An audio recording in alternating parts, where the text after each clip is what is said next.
Good morning to you wherever you're watching from around the world, and welcome to another big day in European cricket. It is Vinny Sandu here, Mr. Maximo for the European Cricket Network. We are at the Oval Rustignano, just outside Bologna in the north of Italy, and it's great to have your company for day 2 of this FanCode European Cricket Series, as we will conclude Group A and then move into Group B this afternoon. It's Vinny Sandu here, of course, and with me once again is Corey Rutgers, and for you, it's wonderful to be here. Of course, slightly delayed start, a few unforeseen issues creeping up this time of year. I mean, it can happen. We know that anything's possible in European cricket, but it is good. We are going to get on the park for match 5, Corey, and 7-over contest should be really exciting. Yep, 7 overs. Good Give morning. me 7, magnificent 7. Yeah, I'm looking forward to it. Got to say, I'm really liking this shirt today. What have you got here? A bit of a mushroom theme. There was a bit of feedback after the ACC when I was commentating with you. You said I need to lift my peacock game and my flamboyant game, and this is the old mushroom shirt. Shouldn't just be for Fridays, right? Anyway, look, here's what's exciting about this game. We've got Baraka Prato versus Lucas EC.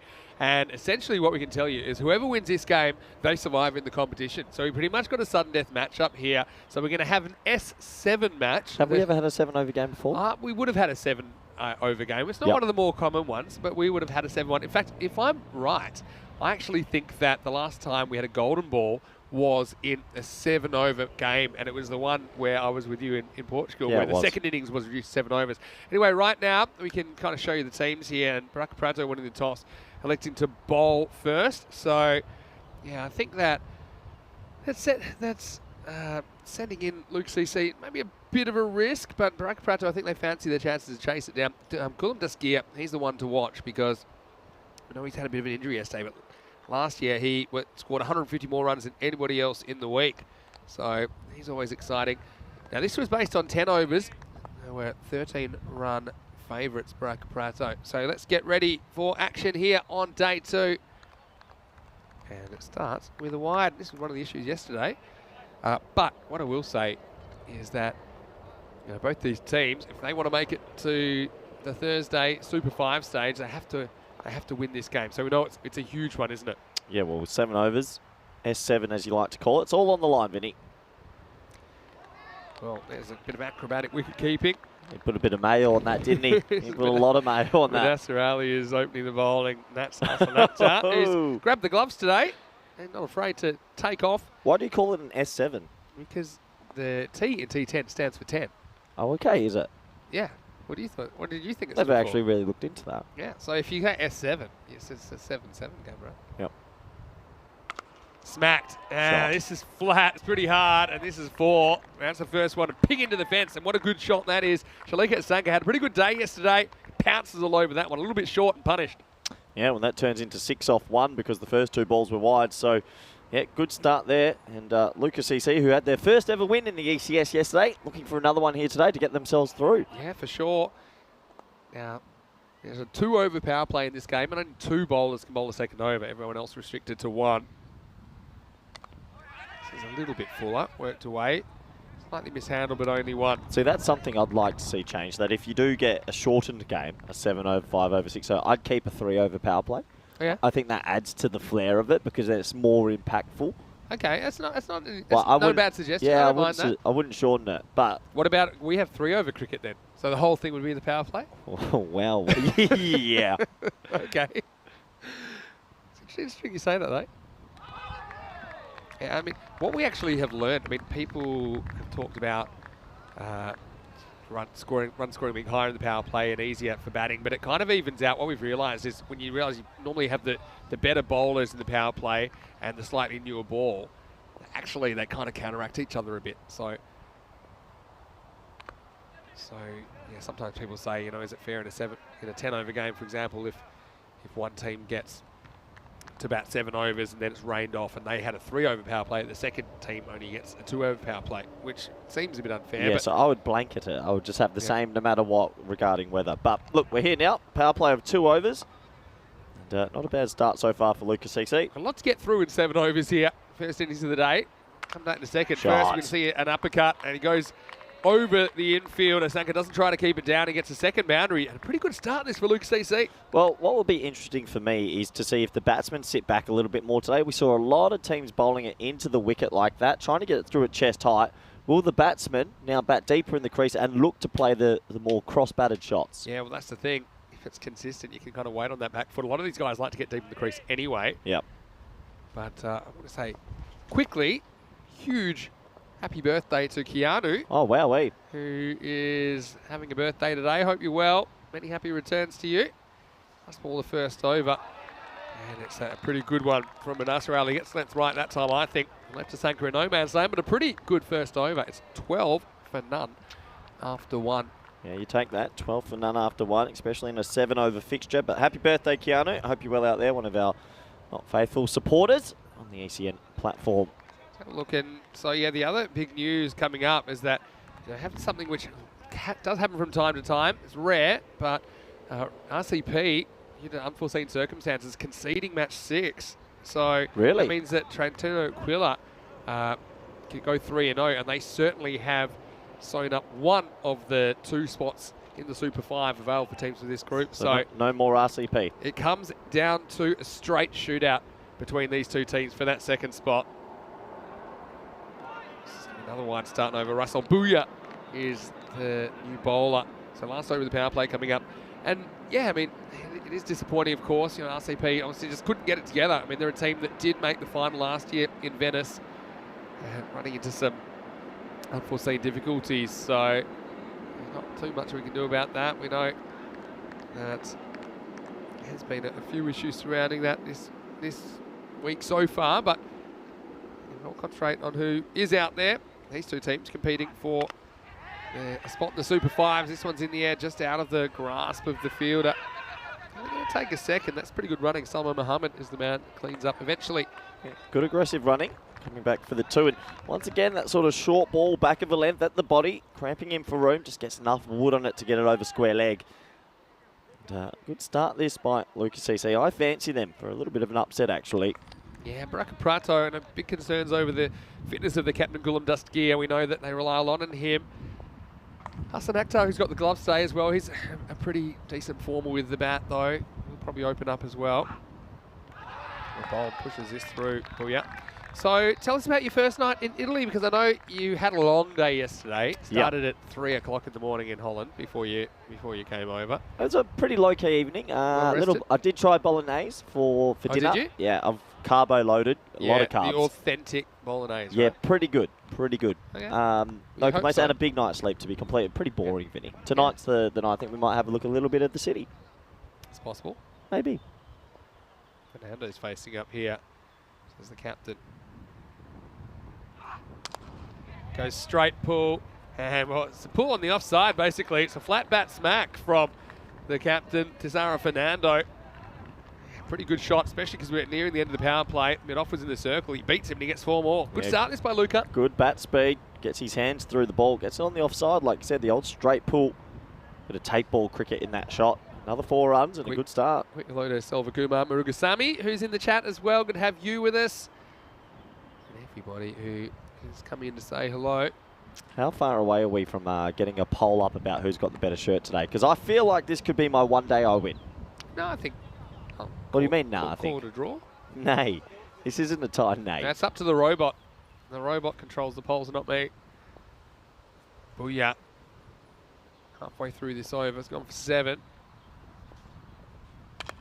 This is heavy ball. Just on the batter a bit quicker than he thought that time. Fernando gets away with a single.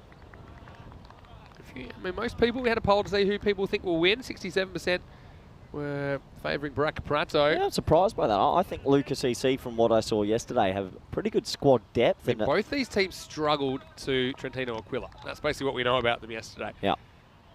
Nah, but just looking at the way some of them bowled and batted, I'm fancying Lucas EC. Only just. All right. Oh. Okay, there's one in the midsection. Yeah, pins in. I mean, in these shorter games, every ball's heightened, isn't it? I mean, the importance of every delivery is heightened. You can change the game in just a couple of dot balls sometimes. Yeah, I think extras will come into it as well. You don't want to be giving too many away in any game, but in a T7, or S7 as you like to call it, yeah, it's marginal at best. So this is the last ball of the power play. This is a big ball. I mean, if you gave only 20 runs in 2 overs, I think you'd be happy as a bowling side in a power play with that. Don't know if it'll stay at 20 though, because I got a feeling the Sunker's swinging away at this one from Booyah. Once again, he's squared up. In fact, he's gone. So little leading edge. It goes all the way to the fly slip. And so Booyah strikes. He gets the Sanka with the last ball of the power play. It's 20-1 after 2. Tell you what, Sanka might find himself a little bit unlucky there because that is flown to a sort of innocuous position. Fly slip. And it did straighten. It was a good outswinger. He tried to play down the wrong line. Gets a thick edge. Look at that man stationed there. See, we what found, a position. We found this lately, that actually that's as good as having a slip, but it's also a run-saving position. Because a lot of edges fly in that area. Yeah. And being further back, he has time to move horizontally a bit more as well. A bit of the now you see me, now you don't from Booyah, who strikes with his last ball of the over. 20-1. Well, I said to you just before, that last ball is very important. Maybe in the context of this match, to get a wicket on the last ball of the power play, they take the momentum in, now allowed to spread the field. It's a big moment. It sure is. And also mentioning by Chris that nice to see the tower in use. The tower is up. Oh, that doesn't... What a little power play graph. Yeah. Well, that's it. Well, we got 12 and 8. So you can see when they actually slowed it down the second over despite that one boundary. So yeah, just a 7-over game. We might even have a mini worm. You never know. This looks like a bit of spin coming on. Well, that's good. I did think yesterday there was a lack of spin, wasn't there? I was thinking that as well. Nagar Iqbal is the man who's going to bowl over number 3. We'll have the protection of 5 outfielders. 3 of them back on the leg side. 2 going back on the off side. Yeah, it looks pretty conventional field. Looks like one's jogging over now. So you've got the deep mid off deep cover on the offside and then the 3 back on the leg side. I still think you've got... Oh, no. I'd have 1 more on the leg side, I think. I think it's just having the 3 men on the leg side isn't enough for me. Anyway, let's see what Iqbal offers. Has to stay off stump. There we go. A bit of wrist spin. And it's hanging in the air a long time and it's caught. Well, that's an excellent bit of catching. How about the anticipation from the fielder there, who spotted that straight away, got the jump off the boundary, and actually ends up catching it inside the circle. And that's Booyah. Well, he's certainly warmed up from his oval, and he features in another dismissal. Consecutive deliveries bringing wickets, and now 20 for 2. Glad to see that catch after a few spills and tumbles yesterday. That is a tidy catch. It gets big on him. Tries to play an elaborate pull shot, and good. He actually catches it inside the ring, Vinny, so you know he's covered some yards, and a good catch. Very, very good catch. I mean, these are the moments that matter. New batter will come to the crease. Well, Farida Wijasinger. We were talking about not seeing spin, and I always had this in the back of mind. On a bouncy track, spin is very difficult to play. You hear from any spinners in the world, they will say, if I'm getting more bounce, brings me into the game. So, bit of wrist spin here, gets a wicket off the first ball, and it might suit the leg spin of this pitch.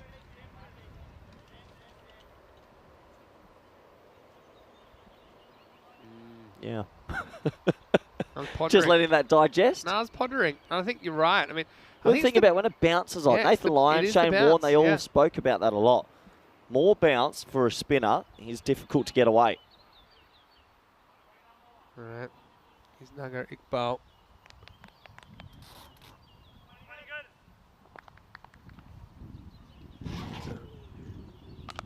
Wicket with his first ball in the series. Now, Wijasinger cuts him away, just a single. Yep. Wijasinger gets himself off the mark. 2 fresh batsmen at the crease. Diaz, he had a good day yesterday with the ball and with the bat. He needs to do something for his team here. They were none for 20, but they've lost 2 quick wickets. The lefty-righty partnership. Will the left-hander like the matchup of facing the leg spinner? Oh, well, he thought he would like the matchup. He's missed that by quite a distance, though. You can see his intent from ball 1. Only a 7-over game. An S7. S Club 7. Good band. We'll be hoping the score doesn't stop moving. Fantastic band. Fantastic band. Little edge. This one gets away from the man in the circle. This will test the outfield. It's going to easily run away for 4. So Diaz... been an important player. He gets cracking with the boundary. I mean, you just said this will test the outfield, and the results have come in. It is rapid. That is it is true. Absolutely rapid. It's pretty hard underneath, isn't it, despite the kind of lush look of it. I think S Club 7 showed us that 7's the most people you can have in a band before it gets ridiculous in like a pop band. It must have been a band that had 8. Just gets out of hand, I think, once you start to get 8. Well, Well, that's going to be a no ball. Yep. And a Gundy ball, really, and it will be put away. So the momentum swing's coming thick and fast at the moment. And this is really well put away by 3-2 Jasinga. The keeper spots it, and he pounces. So let me get this right, because obviously I haven't been with you for a while. So that no ball now is 1 official warning. That's correct. First warning. So if he does another one, it's another official Yep, warning, and then the third he's gone. So first warning, final warning, and off. Okay. Right, Iqbal just struggling a little bit with his length on that occasion. Now he's got a free hit. I think the left-hander will fancy himself here. Midon's up in the circle. Yeah, can't change the field either. That's where I'd be aiming. I'd be aiming straight and not worried if I dragged it slightly leg side.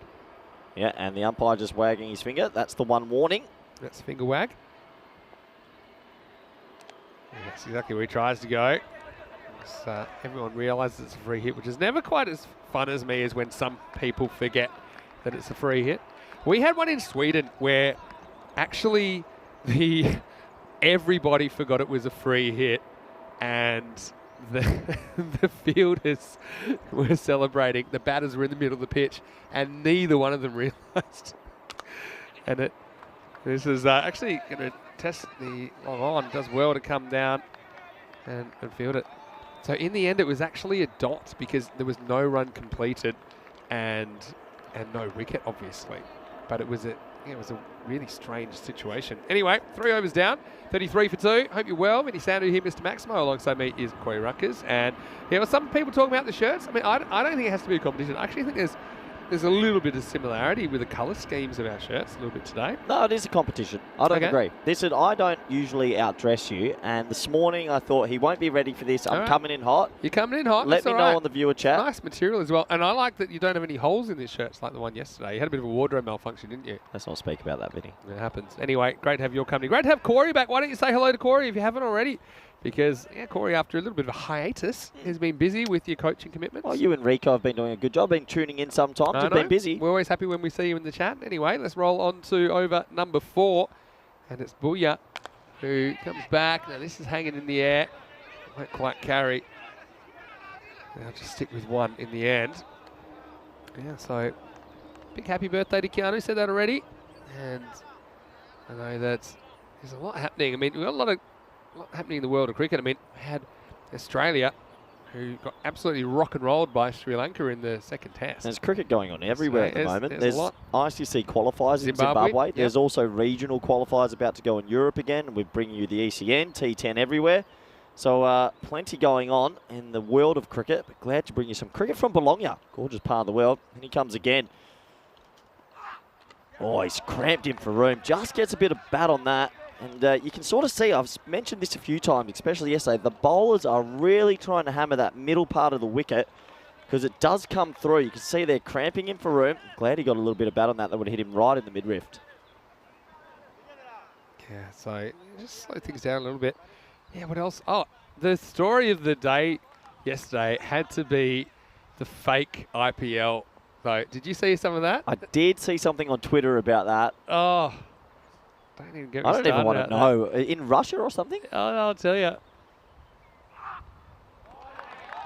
Swing and a miss. Go on, tell me. What's the quick synopsis? A bunch of people, farmers and unemployed youngsters, staged using like just one camera of a tight shot, a fake IPL or the Indian Cricket Premier League, or they called it something, and they got a whole bunch of people, predominantly Russian, to gamble on it. And they just kind of like manufactured, and they would pump in crowd noise, like sound effects.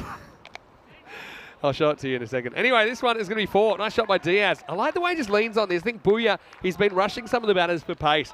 But I think Diaz realises, okay, I'm just going to lean on this and use Booyah's pace against him. He deflects him away nicely. It's a good shot for 4. Yeah, gorgeous batting. Third man's in the ring, points in the ring, fine legs in the ring. So if you get a little bit of bat on it, you don't have to power hit it all the time. It'll fly away for 4. Good batting from Diaz. That's an unbelievable story. Is that actually true? Oh, is it? And they even had a Harsha Bogle sound-alike commentator. What would your sound-alike commentator be? Who would it be? Probably Danny Morris. Fair. Here's the next one. This one's turned away, and well, there's Gulam. He's on 0 good knees. We know that, and that's going to be 4.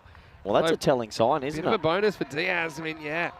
Remember, the winner of this game will progress in the tournament, and the loser will not. So, yeah, that's not a great sign there. The first time he's really had to do any kind of work in the field. Not able to get anywhere near it in 4 runs. A telling sign for me because, well, Gulam, who is one of their key batsmen, we know hurt his knee yesterday.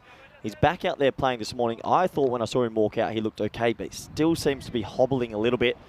So it might be tough for him batting later. Diaz, he's motored himself to 18 of 8, last ball of the 4th. Yes, I think it'll be one, although they might take it on. It takes a long time getting to the field, and then he airmails it. Well, good luck stopping that. Very good backing up. Nonchalantly pulls it in with one hand. Anyway, it's the end of 4 overs. The score 45-2. Smart running there. Well, I don't know. I might call him Popeye. He didn't realise how strong his shoulder was. He threw that to deep square leg. That one had 6 written all over it, didn't it? What do you think, Vinny? 45 off 2, 18 balls to come. You go 2 a ball, 81? 2 a ball. Yeah, that'd be a pretty good result, for sure.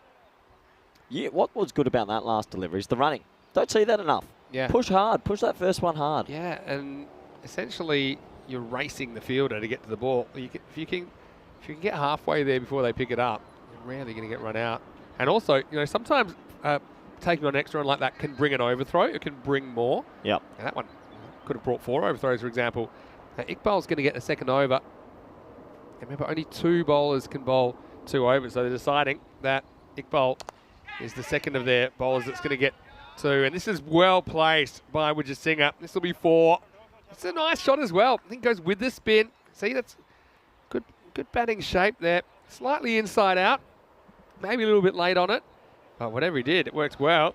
And Wijesinghe gets a boundary. Well, put a bat on ball. You've got every chance for it to race away. They do make an adjustment in the field. They had mid-off inside the ring. He's gone back now. They're bringing up point. So he needs to keep it nice and full. Keeper's gone back as well, which is surprising. Yeah, so maybe to stop a little deflection. This is whacked away to the other side of the field. Will just be one. There's Booyah, who's featured prominently in the innings.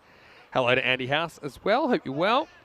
And hello to Maya. A lot of people wishing Keanu a happy birthday. Yep. Keanu's a big... We've got a good community, you know, and everyone's nice quite supportive of each he's other. A big figure in the chat. He's someone that Probably the biggest, arguably the biggest. Could be. Do we have a ranking system for our fans? I don't think we have. You always want to rank everything, don't you?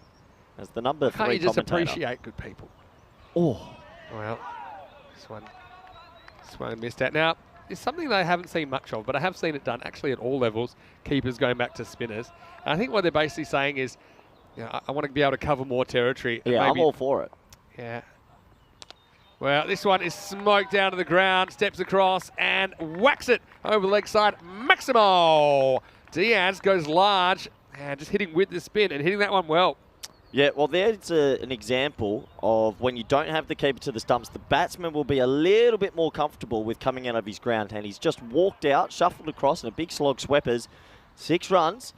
And, well, Diaz is the key here. He's really motoring, 26 off 11. Got to say, I'm not a huge fan of keepers being back to spinners, and one reason is you're taking a big dismissal out of the game, but they might get one anyway here. He'll have to go find it, zombie style, but he'll take it. So well done to Iqbal. And so he will take a second wicket. Did you say zombie style? Yeah, I'll show you in a second. But first, let's have a look at a replay of Iqbal's kick caught and bowled. And, yeah, Diaz. Pretty handy 26 for him, though. Batted well. Just miscued this one slightly. Can you explain the zombie style to me? I'll do it in a second. So, yeah, we used to call this cricket zombie. And so, yeah, the reason is, I'll show you, right? As number 252 comes to the crease, Leonargi. So we call it cricket zombie. So let's say that I'm fielding here, the ball gets hit over and I'm running with the flight. You end up just like looking like a zombie. I've never heard that like before. brains. That's what he's called cricket zombie. That's terrible. How do you still have a job? That's exactly what Leonargi does there. You will be Not the Leonargi. number 4 commentator soon enough if you keep coming up with that. That's exactly what Iqbal does there. Anyway, it's been a little bit expensive, but it has come up with 2 wickets. Good catch. Last ball, the 5th. That's pretty much right. And so it's the end of the 5th over. The score is 57 for 3. Yeah, so I mean, what we might talk about quickly is the structure of this tournament. And a lot of people asking about it. 9 teams, at the start of the week. We have the group matches. So we have 2 groups of 4 teams. The top 2 of each group going to the Super 5 on Thursday. So we know Trentino Aquila, they will be the first team through from Group A into the Super 5. And basically the winner of this game will finish second in the group. The loser will finish third in the group. So we know that the winner of this game will make it through to the Super 5. There'll be 5 matches a day as well on Thursday and Friday. The bottom team will be eliminated at the end of the Super 5, and we go through with the 4-team finals format. You're pretty familiar with? That's finals day. Vinny, news coming through about the poll. Okay. Oh, 358 votes in. I'm currently on 66%. Yeah, that's fair enough too.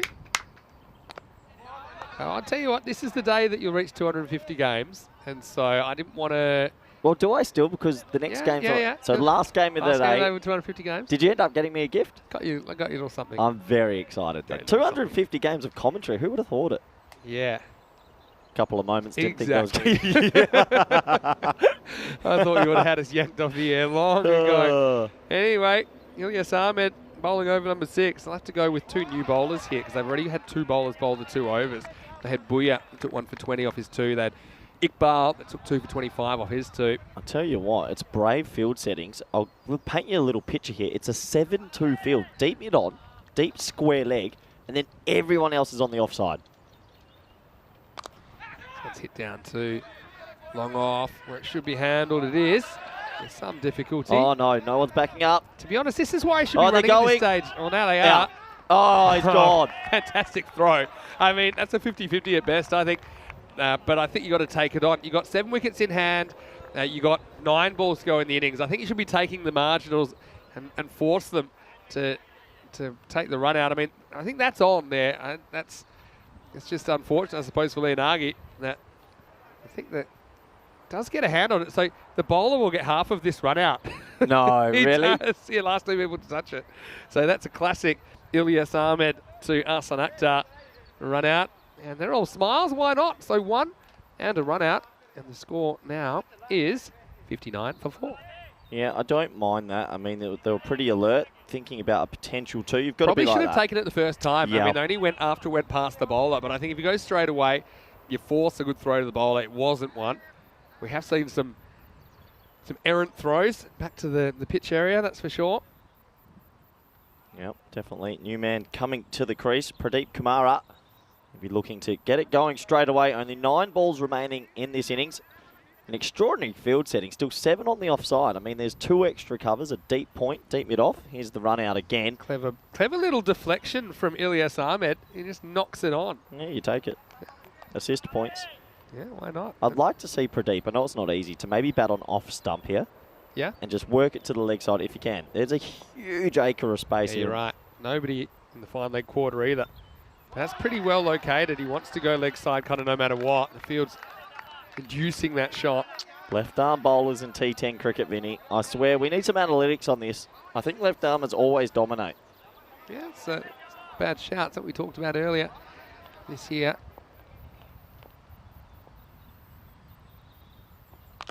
Well, this is hit pretty well, but the fielder may have a shot, and he takes a very good catch. Well, Kumara, unlucky, found one of the few men on the leg side, and it's Booya that pulls in the catch. And, well, in the end, it's a bit of an amusing scene out in the middle, but it is another wicket. Yeah, pretty unlucky. I mean, there's a deep mid on and only one other person over there, and he found him out perfectly. And a good bit of banter between the bowler and the batsman. Obviously, they're good friends. Gave him a big hug once he was caught. Yeah, so let's have a look at what happened here. I only saw the tail end of it. Ilyas Ahmed, I mean, he has been hit kind of 95% of the way to the boundary, to be fair. Yeah, Kumara, and then says, well, you're out, but you know what? We're out here.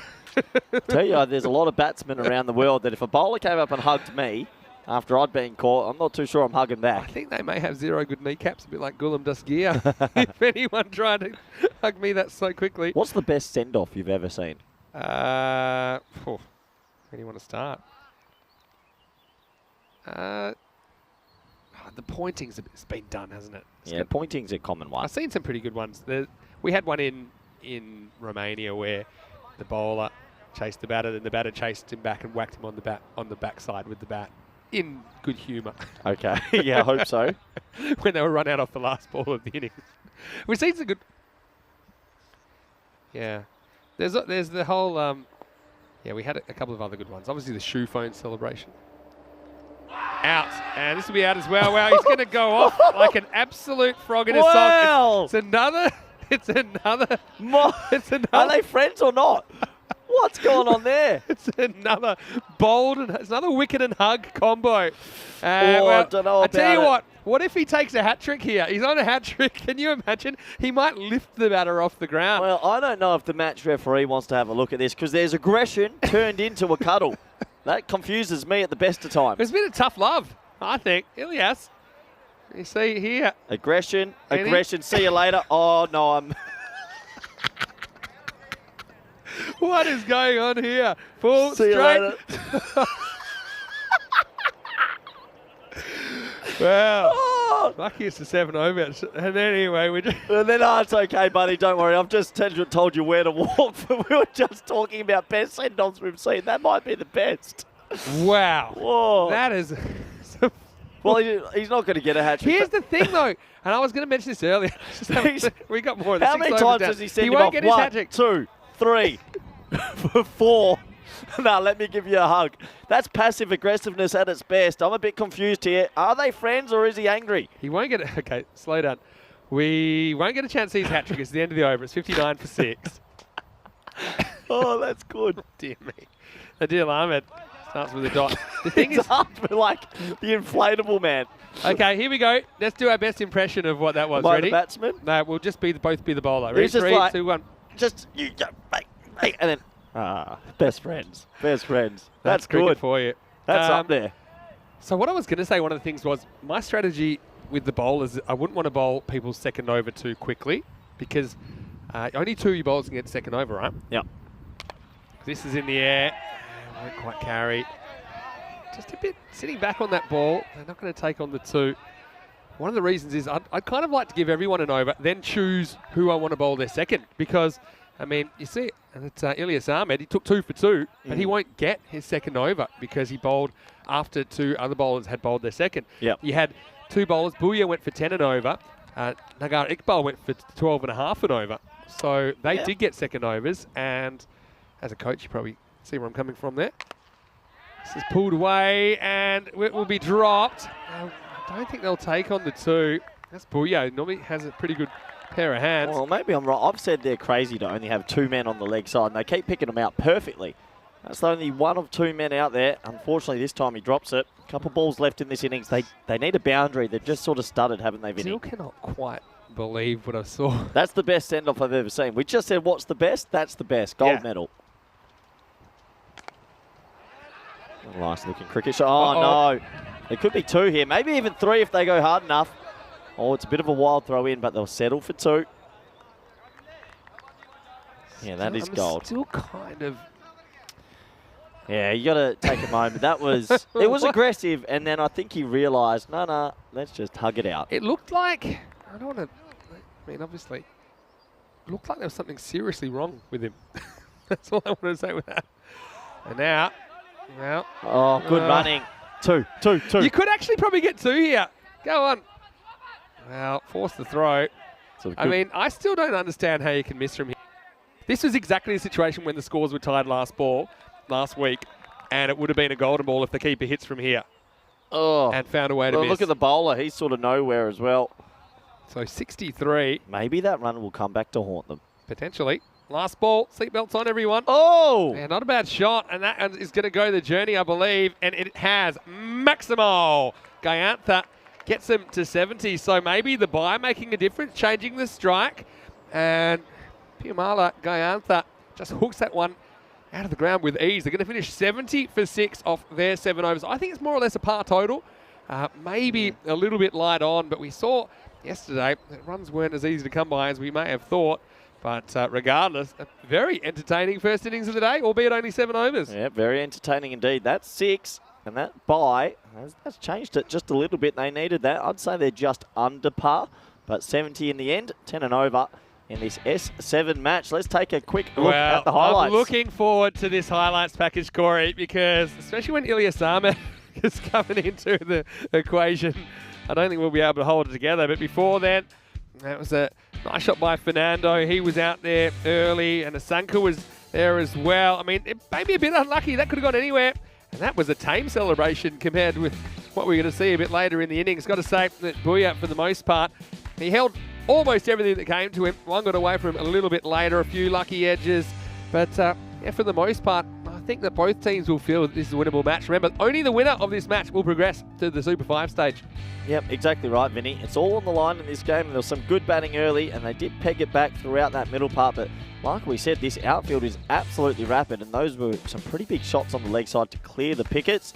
This was a big dismissal. You called it the zombie catch. Nice take. Yeah, he did. But, well, I just can't wait for this coming up. Yeah, so Ilyas Ahmed comes on in the 6th. What about this run out, though? I mean, this is what you have to do, though. You have to push. He's been unlucky there, 3 to Wijasinga, the way he gets run out. But I got to say that it all started going off. First it was Kumara that went, and he got a little catch and cuddle. This was friendly. But that was nothing compared to what we were going to see next. And have a look at that. I mean, he's generating his own electricity. Anyway, it's all fine if you hug and smile at the end. Oh, wow. Well, lock that one up in the viral moments for sure. 7 overs went by, and they scored 70 for 6, Luca. So Baraka Prato needs 71 off their 7 overs. Jacinta Diaz, I thought, batted pretty well. 26 off 12. And he was an important little cog in that middle phase after they lost the openers. He scored 4 boundaries into 6 in that innings. Apart from that, just Chiridu Wijasinga got 10 before he was run out. A bit unluckily. Gayantha 6 off the last ball might come back to be important. That was after they snuck a bye. And yeah, extra's not too bad. Just the 5 in the 7 overs, 3 wides and no ball. As far as the bowling, yeah, I think maybe they missed a trick. One of my strategies in these games is to try and give everyone 1 over and then decide who you really want to bowl a second. The fact that Ilyas bowled a great over 2 for 2, never got another opportunity, I think was a bit of a tactical misstep. But still, Nagare Iqbal, his spin was pretty useful, a little bit expensive, took 225. The other wicket in there went to Russell Booyah, who also held on to a couple of good catches. We'll take a quick break. When we come back, we'll have the exciting conclusion to match 5, and we'll find exactly which of these 2 teams will make it through to the Super 5 stage. The other team, the ECS dream, will be over. So join us shortly. Vinny Sandu here, Mr. Maximo, alongside Corey Ruckers. We'll see you shortly for more action and excitement on ECN. You're watching the FanCode European Cricket Series.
Hello and welcome back to Bologna, and it's day 2 of this FanCode European Cricket Series. Great to have your company with us once again on the European Cricket Network. Well, we've got an abridged Game 5 here.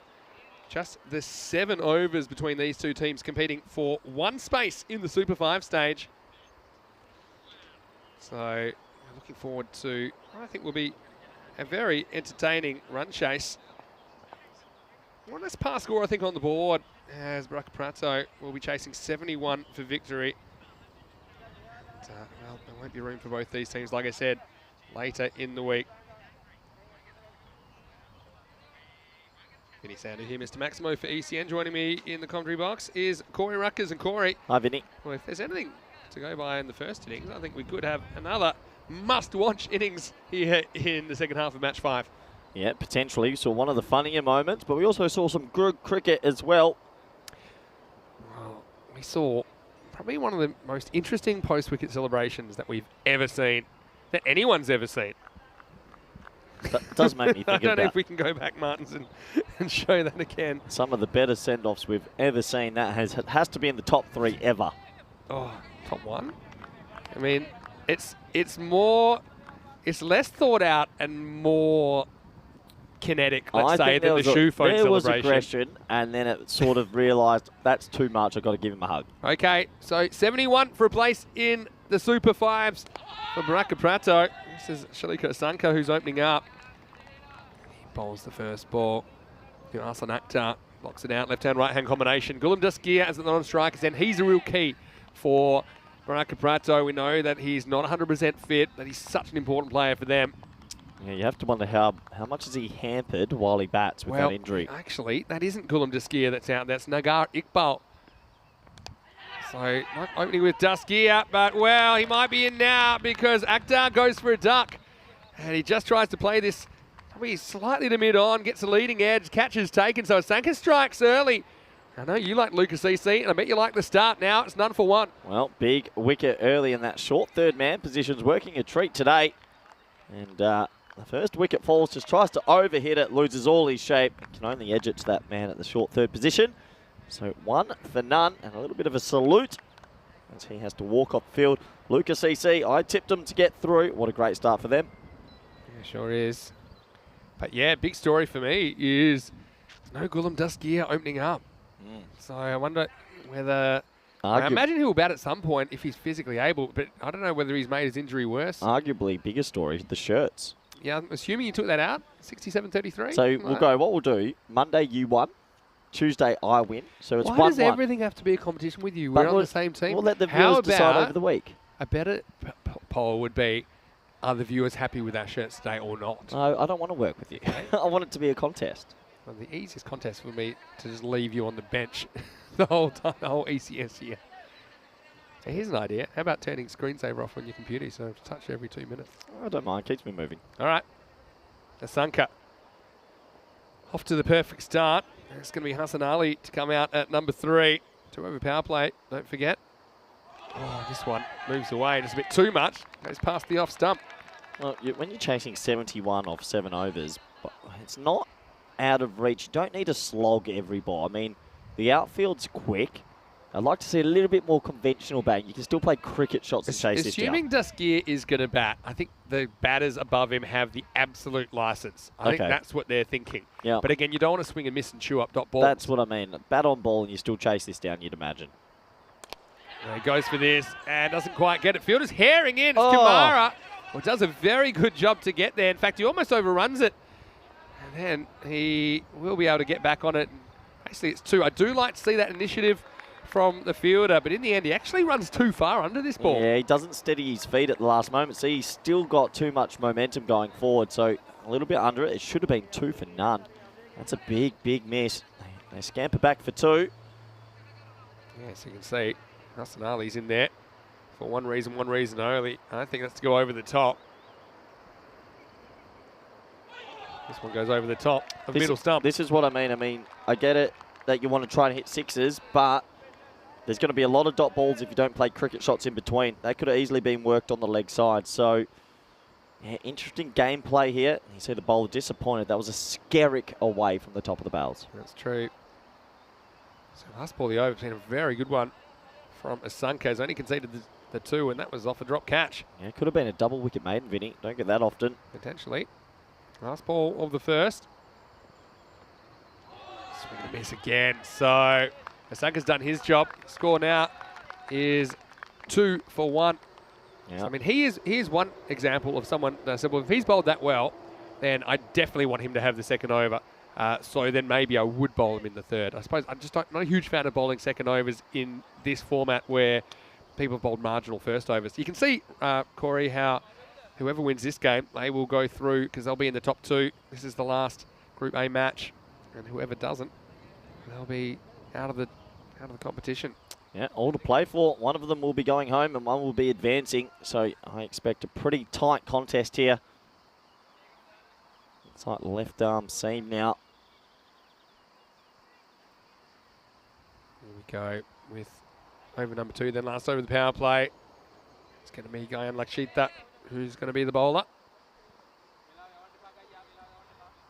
Let us know what you thought of the first innings, in particular the antics of Ilyas Ahmed after his 2 wickets, 2 for 2. Another big swing and a miss. I cannot believe that's missed the stumps. Have a look at this, Vincenzo. That pitched beautifully on middle, straightened down the line, and look at this. Nugget Bowles first ball. Oh! And that's why, I mean, they hit him on the pad. You probably swear that's hitting the stumps. Oh, if they hit him in the pad, I'm giving it out. Yeah, this is exactly what I'm talking about. So this is why, when we're talking about height, it's not an easy one to judge. This one is skied, and this should be out. Well, they're going to raffle it, and it will be taken eventually. And it was the man in the cowboy hat that will hold on to the catch. And yeah, just certainly a shot which didn't have too much on it. It's that man, Pradeep Kumara, that will take it this time. After he spilled one in the first over, he's able to pouch Iqbal for a duck, and the score is 2 for 2. Yeah, just a bit of poor batting education here. They're trying to power hit everything for 6, and well, they could easily be 3 for none at this stage if it wasn't for the dropped catch. 2 wickets down. And, well, here comes the man, Lazarus. He's got an injury. No kneecaps, they say. He's all fluid. It's a bit of the Scott Sterling about Gulam Daskia. Who's Scott Sterling? You looked up Scott Sterling? No. Yeah, you can look that up on the internet. Do you remember that innings by Chris Henry Gale? He had an injured leg and then batted in the second innings versus South Africa and then hit 120. Yeah. There's an old saying, beware the injured player. That's what they say, but you make him run now. That's the thing in cricket. In the old days, you could just bat and probably not run too much. But do you think he's going to be fit enough to hobble himself to the other end? Yeah, they'll have to be long singles. I can't see him taking on any 2s. It'd probably be like half walk, half jog singles. I remember Steve Waugh, I think 97 Ashes was another one, or 2001, can't remember which one it was, but he made a century on one leg as well. Are you happy that the runner rule got ruled out of cricket? Yeah, I think so. Leg side. Oh, he's given out. Oh, dear me. That's a big moment in the game. Daskia's going to have to go. Oh, no. Yeah, well, that's probably why I shouldn't call it straight away. But that, to me, looked like the shape was going to take it. I think it hits him in line with the leg stump. But for me, just didn't see it hitting. But then that's my personal opinion. I'm not the one that's making the decision. But that's big, big problems for Baraka Prado now. Well, let's have a look here. As it leaves the hand, he gets that lovely tail in there. That's pitching outside and missing leg stump for me. Tight decision. Tight one. You can see why he's interested. I mean, it only has to just flick the leg stump. So, yeah, that's no good at all, to say the least. Let's have a look at one more time. See if we can make a case for this one. Just pitches outside leg, and then it does straighten a little bit, but it's, for me, missing. To be fair, the appeal, though, look at that. 10 out of 10 appeal. Yeah, it was a big player. And so, 2 for 3. Trouble at the old mill. Well. So, with this power play, not going anywhere, and Daskia is only going back to the bench first ball. Well, and the 2 runs were off a drop catch as well. They could theoretically be 4 for none or 0 for 4. And Nasser Ali coming to the crease. Well, someone's going to have to play a bit of a gem of an innings now. They're well behind the 8 ball. No doubt. Gayan Lakshita's pretty happy about things. Gee, I tell you what, I can't wait. Hat-trick ball, Vinny. Oh yeah, it is hat-trick ball. Here we go. Oh. Be consistent. He's getting some good shape. One late movement as well. Left arm is Vinny. I tell you, left arm is in the T10 format. Just a little high. Tell you what, I cannot wait to see Ilyas Ahmed bat if we see him in the second innings. Tell you what, he might be getting a send-off. I mean, I still can't quite work out. Well, I just said in the last over, not often you see a double wicket maiden, and we might be getting a double wicket maiden the next over. In a 7-over match, that would be remarkable. Well, how about a triple? Because that'll do. This one straightens. This one is crashing into the stumps. Lakshith is turning it on. He's off. He's got 3 for none. And it's the end of Mudassar Ali. Another duck at it with the rest, and that ties up the game. Well, not really, because it's now 2 for 4. What a ridiculous start this is, and Braca Prato are nowhere at the moment. It could easily be 0 for 5 as well. No, 2 runs was a dropped catch. This is good bowling. I mean, for a left armer, when you have that white kookaburra in your hand, your aim is to swing it back into the poles, and he's just doing exactly that. Look at it come down the line. You miss, I hit, and some uneducated batting, unfortunately. They are in deep strife, Vincenzo. Yeah, to say the least. And so, wow. Oh, hold on. We could have a timed out here, I was going to say. Tell you what, that would add to... We've had so many wickets. Well, he's not ready. We had 3-4 in the over. Have we had a timed out on the ECM? That's the one thing we've never had that I'm amazed. In over 2,500 matches, we haven't had it timed out. The thing is, even when it happens, I think the fielding team, they're just not willing to appeal for it either. I'll tell you what, Vin, if we had the clock on right now, this would be tight. Helmet swap. See, he's ambling. This must be at 60 seconds. Adil Ahmed. The other thing is what we realised is 90 seconds is a bit longer than we thought. Remember when we were in Greece and we started timing? So how long's it been now? Could tell you exactly. Because it only counts when they get to the crease, right? Here's a replay again, just straightening down the line. It's a perfect left arm bowler's dismissal. And see, this one pitches middle, hits leg, tells you that he's moving at about a stump off that length. So I think the other one... Question. Yeah. Have you seen a quadruple wicket maiden? I haven't, but I can beat it. I have seen a quintuple wicket maiden. No. In 2020 in Switzerland. Wow. One of our first European cricket series. Yep. Dish Baneka took a 5 for none over. Your memory astounds me, Vinny. Well, that's not something you forget. We haven't had a 4. We have had a 3 a few times, which is what we're on right now. He's got a chance. We'll be happy. I'll tell you what, he's going to have to go for it. That's the thing. Last ball of the over. Oh. Well, we're going to get the triple wicket maiden after all. Well, break out the champagne, I think, because Braca Prato have got nowhere in that power play. It's 2 runs, 4 wickets after 2 overs. Yep. Not much to surmise there for the batting unit. It's a bit messy. Yeah, Maiden Waters, who's watching from New South Wales, she's a huge fan of maidens. Didn't think we'd get one in a 7-over game, but we'll have to tell her about that one later when she comes in. This is tough. I'm trying to think how they get themselves into this game. Maybe a little bit of luck. 5 wides to get them going. The thing is, the run rate required isn't that out scary. of control because of this field. You know, you can dish up some big overs, and we have seen it happen before. Very fast outfield. Yeah, the ball seems to fly on this field. So you just need Hassan Ali to connect with a couple. Here's Kamara, and he gets banged, and this will be 4. So a good start. And that's double the amount of runs. And, well, that one, maybe a sign of what's to come, knocks over the target on the scoreboard. Well, is there something to that, Corey? Well, maybe. If you have some superstitions, it might do. Look. Oh, yeah, he's just knocked off a number there. Good shot. He's knocked over the target. I think that's just increased their chance of winning by 10%. Now he's just smack it out of the ground. Well, hold the phone because we talked about momentum swings happening quickly. And 4 and 6, pick up sticks. He's picked up the pace. Maximal. Game on, Braca Prato. A little bit of a difference there in his technique. He kept his head still at the point of contact, and he gets the half a dozen.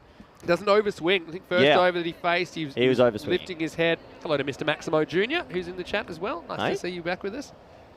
He's quickly become a cult figure in there. He goes offside. I like that he's willing to go offside as well. Now, Adil Ahmed's going to have to play his role here. So, again, you're just trying to get 14 and over, 14 every over. It was 14-13. You've got 11 off 3. A boundary in the next 3 balls. You've won this over. So just take it easy. Build from there. Take it deep. Take it deep, boys. Still in this. It's going to be a remarkable victory if they could win from here. Big swing and a miss, though. See, this is what I mean. Just get a bit of bat on there. Give it to Ali, the hot hand. Kamara opting for around the wicket. Brave option. Let's get close to this. Bit of out seam for Pradeep Kamara. Now, he's a pretty entertaining cricketer. And if he does take a wicket, you know that he's going to give you a good celebration. Yesterday he went with the flaming archer. And he shot the arrow straight up. I would have been worried actually it would come down on himself. Okay, gets this one wrong. And need a couple of bonus ones. Does knock it down, the keeper. Rita Widjasinger. Yeah, the keeper's actually done pretty well there. I thought that was going to be 5 wide. But what it doesn't burn a ball, and it does change the strike. I think at the moment, there's no doubt they want Hassan Ali on strike. Well, there's the 13 off the over. So these extra balls are bonus balls. Now, if he can get a boundary maybe and potentially a 1 to keep the strike, that would be a perfect scenario. What he wants to do is bang this over mid-wicket for 6. He won't be able to do it to that. Oh, bonus again. That's probably not the... Well, hold on a second. Oh, is that wides? That's buys, I think. You reckon? Yeah. Yeah. With the angle, that one was inside. I think that's in the over as well. So that kind of works because again gets Hassan Ali on strike. And that's inside the tram line when it passes the crease. So we get to the end of 3 and the score is 16 for 4. At least some production with the 4 and the 6 at the start of the over. Once again, want to welcome you to the contest. Vinny Sandu here, Mr. Maximo. Alongside me is Corey Rutgers. Well, you never know what you're going to see in the ECN, that's for sure. Now, just a reminder that match 6 will not be taking place as scheduled, so the next game after this will be in around about 2 hours and 20 minutes time. But we do have a little treat for you in the interim. Really? So stay tuned to the channel because I've keyed up a bit of a classic. Okay, cool. And stay tuned for the day. I mean, we've got 2 games after that. 250th game. Yeah, Corey's 250th last game of the day. That's true. Special little surprise for you coming up. Anyway, back to live action. Let's start with a wide. This is Tesara Fernando, the captain, who's coming on. One thing I've noticed just here, Tesara Fernando, that was his first ball, but every bowler's swung the ball quite a lot. So it is a little bit cooler, the temperature today. There's a little bit of breeze, but they're getting the ball to swing quite a lot. Yeah, they sure are. Oh, that's out. Yeah.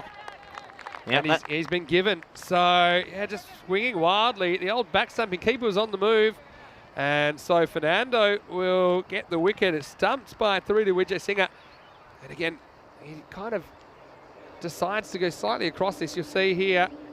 And he kind of runs with the ball, but it was good enough. Good decision from the umpire on the field, Hassan Ali. He looked like the one man that might be able to get them out of the hole they were in, but he's stumped for 13. The score 17 for 5. Well, it was pretty good foxing from the keeper. He was standing back and started running in as the ball was released. Brave keeping. Another wicket. If the batter's allowed to run forward, I think the keeper should be allowed to run forward. He's spotting an opportunity. Sanoj Kumar saying, Vinny, just ask Corey, do you remember Mohammed Shaikat from Portugal ECN series, where Corey was unstoppable with his laughs for that funny incident? What incident could he be possibly talking about, Corey? One of the great moments. One of the better moments. But I'm glad he's okay. There's been a few that have gone viral. We've had a few viral moments. The painter originally was one of the greats. Stuff tends to happen when you're here that, like, for example, that celebration of first innings that I think is probably going to go viral as well. I do get the giggles quite easily as well. So that is true. Anyway, new batter out there is Kamar Shabir. He actually batted pretty well yesterday. Hit some good shots. Looks a bit more technically proficient, but you can still score runs with those kind of strokes on this. But yeah, the problem is that we're pretty close to the halfway point of this innings now. Just a long way behind where they need to be. Hard to see how they're going to get themselves back in this contest. Someone has to come out here and play pretty much a gem of an innings. Goes straight and doesn't quite get it. It's off the toe. Fielder comes in. It was a really good effort. That's good team fielding, really, because it was Shalika Asanka that dived for the catch, but it was well backed up by Jacinta Diaz. So they didn't really lose anything. Just a bit of a free roll to take a screamer. He couldn't get there, but still only 1 run. Well, I'll have to give him some credit for the effort there. He came tracking in about 10 to 15 metres. You can see there, cheeky smile on his face. Gave it a good effort. Shabir tries to hit the go button, but fails to launch. What an exciting game. I mean, it's amazing how much entertainment you can pack into these shorter than 10 over contests. I mean, we've already had so much excitement here on day 2. And this is gone, so another wicket falls. Fernando with a double strike in the 4th. And Braca Prato really a hot mess at the moment now. It's 19 for 6. Yeah, a hot mess is the only way you can describe this, Vinny. And they're just missing some full straight deliveries. 19 for 6. It's not pretty reading. And their tournament life is hanging by a thread.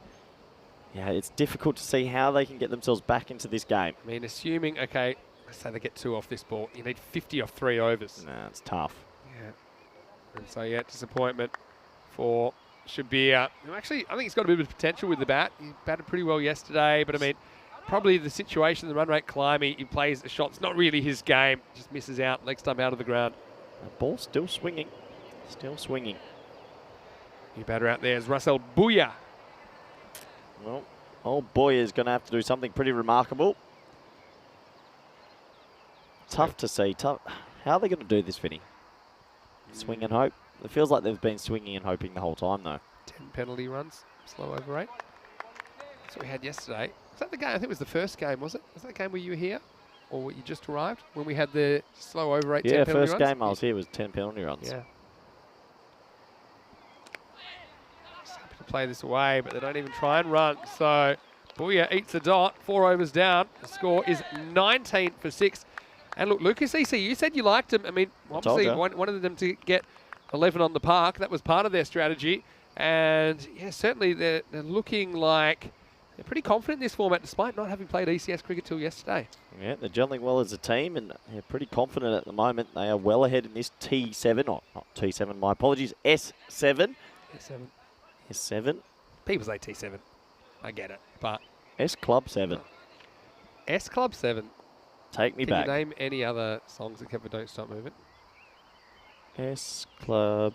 We ain't Yes, stop that's the partying one. like Very we good. Because you'll get us kicked off YouTube. But anyway, here we go with Lakshita, who's going to get another over.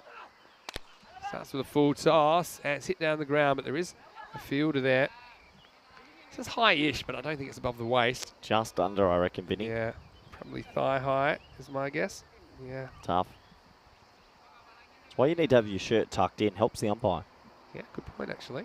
Little 1%ers. Plus, just looks a bit more like cricket, doesn't it? Another similar delivery. This time 4. Gets a fair bit about it. This will crash into the fence. 4 runs. Cuatro carreras. Booyah gets off the mark with 4. Well, just losing his length here. A couple of low full tosses. Skews this one away on that quick, rapid outfield. Gets 4. Are they giving it one last push? Well, they better push harder than they've ever pushed before. His run rate required is creeping towards the point of no return. 18 and over. But I think with 6 wickets down, it's a fair bit lower than that. The PONR. Nice looking drive. If this beats the fielder, it'll be interesting, but it's well backed up once again by Diaz. They're going to take it on 2. Makes sense. Oh! Yeah, they get there in the end. Probably no need to throw at this stage. But, yeah, a couple more to Booyah. I mean, if they can get to the last over requiring 20. Yeah. So if they can get to 50... Oh, well, what's that? 24 off the next 9. A couple of wides, maybe a little bit of luck. They're still in with a chance. Might be small, but still there.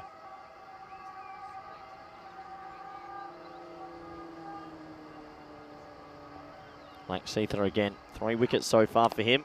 Well, that's hit straight. That's going to land in no man's land. Should just be a single. And is just a single. So credit to these two.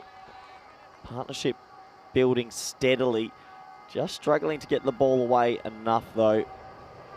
I think Lashitha, after getting a triple wicket maiden, he would have been smelling a Michelle Pfeiffer.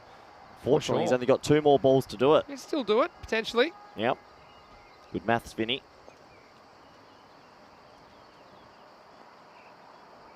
There he is. To Ahmed. Pretty good ball. Big swinger. Just dug out for 1. Yeah, dug out, well played. Can they get a boundary off this last ball of the over? Lucas CC, remind me, Vinny. Yep. Were they the team that bowled 43 extras yesterday? I think they're the team that received 43 extras yesterday. RCP. RCP tournament to forget if ever I've heard of one. Shot. Yeah, not a bad looking shot at all. That's hit pretty well, and that will be 4. Oh, top fielding, Vincenzo. He's held the ball. Still got it. But, yeah, it was a really good looking shot from Booyah. Certainly is a guy who looks like he could bat a lot higher. Yep, straight into the cube, and you took it cleanly. Yeah, so that's the end of the over. 32 for 6.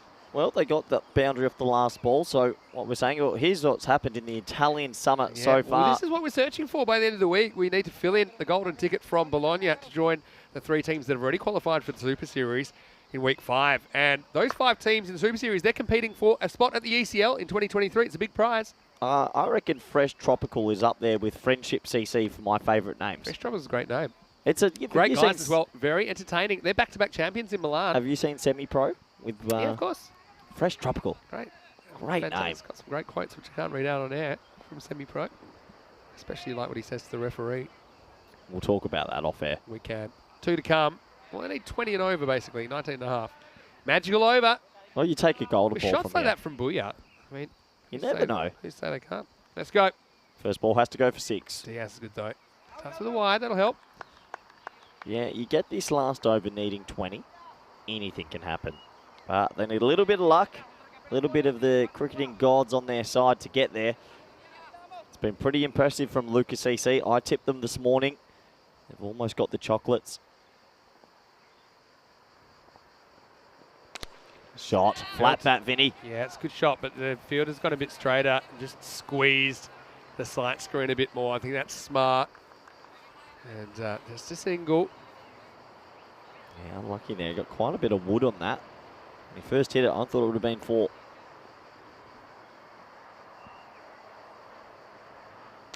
He hits this, but he's got the fielder under it. It will be taken. Nice catching by Gayan Lakshita.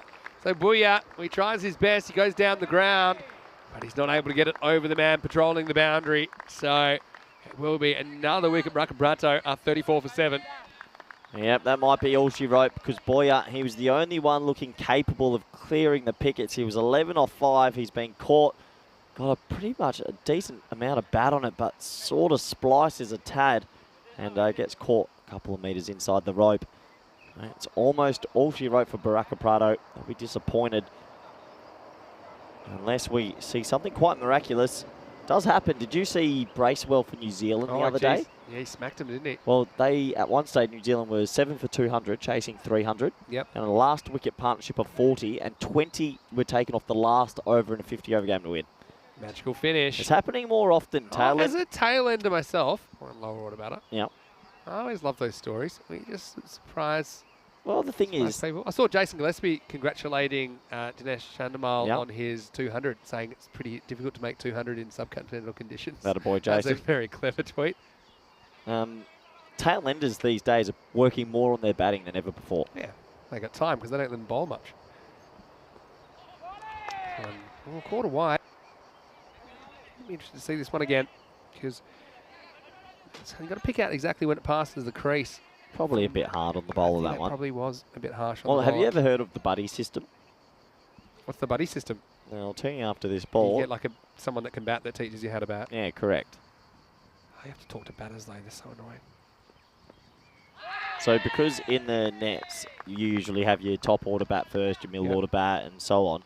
By the time tail enders come, everyone's a bit tired and bored. What you do with your top order, you pair them up with a tail ender. Yeah. So then they get invested psychologically. Yeah. So when you're playing a game and you're a top order bat and you're watching your tail ender go about, you are super into it. Yeah.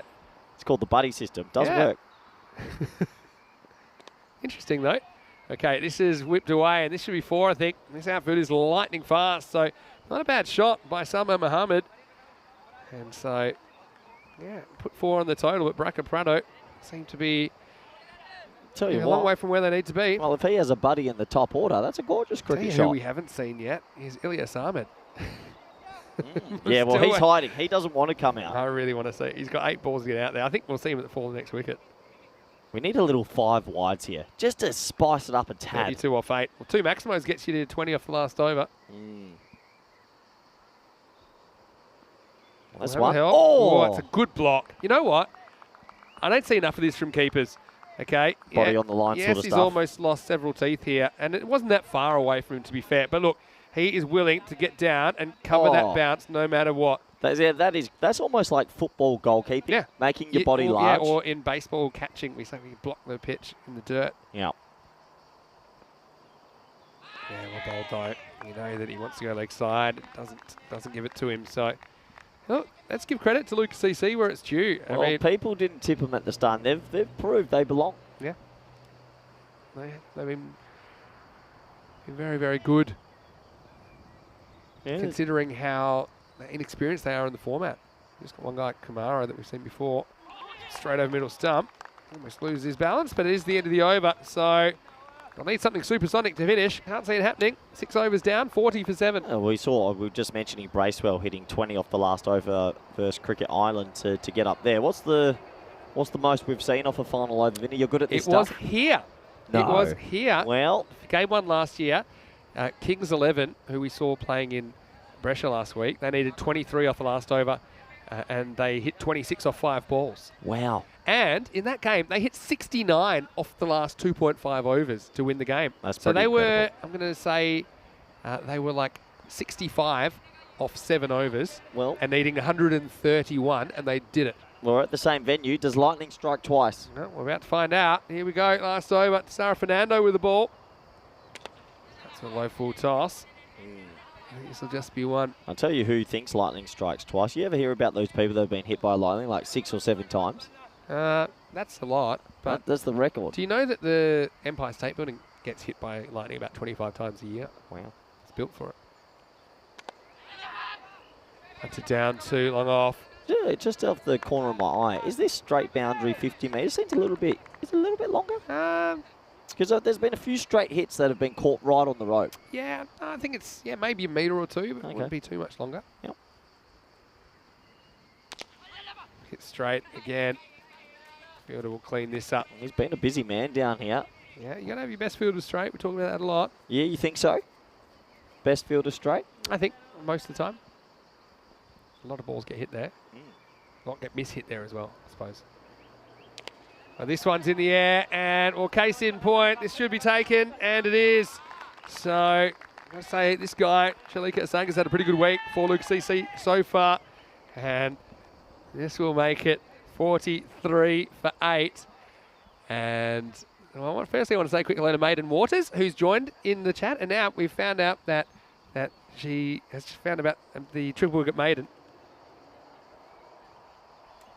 So Well, here comes a good moment. this will be good, because I tell you what, a lot can change in around about 35 minutes of cricket. And Well, he's Ilya already Samet- pointed at someone. He's already argy-bargy. Look at him. He's angry. I still think it's probably good. He said, "Come on, are you going to bowl?" He's ready. Well, this man, we love him. And he gave a bit of a send-off, Ilyas Ahmed, in the first innings. He's been required to come and bat. And I'll tell you what, if he gets out here, the whole of Lucas CC might tell him where the pavilion is. Yeah. And the thing is, he could be the guy, essentially, he's just missed off the last ball. Is it bad that I want him to get out to see the send-off he gets? No, I want it as well. Anyway, here's Ilyas Ahmed facing Sarah Fernando. Oh, he smacks it. Oh, geez, come back for 2. One out. They're not going to take it, so that'll shield him at the other end for the last ball. But, credit to Lucas CC. They thoroughly deserve their spot in the Super 5s, no doubt about it. Now, remember, we do have a classic match coming up, as we will get to the end of this. Yeah, so stay tuned, because in just a few minutes, we were going to give you an ECC Classic. But right here, it's going to be all over. 70 to 44 in the end. Lucas CC, they win match 5, and they will be going through to the Super 5s later on this week. They'll join Venezia. They'll join Trentina Aquila, and they'll also be joining 2 teams yet to be mentioned from Group B. Well, that's a nice moment. In the end, I mean, both these teams, obviously they wanted that spot. Only one team could get it, but the game still played in good spirits. And, yeah, highly entertaining start to the day, Corey. Yeah, highly entertaining. Some good moments. A bit of a laugh up here with some of the antics of the players, but all in good spirits. Everyone with a smile on their face. And congratulations to Lucas CC. They've been mighty impressive. They play as a strong team, and they will progress. And sad to say goodbye to Baraka Prato, but they've enjoyed themselves here on the ECS. Yeah, they certainly have. So, yeah, Lucas CC, we'll see them on Thursday. We won't be seeing Baraka Prato again. Another disappointing year for Baraka Prato. Went out the semi-final stage last year. Again, with Duskia going, it was always going to be tough, but they didn't open up with him. Instead, they went with Akhtar, who unfortunately couldn't get anything going. And a nice little stop and salute celebration. Well, Kamara didn't come that quickly, but still came reasonably quickly to him. Under round 1, but then he catches the next one. And really, they couldn't do too much wrong early. Well, this is a big moment in the game, really, wasn't it? as Gulam Deskia went first ball to, let's just call it a marginal call. Yeah, marginal call, but I understand why the umpire thought it might have been clipping leg. The next delivery bowled as well, and this was almost all she wrote. They had lost 4 wickets for 2 runs.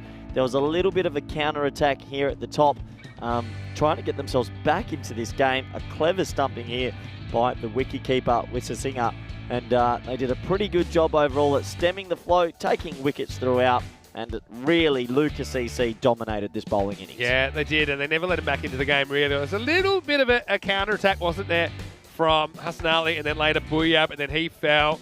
And yeah, they just, when you consider they took 8 wickets in 7 overs, they never allowed a partnership to build to any significant degree. So Salman Muhammad ends up going down the ground, and yeah, when it's all said and done, pretty big margin of victory considering it's a 7-over game. 26 runs between them, 70 to 44. It was only Hassan Ali and Russell Bouya that were able to get into double figures, but you see 4 ducks there and 2 ones. It's always going to be tough. And often you get down to your number 10 in a 7-over game. The only thing is, yeah, 6 wides in there, maybe a couple too many, but still, I think Lucas EC, they had to do the job they did. And those early wickets just really put Baraka Pradu behind the 8 ball. Not just the early wickets, but the fact that they kept the scoring to almost nothing. Have a look at Asanka, who just bowls a 1 over 1 for 2. Lakshitha, he bowled a triple wicket maiden, but went for 13 in his second. 3 for 13, still very good. 3 also for Tizara Fernando, and a wicket to Jacinta Diaz. And so it was a pretty comprehensive performance, you'd have to say, from Lucas EC. Yeah, absolutely. It was pretty impressive, and you don't often see 2 bowlers with 3-fers, but well done to Lakshitha and Fernando. But give us a little insight about this classic match that's coming up. So I'm excited. Well, I will. And I know, unfortunately, we have the situation with Match 6 today not taking place, but we want to give you some cricket. So what we are going to do is take you in a little bit of a journey back in time, Corey. We're going to go back to the 27th of September last year, 2021. Yeah. Seems a long time ago now. I'm trying to remember. Is that okay, that's ECL? ECC? ECC, yeah. It was the International T10, the first time we'd held it.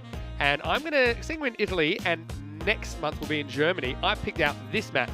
So it's Italy versus Germany. It's from the 27th of September. It is the first match of Group C. So it's the first match of Week 3 on a Monday morning. So the first time we'd seen both these two teams. I can tell you that don't give away the ending. So Rohit Singh, the German captain, won the toss. He elected to bowl. So managed Rodrigo and Hassan Ahmed. The batters, Fayez Nasiri, will be the bowler. And so we're going to play this, and of course, we will join you for Match 7, which is starting in 2 hours' time. It'll be the start of Group B. Just a question. If it's a Monday morning, I wasn't on the air. It would have been you and Rico? Yes, the next voice you hear will be Rico Full's voice, but we're going to take you to this classic match, guys. Please join us for the afternoon session. Till then, please enjoy this one. Italy versus Germany. Clash of the Titans, and this one goes right down to the wire. It's worth watching. Please enjoy this classic match, and we'll see you back here in Bologna soon for more FanCode European Cricket Series. Well, just a quick recap. Week 1, we know the winners, Belgium and Spain, the host team, to the delight of the home fans, made it through. And last week, well, what a fantastic week of cricket we had. Austria and Netherlands making it through. Netherlands winning the Group B final. So the teams here today, Italy and Germany kicking off this match. And we know that also in the group we have England, 11, Finland and the Czech Republic. This is going to be spicy, and the weather is going to be hot as well. And the umpires are out there, Umpire Shub and Umpire Charles. And quite dewy this morning. You saw Mr. Maxi leaving a few footprints around the ground. That's not ice, don't worry. That was just the dew. We're going to get that these early morning starts, especially when we got nice, clear, sunny weather during the day. So that dew will take a while to burn away. Maybe it will be certainly evident during this match. But then after that, it will be nice and warm. And this outfield, which is quick, under these conditions anyway, will get even quicker and quicker. So expecting loads of runs to be scored here as we get ready to start the action. It's going to be Hassan Ahmed on strike, and the bowler is going to be Faizaz Nasari. And I'm expecting a good contest between these two teams. I must admit, I'm loving the blue. Loving the blue of Italy. Looking very nice. And, well, it goes very fittingly around this ground as well. So here we go. The first delivery. Nasiri. Good start from him. Good line. Full. outside the off, no run. Germany, of course, winning the toss and deciding to field first. So they obviously preferring to chase the target. It's not going to be easy first thing out there with the ball, though. I have to say, going back to that dew is going to make it quite difficult for the bowlers to keep the ball dry and get good grip on it. So we're going to see the cloth being used a fair bit here.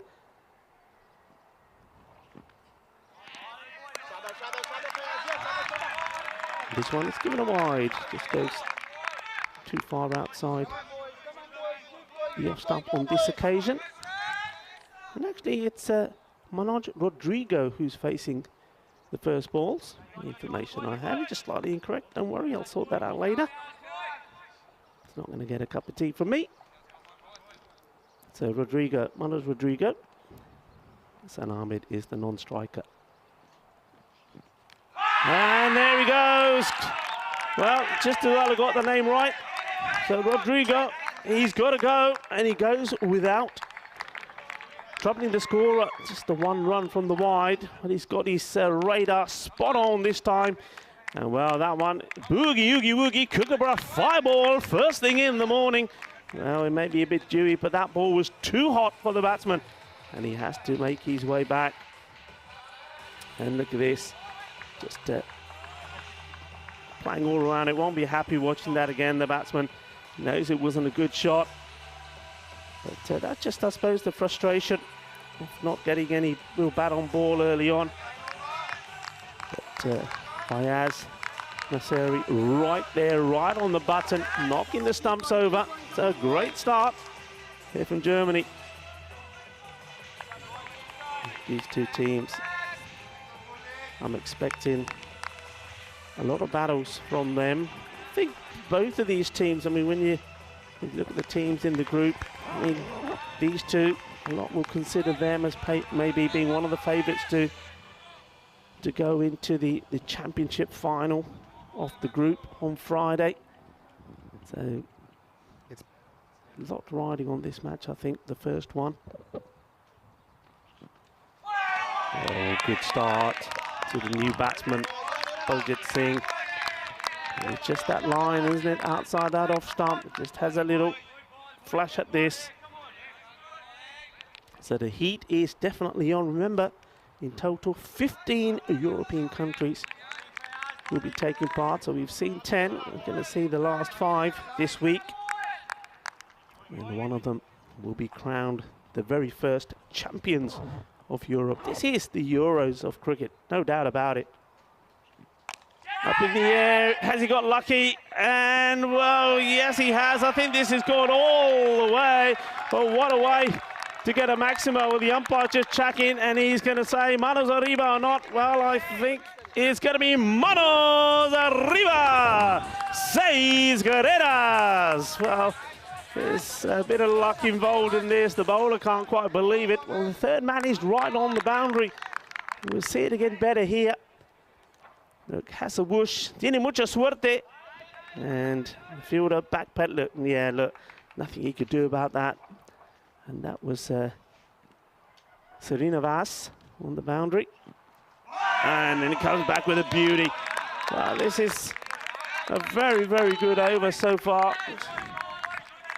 One to come because of the wide delivery. But, reaping the rewards of getting the ball in the right line. Look at this again. Absolute beauty. Playing a miss from the batsman. Baljit Singh, very lucky. They have 6 to his name.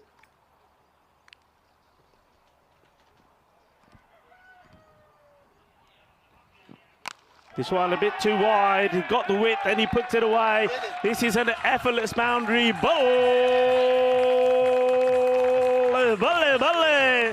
6 carreras más. Ginna Sona, and that's one way to end the over. And well, 2 sixes and that one wide. So 13 for 1. And Rico Full here. And my partner in crime was just coming in, sitting next to me. Vinny Sandu, buenos dias, Mr. Maximo. Buenos dias y bienvenidos. Customer Cricket Ground, and it's great to have your company. Welcome back to another big week of ECC. This is the third of 4 weeks, and it's the final group week. We have Group C, and certainly looking forward to seeing what these teams bring to the table. I think it's going to be a really competitive contest between Italy and Germany, and already you're seeing the ball flying. 2 Maximos, both in that region. You see the countries here. These are 2 of them. Well, they're only down the bottom because of the alphabetical order at the moment, but 2 of these 5 teams will be through to Championship Week. So we have 24 T10 matches ahead between now and Friday. We'll get to see the England 11 as well as Finland and the Czech Republic. Finland and Czech Republic will play in the next match. So welcome to all of you, whether you're watching on our YouTube channel, ECN European Cricket Network, or whether you're watching on one of our international broadcast partners. I know so many of you have been enjoying it, and I know from all the messages I'm getting on social media, that people couldn't wait for Monday morning to roll around, Rico, and it's had an interesting start with Bulgic getting a couple away. Yeah. First one a bit of an edge, the second one was a genuine cut shot. Yeah, I mean the second one was the first time he was given any room, and he made the most of it.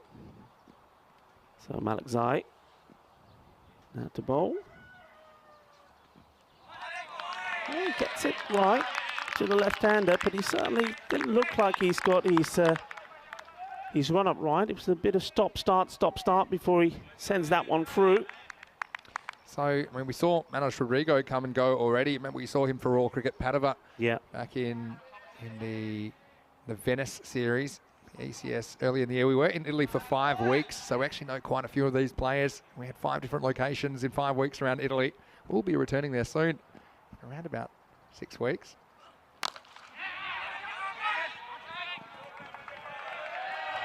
And well, that's good work. Good backing up, because it went through the keeper, went through the fielder number 1 and number 2 fielder. Well, it's absolutely popped up at him, and he's done really well to make a stop on this. It was an awkward bounce. Yeah, so I think also the umpire just saying to Malik Zai, make sure that once you bowl, you've got to get out of the way. So he just ran straight in front of the umpire. So you can't really do that, even with it being an artificial pitch.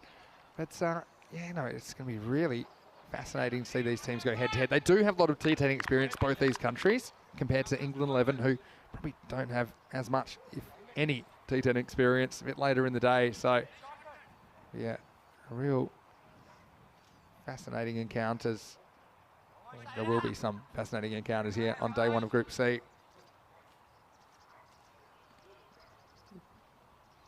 Malik Zai once more. Just pushes this out into the offside and take the single. It's good batting there. He knows that the fielders are pretty deep. They're on the 30-yard line. And of course, as you know, as always, you can always join us in the chat. We love hearing from you. And as Vinny said, I know a lot of you have already been in touch via all the ways possible, saying that you just can't wait for this week to start. Getting so close. We're 248,000 subscribers. We'd love to get to 250. Vamos, vamos. Let's get there. Let's get there. If you haven't subscribed already, make sure you do. ECN European Cricket Network.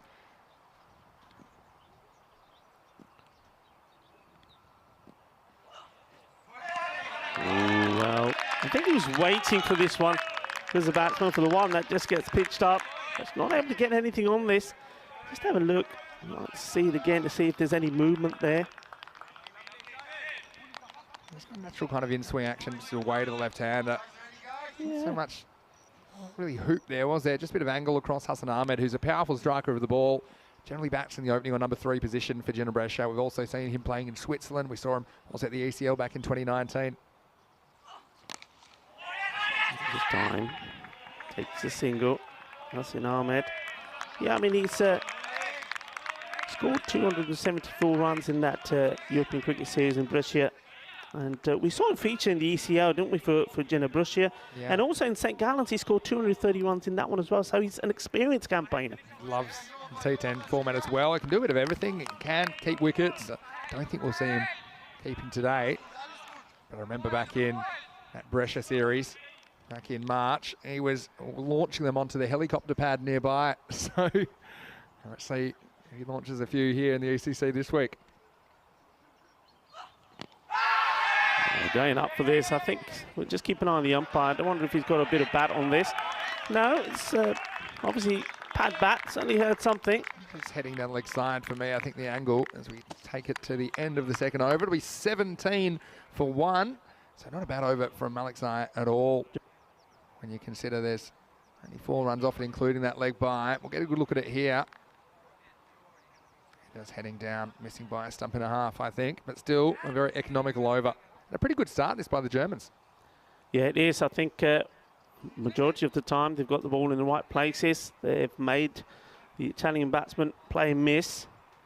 So it has been a good start. Only just that one bad ball, really. I mean, to Baljit Singh. That was too wide, which he was able to hit for 6. Yeah. The last ball of that first over. But other than that, it's been tidy. Yeah, and look, it's never easy starting. I think that's why the Germans were pretty keen to field first. I think it just allows them to settle into the game. Anyway, they're turning to spin.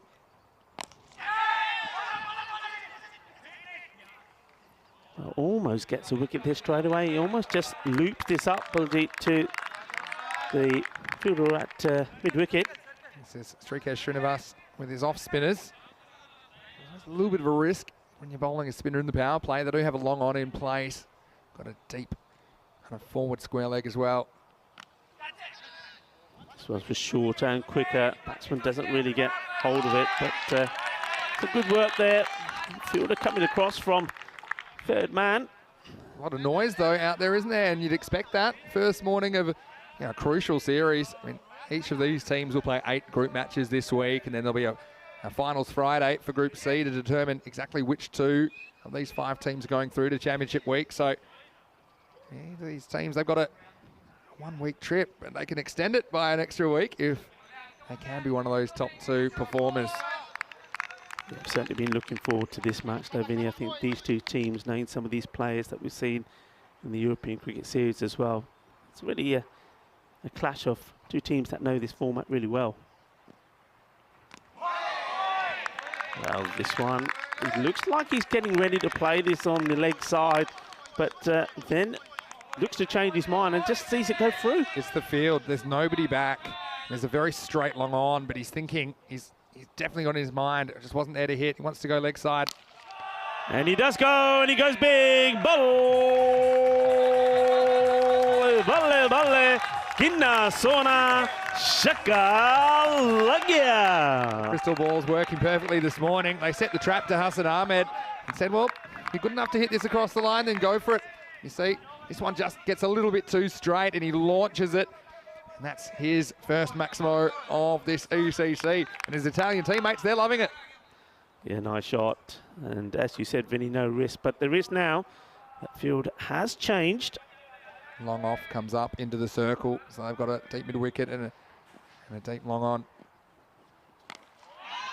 This time just opts to play this out and take the single.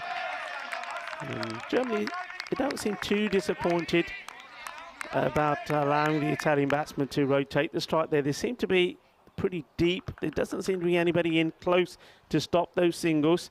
So that's not in their mind, is the boundaries they want to contain. Yeah, that's exactly right. We've seen about 120's been par based on what we've seen so far. It's a lovely shot. Oh, this is a gem of a shot. This beautiful, just rocks back and sort of late cuts this through the gap. What a fine shot that is. Well, the captain loves to cut. We've seen it so far. And this one, it's all about the placement. And Baljit moves to 18. Takes us to the end of the power play. Italy are 29 for 1. Yeah, glorious stroke. A nice way to bring that up. So making a habit of getting a boundary for the last ball. It wasn't a bad delivery. It wasn't that short. It was probably on, and would have probably gone on to hit the top of middle stump perhaps. Goes to show you just how classy it was. Clever footwork and a bit nice manipulation by Baljit Singh, who plays his cricket for Bergamo CC. We did see them in the tournament. It was the 4th week of Italy in Milan. So it's great to see all these players together again. And we had a lot of high-quality cricket from Italy and Germany this year in the ECS, and it's their chance to pit their best against the best. As we're going to see Rohit Singh, the captain, and we didn't see him that long ago. He was in Dresden, you'd remember it well, yeah. Actually. Rico, he captained the winning Britannia CC side. And here he is with the ball round the wicket to Hassan Ahmed. Ahmed just waits for this space away. I mean, to the left-hander, I would imagine that Rohit will get the ball to swing away, but he can really get big swing into the right-hander. And we haven't seen too much swing at the moment here. But if one man can get the ball to do a bit, is Rohit Singh, a fine cricketer, very talented. I saw him in Crefeld as well when he played for Germany in that T20I against Norway and France, and he impressed there. And, we know that he did also there in Dresden. Going big, and this is coming our way. This is huge. Lovely shot that just, it was there, it was in the money, and he gave it everything. Well, you're not often speechless, Rico. I don't know why, because that one was heading straight for you. Luckily, it just died at the last minute. And well, Rico's seen a ghost, and we've just seen 6 more runs. And Baljeet is looking dangerous. This one straight through the line and takes him downtown for a big Maximo. Yeah, beautiful shot. Yeah, I was thinking it's too early, and it's a bit too nippy to be taking that one at this time of day. Full toss, and that's been clubbed for 4 more. You can't bowl that to a man who's seen the ball so well. So 6 and a 4, and he's looking for more. Yeah, that's for sure. And how's this for a start from Baljeet? And look, we often say if there's an early wicket or two, you still have to maintain your aggressive approach. And I think an attempted Yorker from Rohit Singh, but just overcooks a little bit. That one crashed into the fence, just a backward point. Shorter, and this is going to go for 4 as well. Beautiful shot, delightfully done. Just going to show his class, but showing his strength on the offside, isn't he? I mean, that one wasn't too short. It wasn't that bad a ball. And the bowler, I think if you're bowling, you see this go to the boundary, you're going to be disappointed. Yeah, of course. I mean, it's relentless as a bowler. I mean, they've sacrificed the 3rd man. They put it up in the circle. And, yeah, just very clever with his hands there, Baljeet. And he could be gone, and he's got his wicket. Just a variation of pace. I think the eyes lit up of Baljeet here. He thought this was probably going to be another full toss. He's looking to hit this over the top of the 30-yard circle on the offside. He gets a thick edge on this. Watch this. He's just done him with the pace. Clever bowling. And bearing in mind that he's gone for a few boundaries in the over, that takes a bit of guts to do from Rohit Singh. But he gets the wicket. He gets the wicket of the danger man, who was going guns blazing until that moment. Yeah, finally just drew a false shot, didn't he, from Baljeet? So that's a good wicket to get at this stage, because he was looking very, very good, wasn't he? That's the way they'll play. They live by the sword and they die by the sword, these European cricketers. I love this T10 format, but still a pretty promising start for the captain. But Baljeet's got to go for 32 off only 13 balls. It's 44 for 2. Yeah, good start from him. And I bet he's probably thinking, yeah, I quite like batting on this. We want to come back as soon as he can, but now he's got to hope that other batsmen do the same sort of thing, and they can get to that score. I think, I mean, we say 120. I think really 130. It's been sort of par here. I know where people would have noticed we're bowling from the end where we started from in week 1. And that, of course, is just, we're rotating that to give each end time to recover, because things like the bowler's foot marks and also where the wicketkeeper stands. So it's wonderful to have your company, no matter where you're watching around the world. Vinny Sandhu here, Mr. Maximo, along with Rico Full. Hope you had a wonderful weekend. I was catching some of the action from Cyprus across the weekend as well on our YouTube channel, ECN European Cricket Network. So a quick hello to Nish and Ujwal, who I think is heading home, but Joe is going to replace him soon. But it's going to be great to see all these matches this week, and I think this group's going to be really competitive. And we've got England 11 coming, England's best amateurs, and look, these 2 teams already, we're seeing a lot of action. I think it's going to be a really close contest. I think it is. I think it's all teams are capable of scoring big runs. I think we're going to see a lot of runs. I mean, I've got some stats about the runs, which I'll share with you in a bit. But I think what we're noticing is we're just seeing more and more runs being scored. Yeah. I mean, it seems to be like it's a bit of a batting paradise. We shall see. All these teams bat very deep. Baljeet going for 32. Not a wicket that they wanted to lose, but they'll keep going. And they keep going here. And this is into the gap. It's going to be 1 bounce, 4 runs. And this is Amir Sharif, who gets one that's slightly, looks a little bit too short, I think, from the bowler. But it's a good bit of placement. This is Abdul Shakur Rahimzade into the attack, and immediately a boundary. Yeah, too short. and he's onto it. I like the way he's controlled it as well. He's got on top of it. He knows there's 2 men out there, but he's, well, dissected them beautifully. 4 more runs, and this is what we're used to seeing here. Whichever batsman comes in, there's no cautiousness at all. It's just about going in there and playing your shots. This one's a bit wider. To the arm ball. Takes a single. Yeah, it's very much a battle of, as you see on the intros, it's all about bat versus ball, Vinny, nothing else, isn't it? Yeah, that's exactly right. And we love the contest within the contests, don't we? And on a quick load of Maxi as well, Suleiman as well, who's over there from the ECN crew and everyone else. And we love the fact we're able to bring you so much cricket, 7 matches a day most these days. Well bowled. Cyprus does have a day off tonight. Just a rare day off in Cyprus. I think there's only 2 days off in a 24-day span of that night series. So you'll have to just stick to the 5 from the ECL. But I tell you what, there's some really good contests. And that one just pushing Hassan back, who hasn't quite found himself yet. Up in the air, and I think it's got the legs to go all the way. Yes, it does. 6 carreras más. Manos arriba, arriba. Como le pasa la pelota. 6 carreras más. Rami Sharif, he's not working around at all. And I do remember seeing him playing for Fresh Tropical, who ended up winning their week of their ECS back in March. Don't. 4 more shots to catch it, and then afterwards, come on, get down on it. But that Kookaburra, once it passes you, even on this dewy outfield, it doesn't slow down. It keeps going, it keeps accelerating.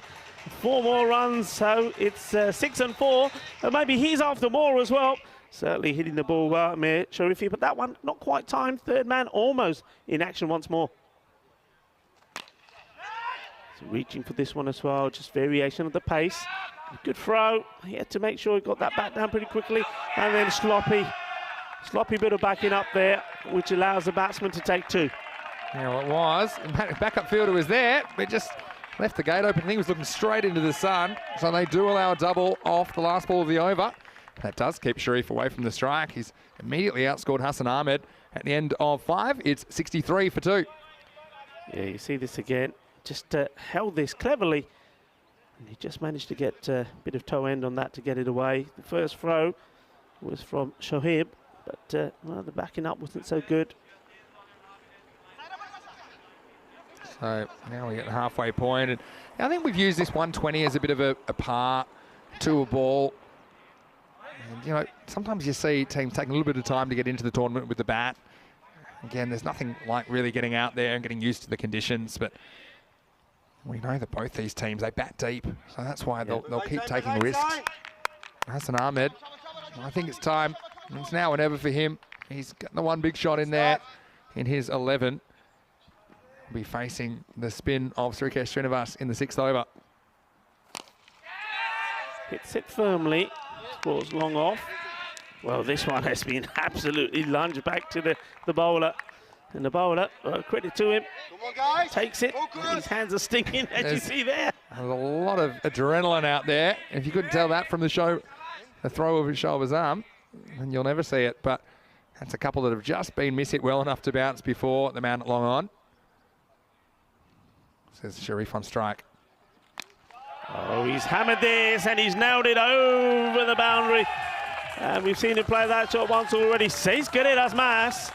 Well, he's in the mood to party, isn't he? And that takes him to 24 of just 7 deliveries. Yeah, and this is good. It just kind of rides the length here. We know this pitch, it will bounce pretty consistently. There's a bit of movement. Sometimes if you hit the seam, it's very pronounced, of course, because the balls are very new that are used in these 10-over matches. Oh, he's gone. He's got to be gone here. The umpire is going to the 3rd man to have a look at this, but this is very good work from the wicketkeeper, Husnain Kabir. And I think you'll find that he never gets anywhere near back in time. It just flicks the bail off, and it's just a little bail flick. I think that's what prompts the umpire to go upstairs. You'll see here, there's no problems taking the ball. And Yeah. Let's go.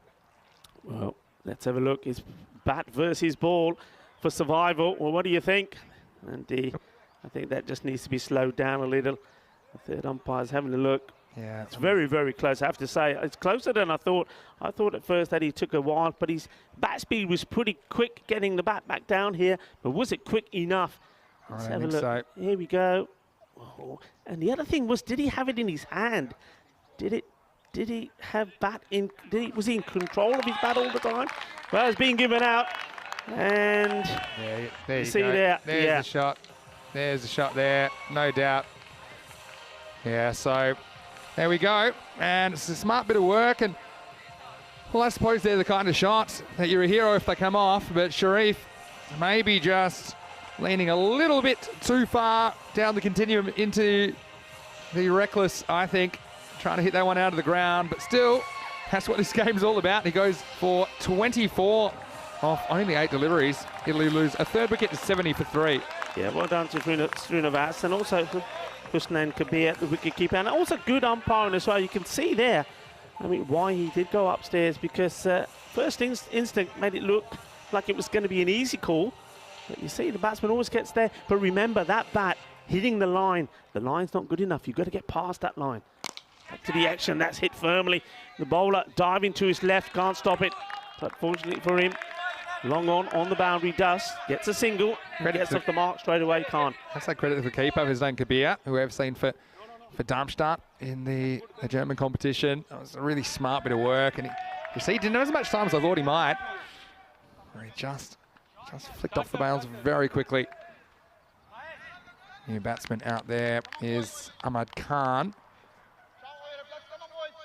And right now, we'll be looking at Hassan Ahmed. Can he get going? Slices it in the air, just gets it past the fielder, and it would go for 4 runs. So he does pick up another boundary. I have to say, it's not convincing, but that's what they need him to do here. He can't be chewing up too many dot balls at this stage now. We're into the last half of the innings, and he's got to play some shots. It just hasn't quite clicked yet, has he, Hassan Ahmed? I mean, if he does, I mean, watch out. But this is the thing. Sometimes you have the timing, sometimes you don't. He just got enough on that one to get it out of the fielder's grasp. Moves to 16. Oh, and this is going to be 4 byes. This is gone for, well, we just saw some very good work from the wicketkeeper Kabir. This one, well, I think he's taken his eye off it. I think he's thought the batsman's going to clobber this. It was short, and he thought he was going to go to the boundary, but it does, but not the way he expected. It goes straight through him. Yeah, 4 byes. He'll be disappointed with this one because, yeah, it's just one of those ones. He just is a bit of a spectator, and it goes over at leg stump. And, well, that can be costly. You see this one, he just doesn't track the ball. We've seen sometimes the keeper's struggling a bit with the extra bounce. But see, he just never gets his body in the line of it, which is what you need to do. You need to forget about the stumps, forget about the batsman. So that's 4 more to the total at the 6-over mark. It's 79 for 3, which is where I normally do my 6-over check-in. Well, if you keep going at this rate, they'll get in the 130s. But you know, even if you go at 2 a ball from here, it's 48. That'd be 127. So, yeah, something like 130 to 140, I think, would be a really good score batting first game of this Group C. Yeah, I mean, they've upped the tempo, though, haven't they? I mean, the first over went for 13, then it was that great over that only went just for 4. Then since then, it's always been double figures, 12, 16, then 18 and 16 again. So, yeah, they're going in the right way. So they're pushing on, maybe trying to get to that between the 130, 140. Big appeal. And, nice, fiery, lively delivery. Malik Zai coming back. Yeah, this game's really in the balance at the moment. I understand why the Germans wanted to chase, but the risk is, I mean, you put your batsmen under more pressure as well. If there is a decent score on the board, you're kind of gambling that you can keep Italy to something below par. At the moment, that seems unlikely. With 7 wickets in hand, just under 4 overs to go. A lot of people thinking that a bit of Jasprit Bumrah about the bowling of Shahir Malikzai. Well, what do you think at home?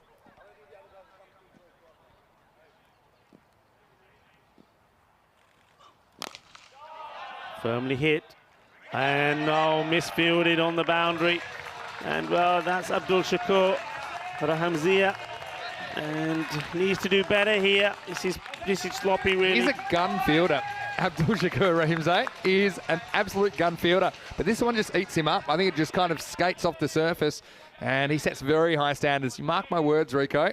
That'll be the low point of his week in the field because he's going to pull off some quite amazing things this week. Just give him time.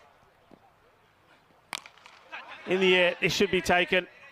Loads of time and no mistakes at all from the captain, Rohit Singh. So, Ahmed, he goes. He's had a sort of a hit and miss type of innings. He's misfired a few, but he has managed to get hold of a few as well and had a bit of luck with the one that did go to the boundary. Well, maybe Raheem Zai can say, well, maybe that was going to be a single. Well, I let him have 4, I kept him on strike, and that's why I've got the wicket, so I played my part. Well, is it worth 3 runs for the wicket of Hassan Ahmed? Well, probably, because if he gets going, he can be really destructive, but he just never did quite capture what he's capable of. I'm sure we'll see him come back strongly later in the week, but still, I mean, if you on your bad days you're scoring 20, and it's clear that you're a pretty good player. And now halfway through the 7th over, Italy are 84 for 4. Yes, a new batsman has to come in, and well, he's coming in at a good time. Runs on the board. You can afford to play your shots. Still got plenty of wickets also to come in. Say hello to Ujwal Gadaraju, who is in the chat at the moment, saying everyone in Cyprus is glued to the action. And, well, enjoy your day off. You guys in Cyprus, you deserve it. But, yeah, a bit of Jasprit Bumrah. That's what the consensus is. And a wicket for Malik Zai now.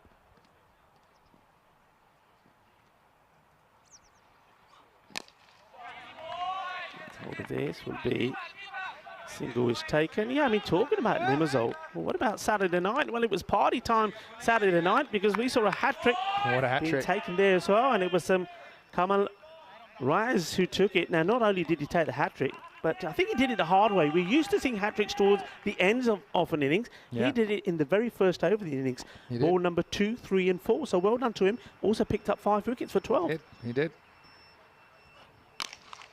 In the air, fielder gives chase and does well. Oh, well, he can't believe it. I thought he's done well. He's got a hand onto this. And that was Shoaib Abzam.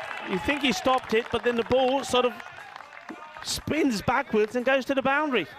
Yeah, so, I mean, this is one where I think he's probably too careful because he can probably grab this Shoaib Abzam, but he thinks, I'm just going to pat it back. But there's a bit of backspin when he pats it back. And just roll back over the line. Yeah, great catch by the keeper to finish that hat-trick as well. A real one-hand job. And, well, enjoying the action across all the competitions at the moment. But, of course, this is the showpiece of European cricket at the moment.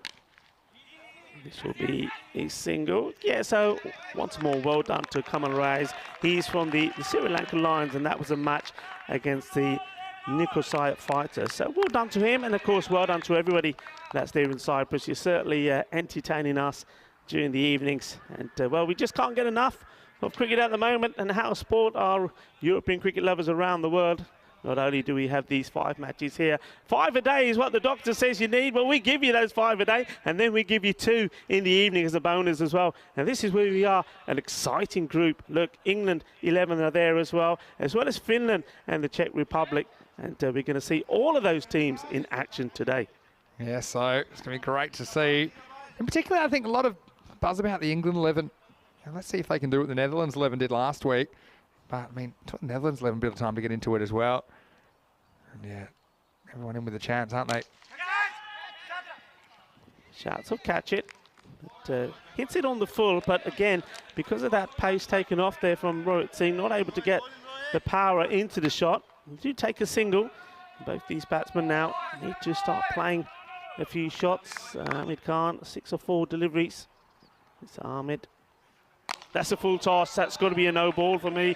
It will be caught, but and well, they take the single. Thought about 2, so no ball called. It's a high full toss. So this one will be a free hit. Did well to at least prevent the boundary, but yeah, it was just 2-4. I think it's probably an attempted Yorker from Rohit Singh. And get a good idea of it here. Yeah, that's a good call by the umpires. I thought we might see him opening, but they decided to bat him at 6 in the end. It's pretty full as well, but this one's okay. So it gets away with it. Takes a single. So not too much damage done. Free hit. This one's probably thigh high, but still too full, really. I mean, you get a good idea of it here. marginal, but I think that one's fine. Rohit's got to find his length. Better. Straight through. You can see, you're not seeing the swing.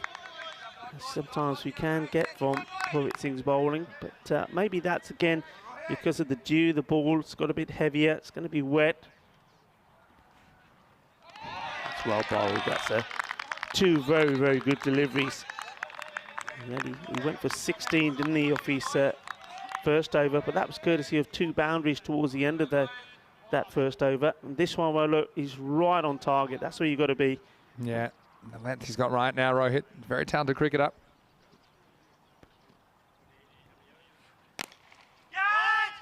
In the air, one bounce, stopped by the man. He's fielding on the boundary there at extra cover. They've just pulled this back, haven't they, Rico? I mean, look, they were staring down the barrel of kind of 130 to 140. Now, if you can get away with, you know, in the high 90s at the 8 over mark, maybe you could even keep it below 120 with a bit of luck. Nicely played and been sent back, but not to the best of throws. And I think if he had stayed on his feet, they're still throwing it around. Well, how about that? They've given him the opportunity to take this single on 3 occasions, and batsman haven't moved. I thought they might get one in the end, somewhere along the line. It's just a very exciting dot in the end. Look at this one. It's carved out.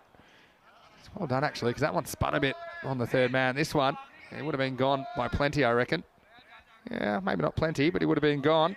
And then we almost had a run at the end of that. So it's just a very kind of extravagant 0 to finish the over. And after 8, it's 95 for 4. Yeah, I mean, no, I was talking about the runs, so Vinny. So remember, week 1 was played from this end. And in week 1, we saw 4,050 runs scored, 229 wickets.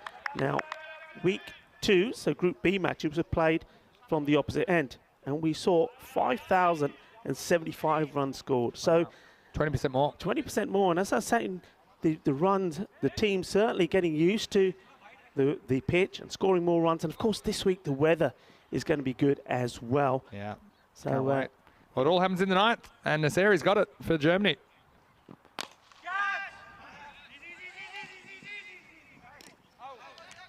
Oh, it's good work in the end. I mean, it's where you got to be, I think.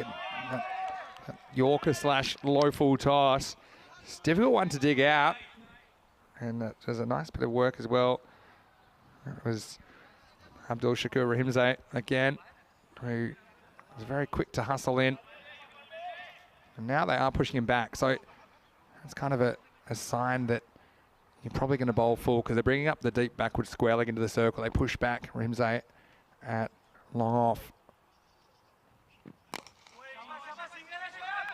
Yeah, full and straight, single.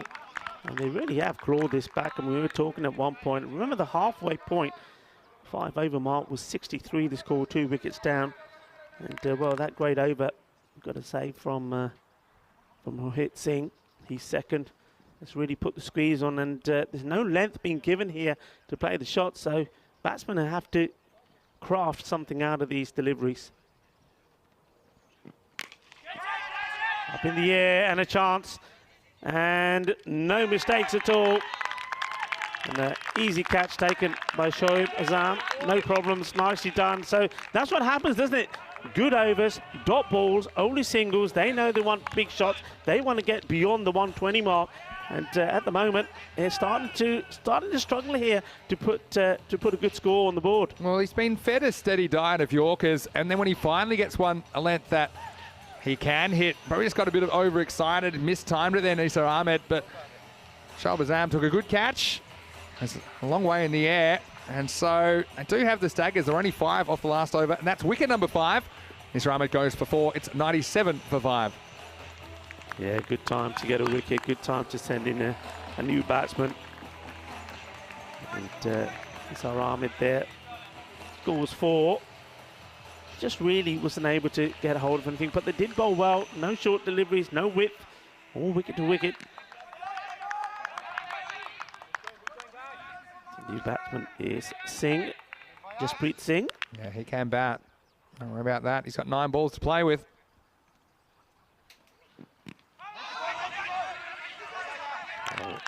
Angled this into the pads, giving him no room at all. And he's trying to whip it away, isn't he? But good ball first up to the new batsman. My word for Germany, they've been kind of relentless and persistent during this innings. They've kept the chat up, they've kept the kind of energy up, and they're getting the rewards.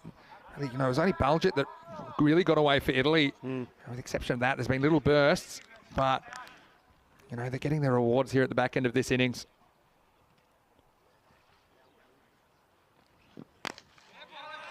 Takes this one out. It'll just be the 1 run. Fielded by Rohit Singh, the captain. That's what good captains do as well. I mean, that over, there's only 5 off that over in the 8th, and now this one, there's only 3 off this one with a ball to go. So what's that? Just 8 runs off the last 11 deliveries at this stage of the innings. That's priceless. Yeah.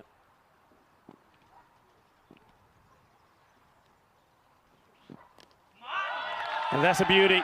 Well, you're talking about priceless. That shot is priceless as well. He showed his intent early, didn't he?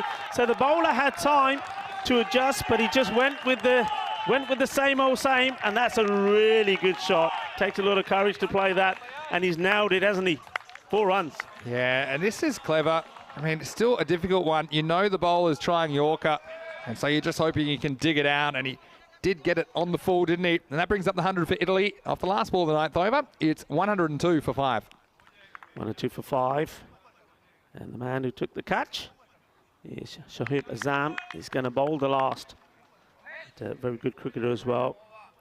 Remember seeing him in Kiel, and he certainly entertained us there with his batting and his bowling, and of course his fielding as well. Yeah, he's a very, very gifted cricketer, isn't he? Shoaib Azam. We saw him take his club, Kummerfelder Sportsverein, to victory in that ECS. Anyway, here he is bowling the 10th. Firmly hit. Just take a single. And that's a win here at the moment. I think if they've, and it looks like they're going to, unless we see some amazing hitting here, if they keep this down to sort of what about the 115, they've done a remarkable job. It's been a great recovery. There were 63 off the first half of the innings.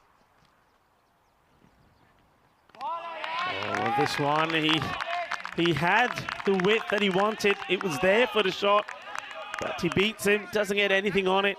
Had a big gap there. There's a very fine third man.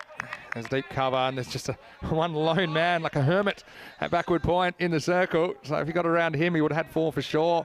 But this is a really good comeback. I think now, Germany a lot more comfortable chasing something like 110. Gets hold of this, shouts to catch it, and he can't do anything about it. Just fingertips away, goes all the way. Bolle. Looking to finish strong here, Italy. Yeah, it's a nice shot. Just gets enough of this to get it over Fayez Nasseri. And this is what happens when you don't quite get the Yorker. You see it's a length that he can get under. We have seen those mishit on occasion, but that time the batsman's willing it over. That's for another one, but this time they'll get 1. And despite the slight fumble from the fielder, that's all it will be. Yeah, it would be an interesting one maybe to try and take a 2 on, because if there's one out at the bowler's end and you get Ahmad Khan back on strike, who's got the hot hand. Jasprit hasn't really been able to make an impact so far in the 3 balls that he's faced. They probably would have got away with it if they went for 2 as well.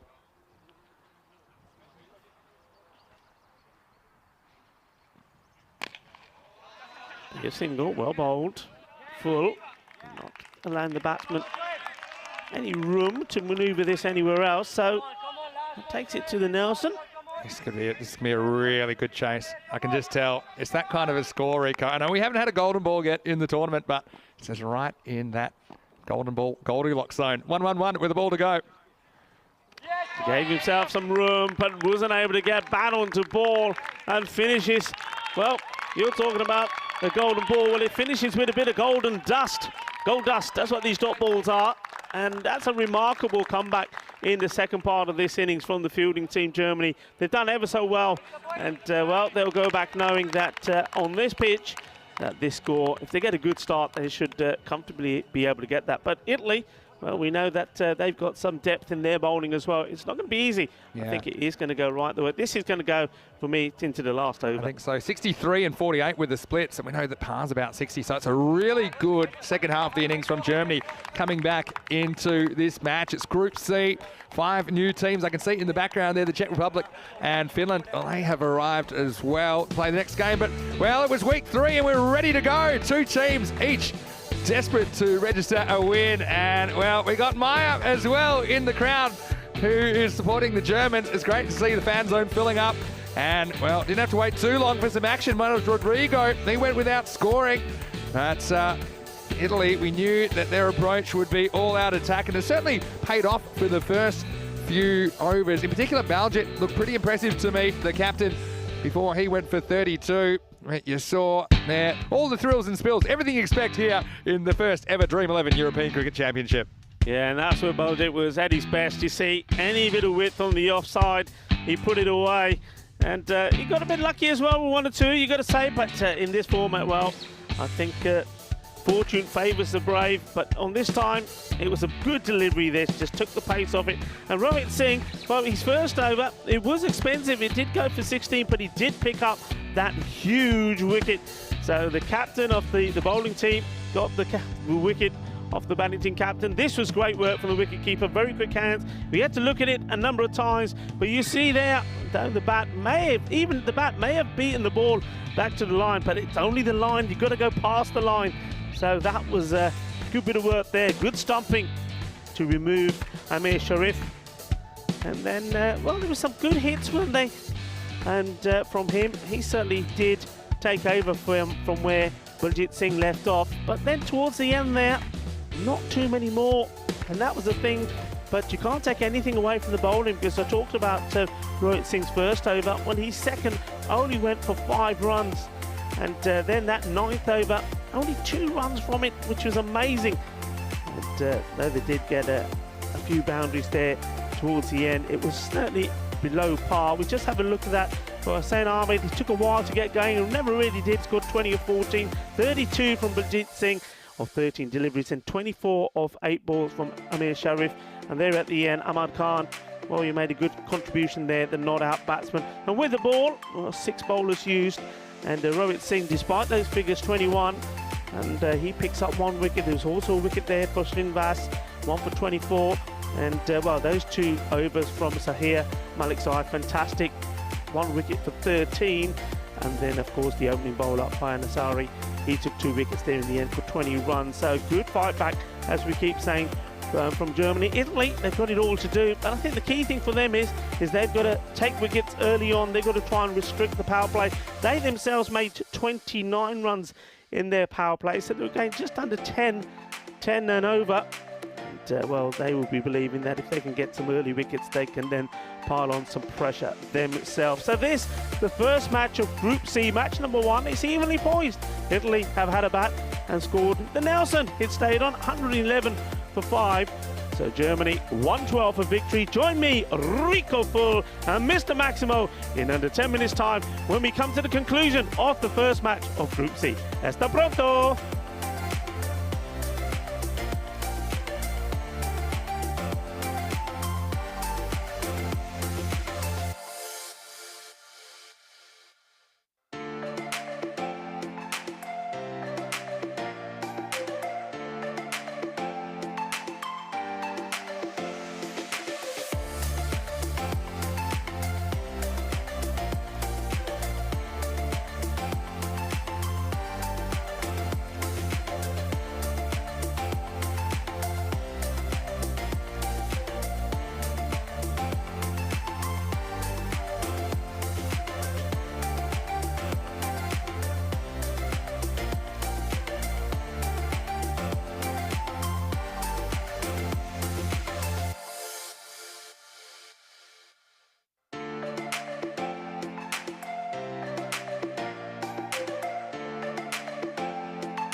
Hello and welcome back, cricket lovers, to the beautiful Karma Oval cricket ground. What a spectacular view that is of where we are. Well, this has very much been our home and will continue to be our home for a month. Well, this is the start of Group C. It's the third week of competition in this Dream 11 European Cricket Series.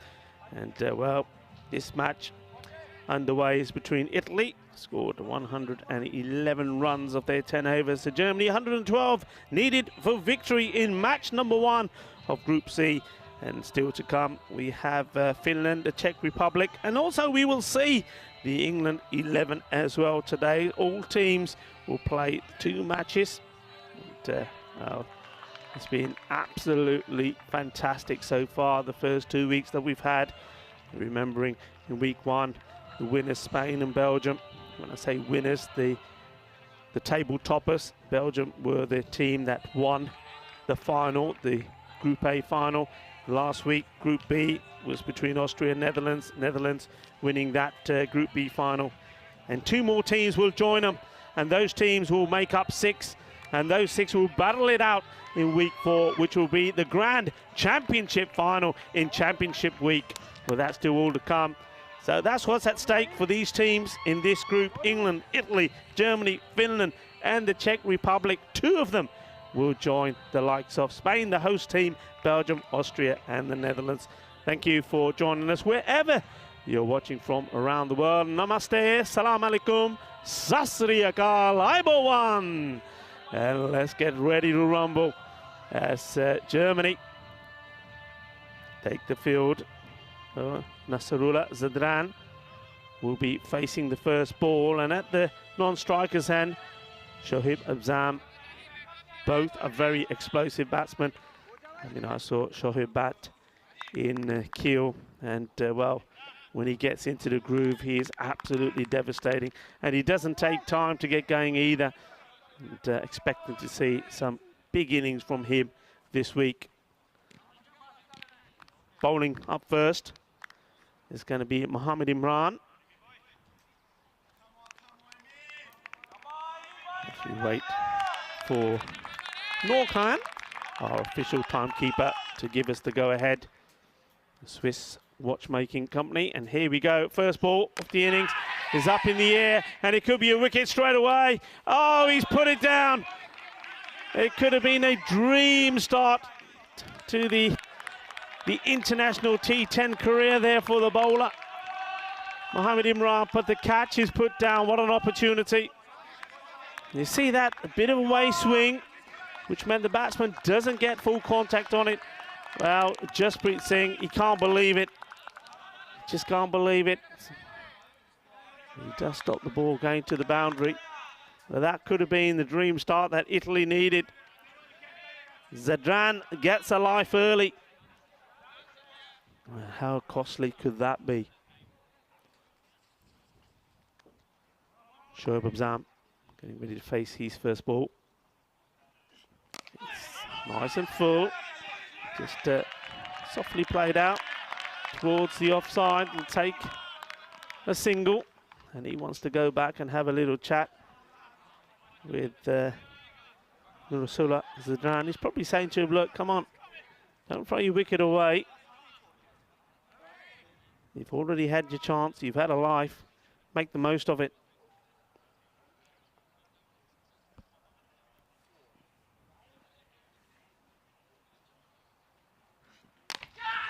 He plays a similar looking shot. This time it's wide off that fielder. Jasprit down on it quickly, gets the throw in.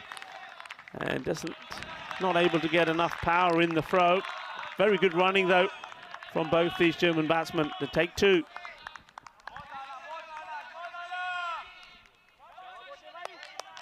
Well, how do you like this excitement from the first match in Group C? And I'm enjoying it. Rico Full, and alongside me, as always and as ever, it's Mr. Maximo, Vinny Sandu. Yeah, looking forward to this chase. Good stop from the fielder. He had to be quick on his toes there. Scarpering along the boundary. And tidies up. He's done well, gets the applause. Really good teammates. hands. Yeah, really good hands down there. That third man, Ahmad Khan, handy contribution with the bat.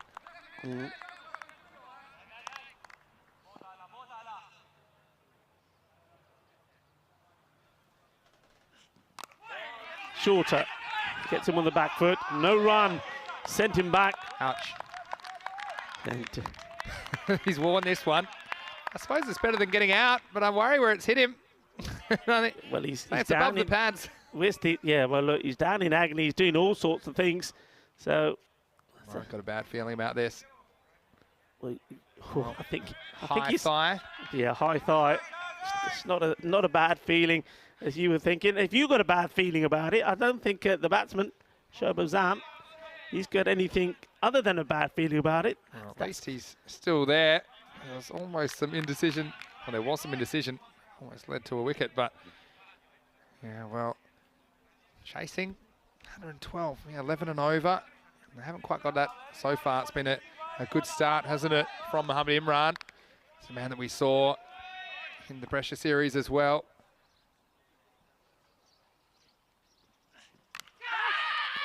And caught. And I'm going to say this because you don't see this often. It's not too many times that we see a slip taking a catch in T10. When he's there for a job, and that's what he's there to do. We've seen a couple go down, and you know why I'm giggling, Vinny, because you know exactly the story I want to tell. But that's the first wicket. That's a very good catch. That's right. I think they've seen a couple of nicks. They said, look, let's just gamble and let's try and remove a dangerous batsman with a slip. And the keeper had visions of it, I think, but then he realised the slip was there. I mean, if the slip wasn't there, yeah, you probably see Nisa Ahmed flying at that one. But well, how happy is Mohamed Imran? He gets a wicket in his first over. What a way to cap off the first. Shobazam goes for only one, and Germany are 5 for 1. Yeah, I mean, Mohamed Imran, he should have had a wicket of his very, very first ball, and it was Zadran who was dropped in the deep by Jasprit, but he has come back and taken a wicket. So the first over comes to an end, and it's a good one in the end for Germany. Well, not for Germany, it's a good one for Italy. For Germany, it's a good one in the sense that they could have had both batsmen out, but only one is. Zadran is still there, and will he make it count when he was dropped by Jasprit? But at the end of the first, it's 5 for 1. Yes, that's a good over to start. Like you say, the drop catch doesn't hurt him so much in the end. Let's have a look at these teams that are in Group C. We will see Czech Republic and Finland coming up next, and we'll see England 11 in the third match of the day. The news from the toss is that Czech Republic, they've won the toss, and they'll be batting first in match 2. Oh, well, this has caught him on the lid. And it's a very quick delivery, you have to say. But he bent his back and powered this through from Amir Sharif. Oh, so good that he's wearing a helmet. I mean, otherwise, that's a very quick end to the tournament for the batsman, Nasrullah Zadran. And just slippery, wasn't it, from Amir Sharif? Yeah, that was a fiery ball. And that would be the one for the over as well. That has been signalled. He still bangs this one in, but it's come out of the middle of the bat as well. And Zadran has the last laugh, if you like.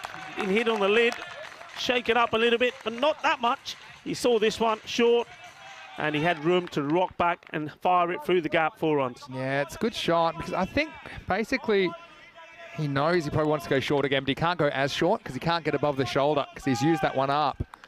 And so he just waits and hits it through the line. That's a good comeback from Zadran.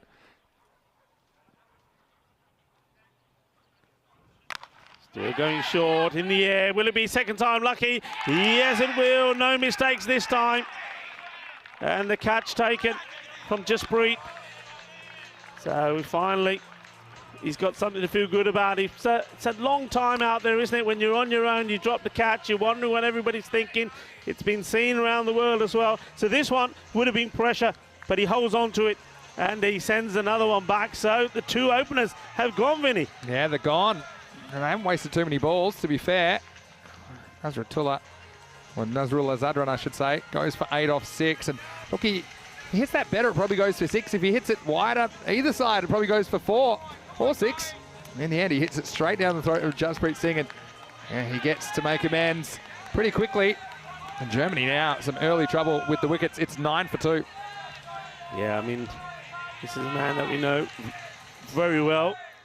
It's Michael Daub that comes out to bat. It's a classy young batsman, 22 years old. He plays some delicious shots around the ground. It's not a natural big hitter, but I think that's fine. I think that's what Germany need here now. You got the firepower there in the captain, Rohit Singh. He'll score quickly, and I think you just need somebody just to steady the other end and just keep giving him the strike. And he lets this one go through. We're certainly going for the shorter delivery, isn't he? The bowler here. He's every delivery that's been bowled so far has been short from Amir Sharif. And you just get the feeling that the right batsman in at the right time against this sort of bowling will go after it. He's got the field for it though. He's got the third man back. He's got deep point back. He's stacked that offside field with 7 of the 9 available fielders, including a slip. So you can take a risk if you're going to go across the line. Gets behind this. Mahela Darbs, the new batsman. Yeah. He gets off the mark. We did see him playing in Hungary actually for the Budapest Blinders. Also plays his trade in German club cricket. So gets an opportunity here at number 4. A bit of a test for him, that's for sure. MSC Frankfurt are in the chat. Hello guys, it's great to see you and congratulations on your European Cricket League qualification.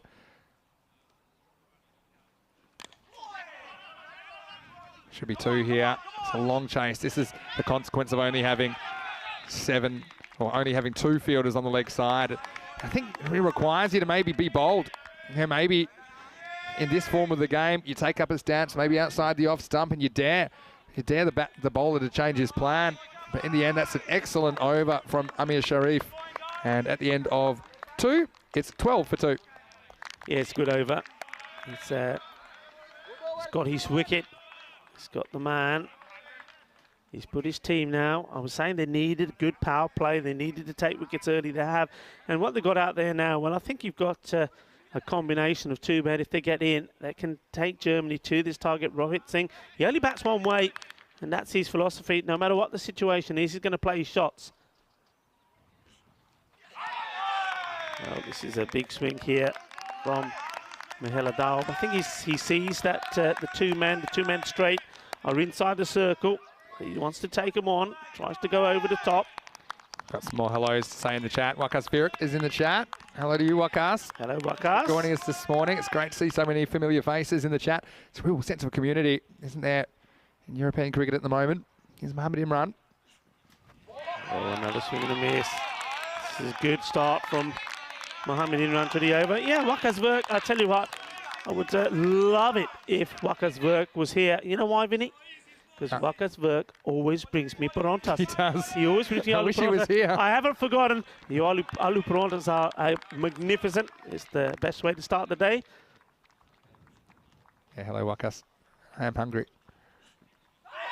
Oh, he's done him again. And a bit of frustration here, I'm noticing, from the captain, the non-striker, Rohit Singh. But he's far better off, rather than taking that out on himself, just scarping to the other end and having a word with the young man. Yeah, get involved as well. If you follow us at European Cricket, we have so many subscribers. We can always use a few more on Facebook, Instagram, and Twitter. You can also follow me at Mr. Maximo. And Rico is on the Facebook now, rico.full.1.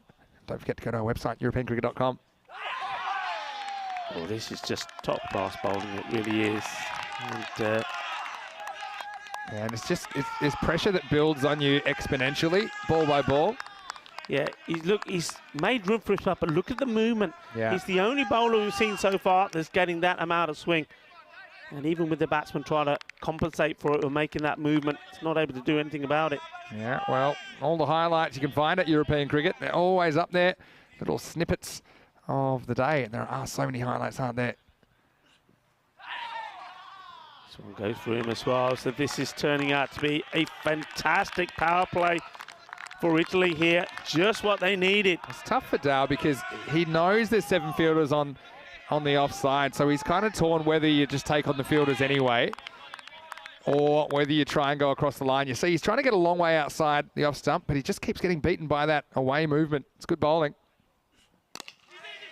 And it's going to finish with a maiden, Vinny. This is just incredible. Absolutely incredible. What an over that is. Yeah, incredible. And I'm not sure it's our first maiden. It certainly is the first of Group C. So the score remains 12 for 2 after 3. And look, they probably could have got a run off that last ball, but I think they're realising, obviously, with Darm struggling so much, Rohit Singh, he wanted the strike. Yeah. And there's going to be a tooth missing from that little Manhattan there. Yeah, it's not often you see that. No, we've had a wicket maiden, in fact, in Group B. So it's not the first maiden, but what a time to bowl a maiden. Remember, it's in the power play. You've only allowed 2 men outside, so batsman should be in a position to take advantage of it. But he's just bowled a really good line, and he's got that swing. He's getting the ball in the right area, swinging away, and unfortunately they're not able to get bat onto ball. The rate's already up past 14 and over as well. So now you need an over to counter that. And Baljit Singh, the captain, who batted very well, quick fire 30 odd.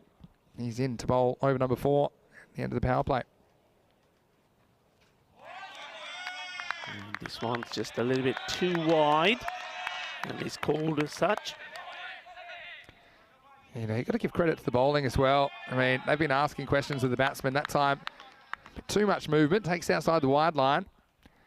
It can't be easy for the batsman. Always expect a bit of a rust on a Monday morning. New pitch, new conditions.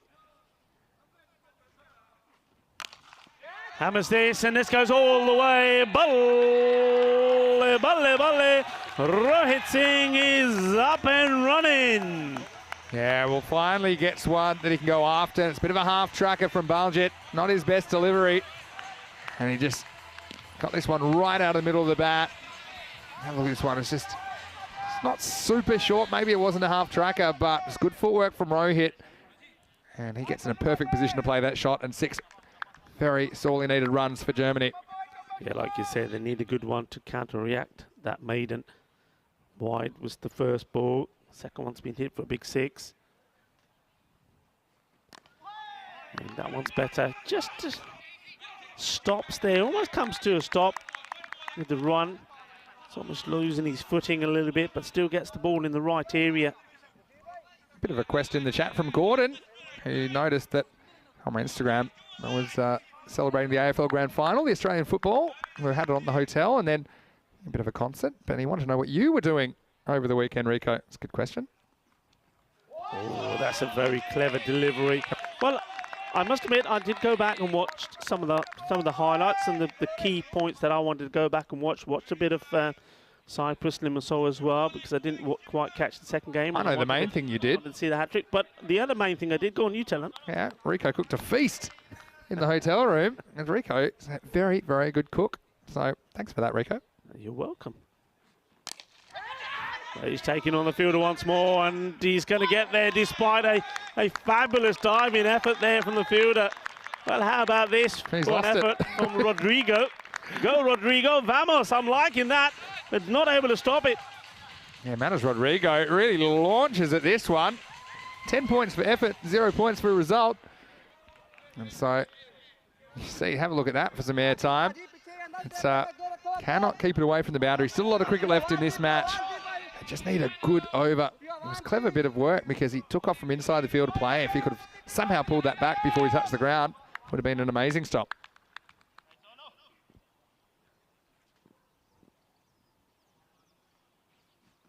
Slower, but it's come off the bat pretty quickly. That's 6 more. Que grande esta jugador. 6 carreras más. Yeah, once again, how quick does Rohit Singh get onto the back foot? And look, he's not the tallest guy at all, quite on the contrary. But you'll find sometimes the players that are a little bit shorter in stature, they're very quick on their feet, and he gets that back foot back and across. And that one's into the jungle. 6 more to Germany.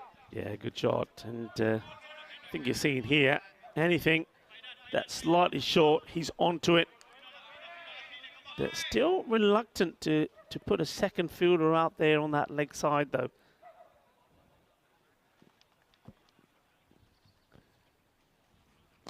Slower, takes a single, clever batting. He wants to stay on strike. It is really clever batting from Rohit Singh because he knows that Dalb's been struggling at the other end, so he's got his back, and he'll continue to be on strike as we get to the end of the 4th over. Germany are 30 for 2, and there were 18 off that over, so just what they needed. Gets that rate coming down a little bit. Good batting by Rohit Singh. So very good morning once again. If you're just joining us, it's week 3 of this Dream 11 European Cricket Championship, the first ever tournament of its kind, the first ever international T10 cricket. Vinny Sandu here, Mr. Maximo, along with Rico Full, and we were talking, and there was a great question in chat. What did Rico do over the weekend?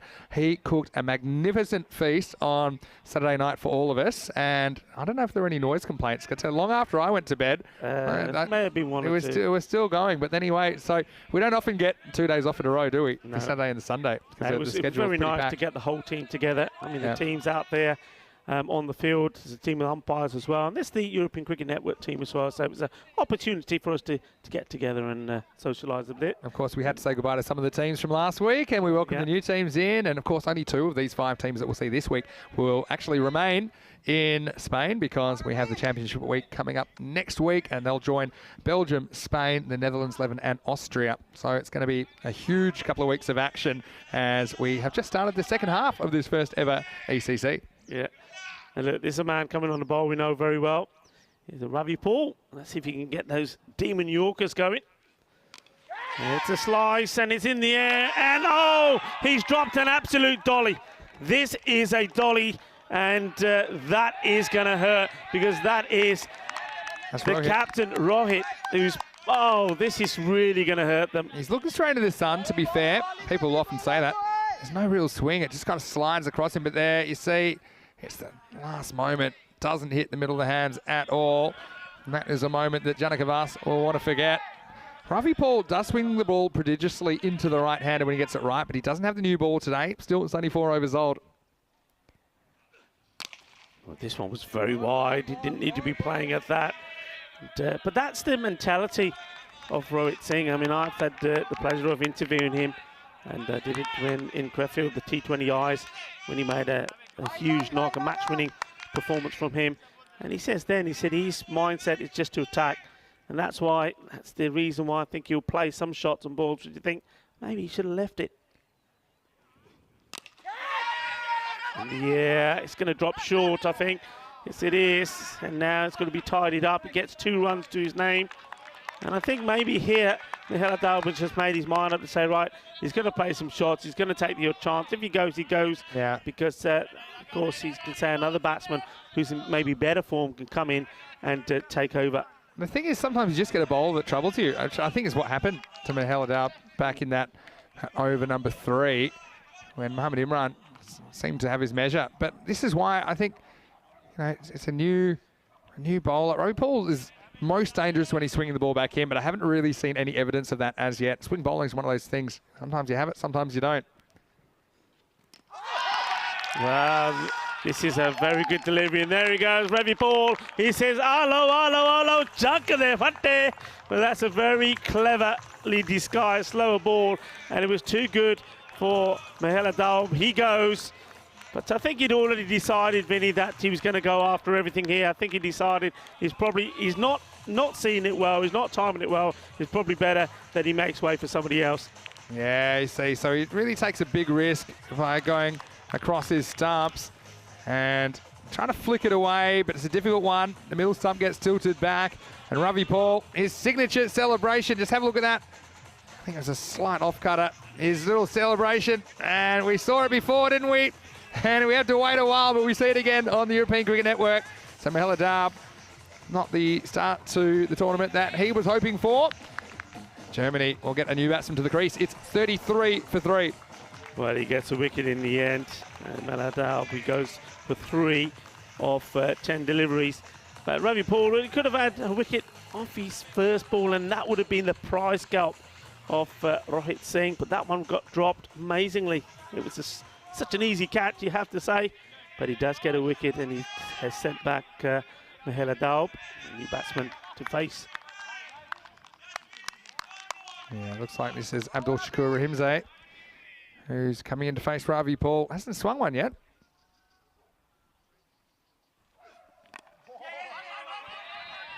Take the single, that's good running.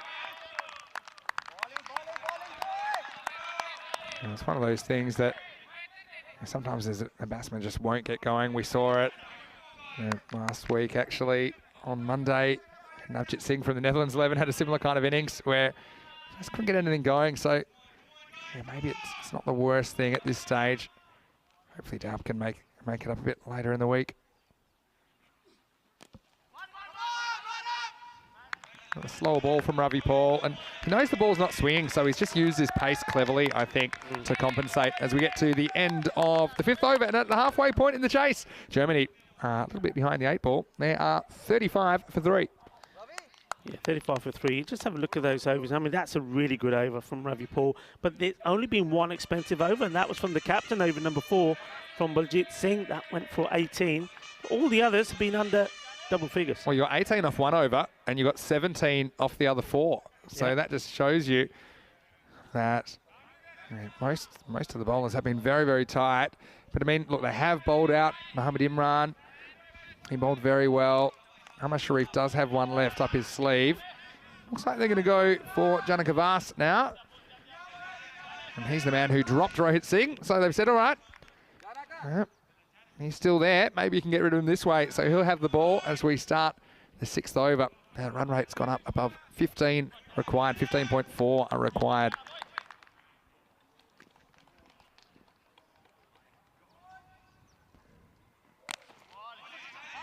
Place this short of a length outside the off stump, played out to the offside by Rohit Singh, gets a single.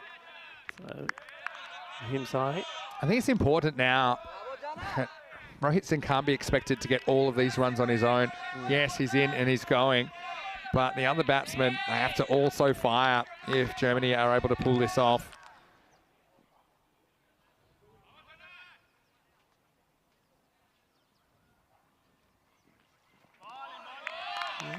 This one's fine. And the batsman just having a little look at the umpire. Umpire should say, nothing wrong with that, that's fine. Yeah, it's frustrating. But let's have a look at this. Yeah, I think it's a good call. Yeah, I mean, it comes back just in time. Perfect delivery from Janaka Vas.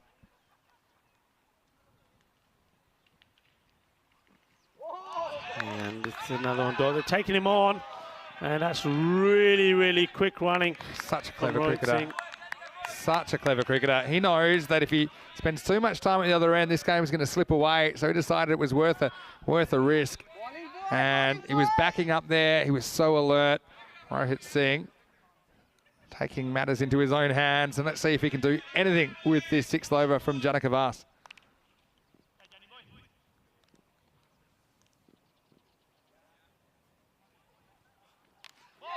Oh, that's a good stop from the keeper. Oh, Nisar Ahmed, this is absolutely brilliant.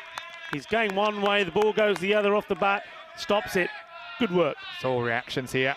A lot of keeping his footwork and everything, but sometimes it's just pure reactions. That's one where he's slightly wrong-footed. Well, now that run rate creeps towards the 3 ball. It just needs something, and you need something soon. What can Rohit Singh do? Just stops himself as he's coming in there. I think that he may have heard some talking from one of the fielders as he's running in, and just stops in his tracks, goes back to his mark. Well, I'm not going to count them out as long as Rohit Singh is there. Yeah. But, I mean, like I say, needs some help, doesn't he? This one is a wide. I have a feeling this one may have done a little bit as well. Let's have a look at this. Has he got any movement on this? Yeah. That one just seems back a little bit, but straight over that line. Typically, if it gets any of that blue wide indication line as it goes past the popping crease, it will be called. I think it's a good call by umpire Shoup.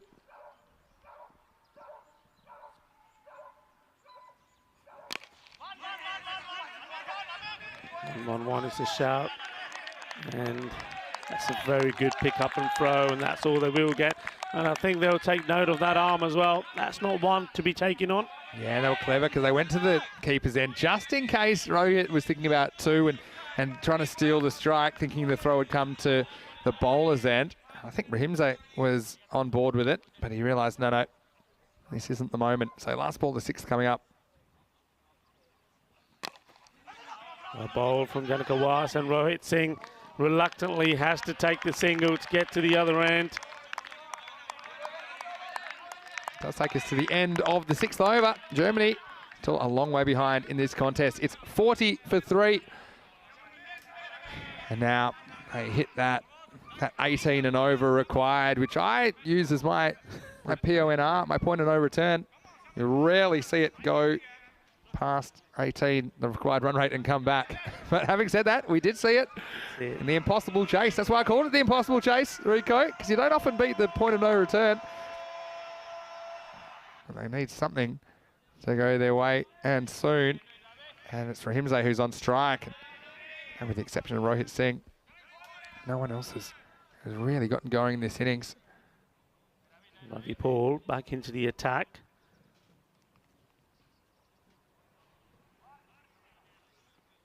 Short, and it's been picked up and goes over the fielder. 6 carreras. Así me gusta. Eso es que necesita ahora.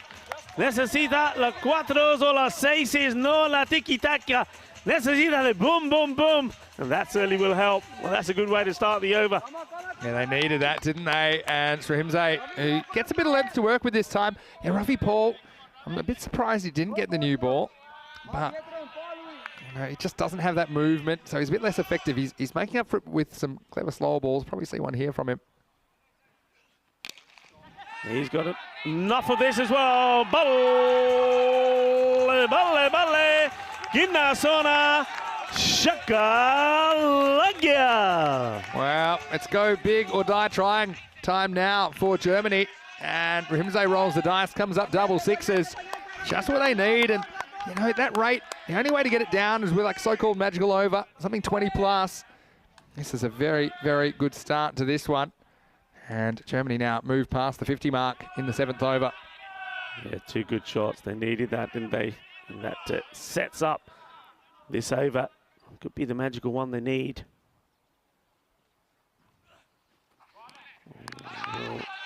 If he hits, he could be in trouble. And they'll probably go upstairs, I think, here.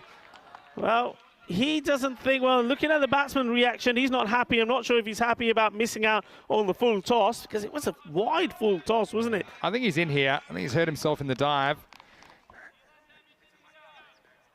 Well, we're waiting to see what the reaction is from the third umpire. We'll be having a look at the screen here now. That one was signalled a bye.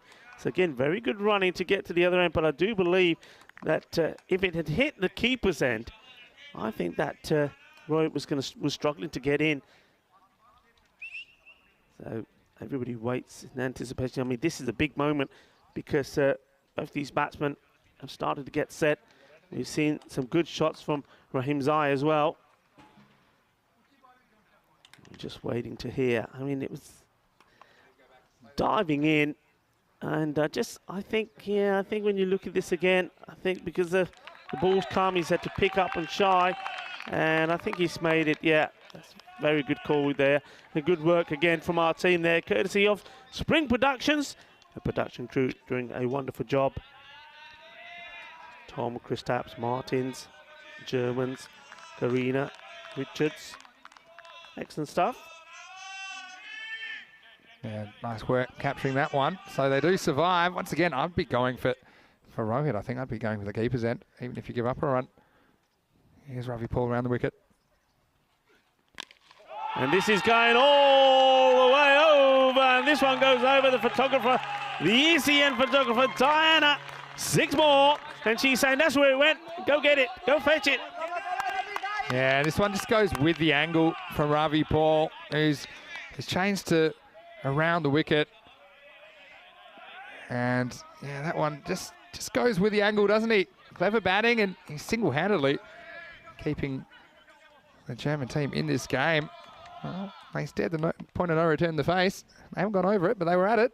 Now it's back down under 16. So ends up being a full toss, but not able to get it through the field there. We'll take a single, but that's okay. We've had a couple of boundaries in the air with the singles. The rotation is good. They're trying to get themselves back into this game. How good was that work there from Elvira as well? Doing the replay spot on for the third umpires.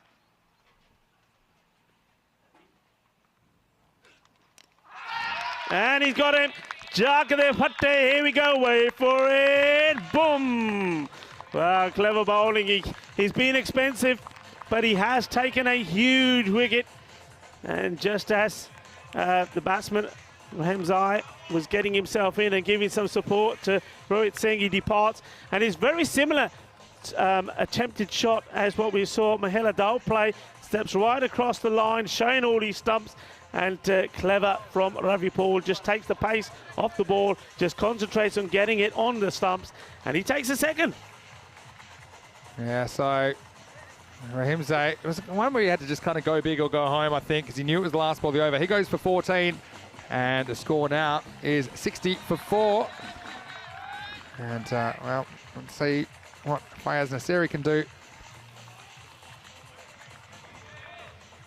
And, well, this is coming up next as well. We have second of 5 matches today. We've got 2 teams making their T10 international debuts.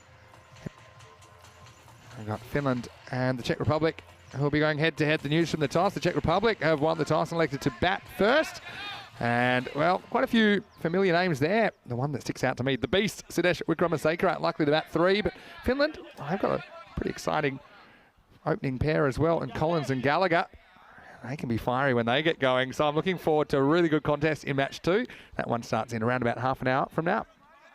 Jasprit Singh coming on to bowl here now. 20 coming off that last from Ravi Paul. He did get the wicket off the last ball, but it was an expensive over. I mean, he was talking about the point of no return, that 18. Well, tell you what, getting that 20 of that one, their rate has come back down now to 17. So clawing themselves back in this game. And while this man is there, they've got every chance of doing it. Well, that's the shot of the day. What a shot this is. Absolute class. Magnificent. Oh, it doesn't get much better than this. And this is Jasprit Singh that's come out. Nothing too wrong with the ball. It's just a length ball. But look at the bat speed. Look at the way he just flays his wrist through that one. So don't count him out. That's 48 required in 17 balls. And, well, Rohit Singh doing the job. Well bowled. They'll be looking for 2 here. They're pushing, and they should get it really comfortably, and they do. Yeah, I mean, Rohit Singh, never say die. That's the sort of batsman he is, and we've seen him plenty of occasions get victories for his team, including the national team in the T20Is when, well, they never looked in it, and that's what he can do. That sort of class act he is. Very wide. Oh, no, no, no, no, no. Well, I tell you what, if this match goes Germany's way, you're going to have to look at some really sloppy fielding. I mean, that is Manoj Rodrigo there. There's Maya. She's excited by that. I don't know whether she put a spell on the fielder there. It's on that side. And that's just one that I don't think even Manoj Rodrigo can work out exactly how that one's been missed, but yeah, there's been some sloppy fielding there has. I mean, at this level, I mean, really, that's not acceptable, is it? Full toss, and he's banged his way. Seis Guerreras más. Balle. And aren't they up for it? Well, they know while he's there, there's every chance they're going to do this in style. Big hit, 6 more. oh, can you believe this? Cricket is a momentum game. Once again, they get that rate below 16. Oh, it's the Rohit Singh show. He was a late call up into this team. Wasn't in the original selected team as well for Germany. Can you believe it? Hard to believe, but well, here he is, and he's delivering. He's on 46. He has 46 of the 76 runs in this innings. And make that his 50, 52. Shaba. Ginna Sona. Que grande es ese jugador. Eso es genial. Rohit Singh, बहुत बधाइयां अपनी 50 बना ली पहली match दे विच 52 कल्ली 20 ball they which. Unbelievable stuff. And he does what he does best. Just goes out there and plays his shots. And this one was big. 6 more to him. Again, it's the length. It's just something that Rohit can pick up. It's not quite hitting the Yorker. I think you've got to get it right up in that block hole, but you don't have much margin for error. This game now hangs in the balance. Slow ball. He's played that away nicely. And He knows what he's doing, doesn't he? That's why he's such an intelligent cricketer. Takes a single, keeps himself on strike. The score moves to 83 for 4 at the end of the 8th. Oh, hasn't he played a lone hand for Germany here? I can't believe they're in touch in this game. I mean, the last 2 overs have been magical. I mean, I know that Ravi Paul did pick up a wicket, but he went for 20 in the 7th. Then Jaspreet, he goes for 23. So just what the doctor ordered for Germany. And have a look at that worm. They're reacquainting themselves with each other because there's been a fair distance between them for most of this innings. But now the 9th is just so crucial, isn't it? It's so crucial. Now look, you were saying 2 overs ago we were talking about the point of no return. Have a look at that right now what it's gone down to. And that's what those 2 overs have done. I mean, that's exactly right. Sounds obvious, and it is, but whatever you get in the 9th, you don't need in the 10th, and vice versa. Whatever you don't get, you will need in the 10th. 10th over's always got an extra layer of pressure. So they're going to Janaka Vas, whose first over only went for 5. And they tried a couple of other options. They tried to sneak one in from Jaspreet, but didn't work out. And Jaspreet in himself is a good performer, proven performer, but everyone's got to have a few nerves. Their first game, well, Fast, trying everything he can to get ahead. Here's the 9th. Yeah, I think this is a good shout for me to Vas bowl. He was I think the only bowler we've seen so far that consistently hit the mark. I mean, okay, we did see that the over that was bowled, the maiden over, we have to say. Remember that? Yeah. Long time ago, wasn't it, from Mohammed Imrani's second, the maiden, when it was 12 for 2 at the end of the power play. But he's obviously bowled himself out. And other than that, I think this man, Janaka Vas, he had to bowl this one. That's one. See if he can do it again. Well, single is a win, but again, it's, oh dear, oh dear, oh dear. It's a misfield, which allows them to come back for 2. And, well, you've had the opportunity to be bowling at the new batsman, hasn't faced a delivery yet, and he messes it up. That's criminal, because Rohit wasn't going to take it. He thought, nah, I can't get back there, I'll get run out. As soon as there was a fumble, he was very quick. Again, that's all about running the first one hard. He must be getting a bit tired as well. And, well, unfortunately, Rodrigo, once again, the culprit. So 27 off 10. Oh, I just knew this would be a good... this would be a good finish. What a start to the week.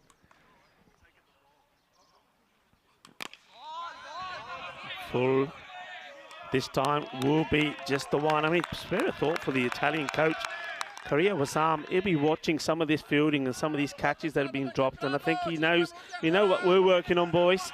Our ground fielding and our catching. And the crowd's loving it as well. Well, there's Terry and Danny and Phil when they've arrived.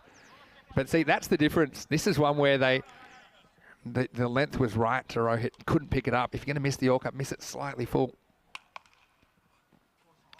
This has gone too wide. Won't mind that too much because he's trying to get the ball in the right areas. So, well, if that's the only damage that he does and he gets it back on the money, he won't mind. But you just got the feeling here that Nasari has got to throw the bat at this, hasn't he? He's got to have a go. See, I mean, you can't miss it. Listen, you don't want a dot. At worst, you want a 1 to bring Rohit Singh back. I mean, even better would be a boundary. 1, 4 or 6. These are all positive outcomes for Germany, I think, off this delivery. Full toss. Thumps it and gets the boundary. 4 runs. Big moment. He needed to contribute, and he does. And that just helps, doesn't it? Any runs that they get here, because look, the key thing is also is you've got to have Rohit Singh on strike for the final over. So whatever comes from the other batsman here, Nasari, is all big bonus runs. Yeah, well, that's right. I mean, he's done what plenty of other batsmen couldn't. He's found the boundary. He's done it early in his innings. So blockbuster finish here in match 1. Firmly hit, and it's going to be 4 runs. This is a super shot. Que grande. Well, que forza. Well, this one was a bullet, wasn't it? Straight. Splits the fielders. 4 more. Now, this was a bullet. And the long off was just a little bit kind of far around. This one's a blast straight down the ground. Well, how about this for a finish? Just a taste of what's to come. 17 off 7. Last ball. You can have a swing at this one. Oh, it's a wide.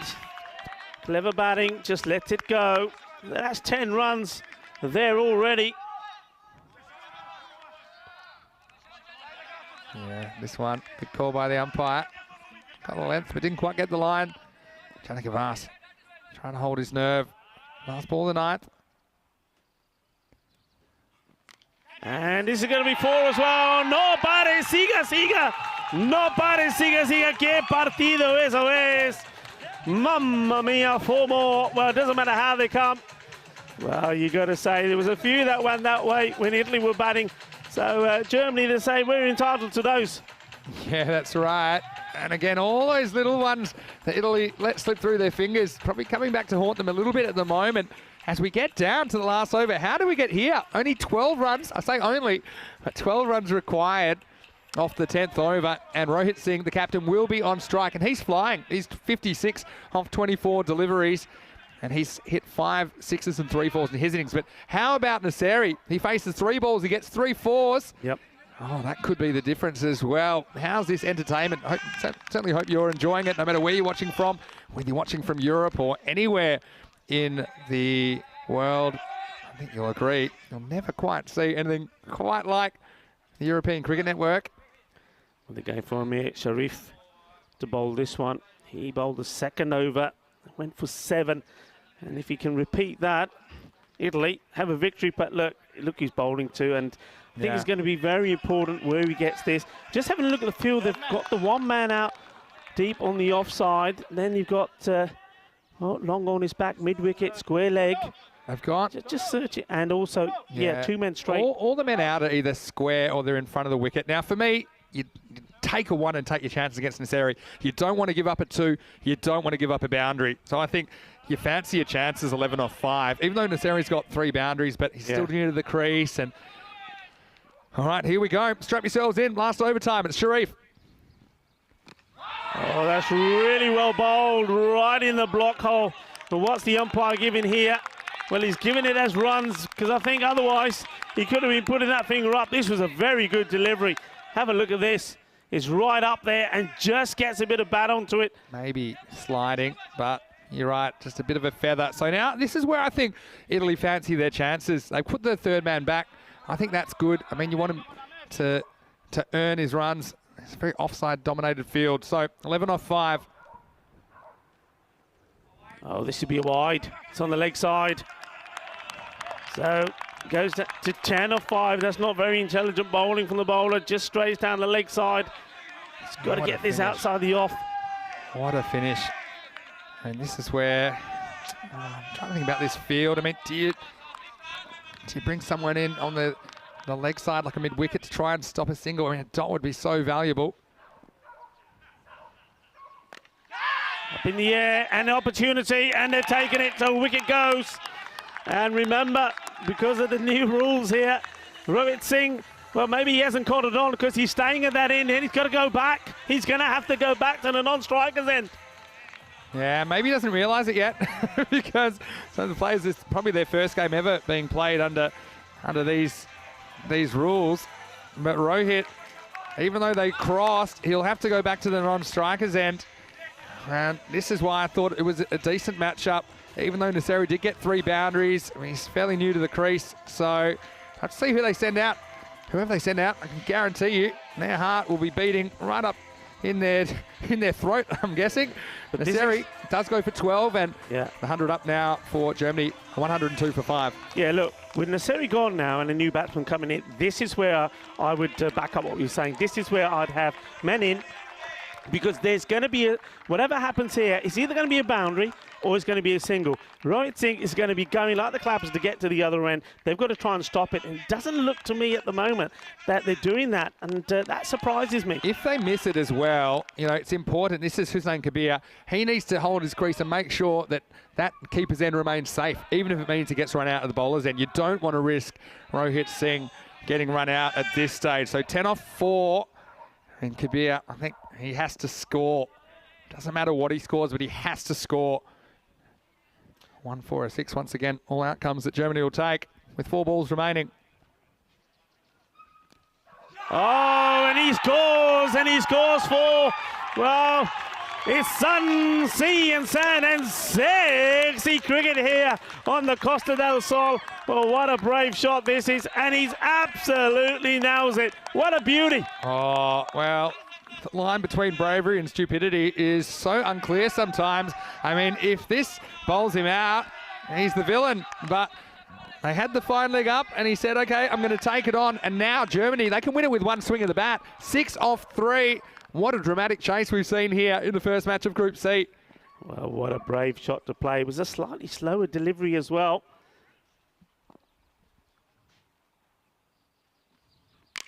He goes for it. He's in the air. Fielder getting under it, and he takes a catch. And there was roars from the German bench. They thought that was the winning shot, but it wasn't. It was a catch that has been taken by Mohamed Imran. Oh, unbelievable. And that also means, of course, that once more, the new batsman coming in will be on strike. He went for glory. He went for glory, and he wasn't that far away. You see, they easily crossed again. That's why I really like this rule, because it rewards the fielder for taking this catch. I mean, it's one that probably I had visions of it hitting his fingers and going over for 6. If that happens, it's the end of the game. Look at the mood changing very quickly from Shoaib Azam. Oh, he had the full spectrum of emotions within about 3 seconds, as it's going to be Finn Sadarangani to come out. He'll be in the hot seat. Kabir goes for 4. What a 4 it was. Caught them within 6 runs of the target. 106 for 6 with 2 balls remaining. Vaya espectacular de partido eso, eh? Vaya espectacular. Well, they thought they won it for a moment there with 2 balls to go, but they haven't. It was out, so 6 needed of 2. I know that Rohit Singh probably hates this rule, but it's a good rule. I mean, that's exactly the situation we're talking about. I mean, you need to reward the fielding team for taking the wicket. And so Sadarangani will be on strike. 6 required. 2 balls remain. Oh, and he's bowled him. He's absolutely done it. Well, that is a boogie, oogie, oogie, kookaburra fireball. What a game. What a game. And Sadarangani, when the moment came, he decided to go for glory.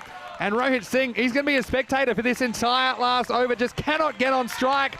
But credit to the bowler as well. He was right on target. Sharif now has 4 wickets. He's got 4 for 13. And he's taken 3 of them this over. Can you believe it? Drama, and it's still got a twist to come.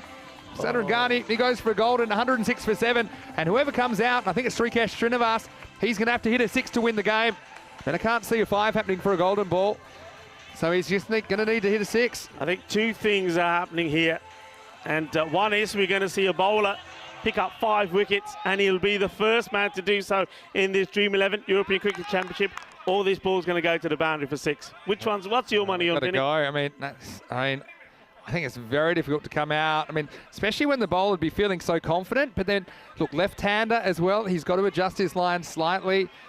You know, you don't want to give away a wide here, for example. That can change everything. I still think, if it's a wide, I think that he'll be running now. He's on a hat-trick as well, of course. Could we see our second ever T10 international hat-trick? So, what a match. We said it was going to go to the wire, didn't we? We said we had a feeling about it. Knew it. And it's gone to the wire. Right. 6 required of this delivery. Wherever you like. You've got to hit it over him now. So this over. 3 wickets in the last 4 balls. Sharif trying to close it out. 6 to win for Germany. He's gone big. Where's this one going? Is it going to go all the way? It does! Oh! Would you believe it? Saints get it as what a victory. Unbelievable. Germany have done it. What a match we have seen here. Well, I have to say, I was surprised with the delivery from the bowler to bang it in short, and the left-hander just waited for it. He gets back on it. It goes all the way. What a match. What a match that was. I can't believe this. I actually can't believe it. It's Sharif who just gets the length wrong for me when the moment came. He needed to get fuller because it was hard to see him getting drilled down the ground for a 6, but you know, it was a length ball. And Rohit, well, he's a happy spectator in the end at the non-striker's end. I'm sure he'll be man of the match. I mean, can you believe this? And the Germans, well, they are up and about. And it's only the first match of 24 this week. Oh, equal parts exhilaration and relief, I think, for the Germans. And what about Italy? I mean, they controlled that game for so much of the contest. And when it came down to it, despite the heroics of Namir Sharif in the last over, it'll be remembered for one thing and one thing only: a 6 off the last ball to win the match. I think that's the first time we've ever seen it in ECC cricket, and you saw it right here on the European Cricket Network and all of our international broadcast partners in a cliffhanger, 112 to 111. Absolutely sensational stuff. But one thing from here is, I mean, Italy know where they've lost that match. They've lost that match in the field, and they know they've got to be better, because when it comes to close matches like that, well, that's where it hurts you, and that is what they have to go back and work on. Well, it was 112 for Germany to win, and Mohamed Imran, he was right on the money, but couldn't say the same about the fielding. Although that one didn't get to the boundary, Jaspreet Singh spilt it. There were a couple of good bits of fielding, and how about that, a catch at slip? You don't see that very often. The captain, Baljit Singh, well, he came and he snaffled that one right next to the keeper. And then, really, there was one man you felt could take this game away from the Italians, and his name was Rohit Singh. And despite the acrobatics of Rodrigo in the field, wasn't able to stop that one. Ravi Paul came out, couldn't really swing the ball, but once again, the Italians, the fielding, letting them down. That was Janika Vas that time. And Mahela Dab, he'll be relieved as well. He ended up going, but he chewed up a lot of balls. Couldn't get going. That's Ravi Paul and his signature celebration. Well, at this stage, really, the rate was creeping out, Rico. It got up to 3 a ball, and you just thought there's probably no way back for the Germans. Yeah, I mean, there was those 2 overs when that was what let them off the hook. Remember that over number 7, Ravi Pauls, he went for 20, though he did pick up his second wicket in. But look, there again, once more, those sort of things, wouldn't you love to have those runs back right now? Because if you got them, you've won the game. Yeah, that one from Ravi Paul went for 20, did pick up wicket. And then the second one for Jaspreet Singh going for 23. Yeah, and there were just a couple of these little things where Rohit Singh was able to sneak the strike back on the misfield. Now, this is the last over, and kept his nerve. They thought that was it. They thought when that came off the bat, that was 6, was going to win the game. They needed 6 off the last. There was the length, threw the bat at it, and that one sailed over the fence. And Germany, well, they couldn't believe it. It's like they found the golden ticket somewhere. And, well, the Germans, in the end, they get away with it. And a game where I think both teams have some scope to improve. It was Shrikesh Srinivas who was the hero, who was able to somehow manipulate a Maximo off the last ball of game 1 to take Germany to the win, 112 to 111. And this is what's coming up next. If you enjoyed that, got some good news. We still have 4 matches left on day 1 of Group C. It's Finland versus the Czech Republic. The news from the toss, the Czechs have won the toss and they'll be batting first. And that means we'll get to see the top 3 of Davitsi, Ashokan, and the beast, Sudesh Wickramasekara. Let's have a look at the chase. And Rohit Singh, even though he couldn't get any of the strike in the last over, he was able to contribute 57, over half the runs required in the chase off only 25 balls. And what an innings that was, with 5 Maximos and 3 fours, striking at 228. And a couple of other batsmen hitting double figures, Rahimzai and Naseri, but it will be remembered for Srinivas's 6 off the last ball. And with the ball, what can you say about Mohamed Imran? 1 for 5, including a maiden. Sharif, well, he went from hero to villain in the end. He took 3 wickets in the last over, but just gave the batsmen some length to work with. He finished with 4 for 19. Ravi Paul also chipping in with 2 wickets. So we're going to stop, maybe take a bit of a cold shower, because we don't have too long until the next game. We'll be back in just a few minutes with the next one between Finland and the Czech Republic. Until then, you might want to go to our website, europeancricket.com, but you can make yourself a little bit of a cup of tea, but don't go anywhere. We'll be back with more T10 action soon. Vinny Sandhu here, Mr. Maximo, along with Rico Full. We'll see you shortly for more Dream 11 European Cricket Championship.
Hello and welcome back to Bologna. We are here and we are ready for Group B. Just really enjoyed the Group A action. This Oval Rustignano, fantastic cricket ground. And we now have 3 of our Super 5 that are complete. And now we're heading into the next 6 matches, which will be Group B matches. You can see some of the aerial shots on behalf of our broadcast partner, Spring Productions. Great to have your company today on the European Cricket Network. Vinny Sandu here, Mr. Maximo with you. And joining me for this one is Corey Ruckers in game 249 for you, Corey. Very good afternoon to you. And we'll get to see 2 new teams here. Get to see Bologna and Panama CC. So this is the first match in Group B. Might be a good chance to go to the coin toss. Let's see what exactly happened when the 2 captains were with Stefan Gooch. The call? Yeah. Tails the call. It's heads. Okay? Okay. Good luck, guys. All the very best. Have a good game. So you can see there it was Kaya Abul of Bologna that called correctly. He elected to bat first. Good confident move from them. Look, these 2 have met last year, Corey, in the ECS right here in Bologna. On that occasion, Bologna won 99 to 90. And so, I mean, look, it'll be a very interesting game, I think, and you know the importance of only 3 group matches. Yep. It's really important, I suppose, to get off to a good start. Yeah, of course, especially in the T10 format. You want to get the momentum and you want to run with it. What I'd like to see this game, I'd like a high score. Yeah. I feel like it's in the 80s, 90s, early 100s. I want to see a 130, 140. I think maybe part of it is when you haven't played a lot of T10 cricket, it takes the batters a while to kind of get up to speed, if you like, and really make the most of it. And I think this ground does travel pretty quickly. I think if your shot selection is good, there's value there. But yeah, really looking forward to seeing these 2 teams. We can give you a look at the 2 teams, in fact, that will hit the park here in match number 7. And yeah, I can tell you that you can see that Bologna winning the toss, selecting to bat, and they've listed Malik Safraz at the top of the order with Umar Gujar. And then Faizan Nazar at 3, Muhammad Rashid making up the top 4. For Panama CC, though, they're a team who have seen before. And they were playing the Venetian series last year, and they got a bit of a Sri Lankan flavour to them, and they had some good performances along the way. Kind of fell out towards the end of the innings. Have a look here, and Bologna starting 9-run favourites. But you can see Panama CC just did not have a great time, did they, in the ECS last year? Well, both teams haven't had the best of form if you look at their win-loss of recent. Bologna only registering the 1. So, pretty big game for both of these teams. As we said, momentum can be quite a big thing in T10 cricket. And well, the players making their way onto the field now. So, a couple of moments away from the first ball of this match, and looking forward to it, Vinny. Yeah, so really looking forward to this, and nice to see Bologna back on the park. And they had a 2-3 record last year. They ended up making it to the second round. They didn't go a lot further, unfortunately for them. But Padova in Venice, they finished with a 1-7 record, just the 1 win out of 8. So yeah, they had a bit of a rough time, but they did have their moments. I think they seemed like a better team than that. Well, this is exciting. Both batsmen want to take first ball. So who decides, Vinny? Rock, paper, scissors used to be the way we used to do it sometimes. But no, he's not leaving yet. Almost ready to go. I think he's just there for moral support more than anything. Well, it's going to be Umar Gujar who's going to take the first one. Number 333 on his back. I guess he's a Chris Gale fan. Yeah, there's a few 333s going around. That was Chris Gale for a while. That was his highest test score. 333, yeah, highest test. You already answered your question before I even answered. Well, that's your cricket knowledge. Game 249, Vinny. This is, in 1 game's time, I turn into a man. So looking forward to that. And sorry, the keeper got, what's on his head there? Oh, no, it's just his hat style. Yeah. Thought he had a GoPro then for a moment. That does look like a little GoPro. We have had that before, haven't we? That is. That's what. Can we bring that in? Can we get some GoPros on the fielders, batsmen, everyone? Can do it. Problem is, it's hard to get the footage in real time, which is when you want it. I wish I had one. We had something. We trialled something a few weeks ago, which was umpires wearing these neck-mounted cameras. Wow. So you could get their perspective. That was quite an interesting one. Don't mind it. Anyway, here we go with Group B action, and Samira is going to open up. And it starts with a single. Well, pretty brave captaincy as well. I like it. He's got it pretty heavily stacked on the offside. Deep long on, deep third, and he's got the slip. See, I like that. Why not be aggressive early? If you get the ball to swing, which we saw it moving prodigiously earlier. Prodigiously or prodigiously? No, second time. We'll go prodigiously. Okay. Yeah, moved quite a lot earlier. So maybe they're thinking a little edge to the slip might move with a bit of prestige, I suppose. You want to put it that way. Mira Well, it gets banged down the ground. This is gone. Maximo. Well, he might not have got the first ball, but the first ball he did see from Zafraz went a long way. Well, that's the best shot of the tournament. That's a gorgeous cricket shot. Look at that, Vinny. Hands through the ball. Nice extension. 6 runs. Just a little bit too full. And what a shot first ball from Zafraz. Incredible shooting, really. You seen much of Zafraz before? Didn't see a lot of him. Not enough of him, really. Next one's a little bit shorter, makes the adjustment. I'll just take the one. Ooh, closer than it should have been. No disrespect to the teams we saw earlier, but Zafraz looks like a batsman. He looks very accomplished at the crease. Nice cricket shots early. Got to run a little bit harder there. Direct hit might have been closer than you think. Nuwan Samira, the captain of Panama CC. A little bit short. This is slapped sideways. This will be 4 as well. So Gujar gets his first and turning into a very good over for Bologna. Well, I said in the pre-match, Vinny, I'd like to see a 120 to 130. What a great start this is. A couple of early boundaries and some nice cricket shots. Not just hoiking it to the leg side, playing the ball on its merit. Nice to have your company for the afternoon session. The start of Group B, if you're just joining us. Next one's push but no run. Better length from the bowl there, so important dot ball. Still 1 left in the first, needs to get out of this over. No more damage. Still 3rd man and deep mid off now. 2 boundary riders.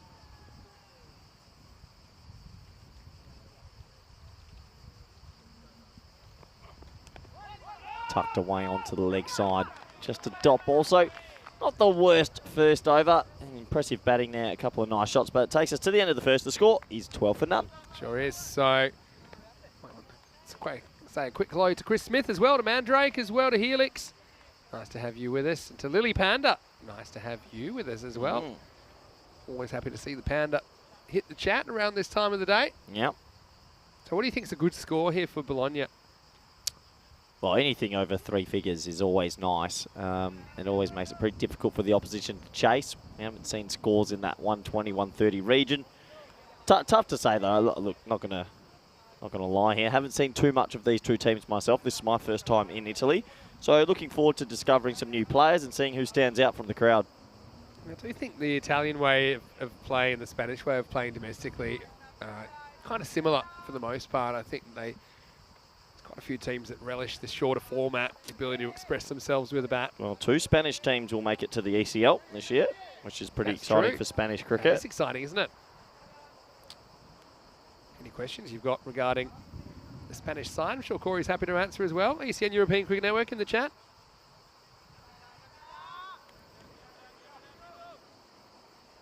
So, new bowler, Padeshwar Fernando coming in.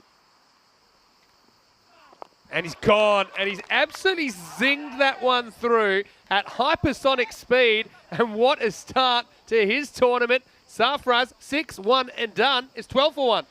Well, I'll tell you what, Padeshwar Fernando probably woke up this morning. He's envisioning a game of T10 cricket live on the air and thought about what's the best possible ball I can bowl, and he's delivered it. That is a searing Yorker. Oh, that gets a lot of players out. First ball to land it like that. Look where that bounced. That's a perfect ball. Just check out the length. This is a genuine Yorker. It bounces directly between the feet of the batter. And he tries to jam the bat down. He's too late. So I don't think he could have bowled a better first ball. I agree with you. Do you fake an injury now and just get off the field? Because it's not going to get better than that, surely. That's true. You never know your luck. Well, Mohammed Rashid now comes to the crease, and I dare say he'll be thinking, what's going on here? What do you think about batsmen wearing sweatbands like that? I always felt like if a batsman came out with a sweatband, he's a gun. Yeah? Okay. Yeah, always in cricket. 2 sweatbands on both arms, even more. Is that right? Do you reckon that's more about protection or just genuine? No, that's not a forearm guard. That's a sweatband. Yeah, but I mean, it's like a... I mean, look, he does have some sort... He's got 2 sweatbands on his right hand as well, Corey. So, well, let's see what Rashid offers. Facing Padeshwar Fernando. Pushes, wants to run, won't get one. Yeah, well played. Fernando's got a bit of pace about him. Well, nice to see. This cricket looks a little bit more conventional from the cricket that we saw this morning, don't you think, Vinny? A few shots through the V and so on, but good to see. 2 new teams. Nice kits as well. Yeah, looking pretty nice. Bologna there bold blue and red number, and the navy of Padova CC. But yeah, what a start that was. I mean, good batter. You can see it straight away. And suddenly he's back in the shed. That's cricket, I suppose. This one's pulled, and we'll take one on the shot. Good fielding as well. A little sidearm throw. Takes out the middle peg. And that means Rashid is off the mark. But yeah, a lot to like. There's a few good players out there. It should be a good contest. See there, little sidearm throw. He was ambling, so I'm glad he threw it. Tell you what, safe by a mile, but run it through, kids at home. Don't jog. Pretty exciting start to this one. It's been a pretty exciting day when we've been on the park. Oh, thick outside edge, and that's a little bit of hard luck for Fernando, the bowler. They did have a third man in place, but a bit of extra wood on that one takes it wide of him, and it trickles away on this fast outfield for 4. Yeah, it'll do. It's at the end of the bat almost, but it's just super fast, this outfield, isn't it? Yeah, I'd say this is up there with one of the quickest I've seen on the ECS circuit. I can't think of too many more that are this quick.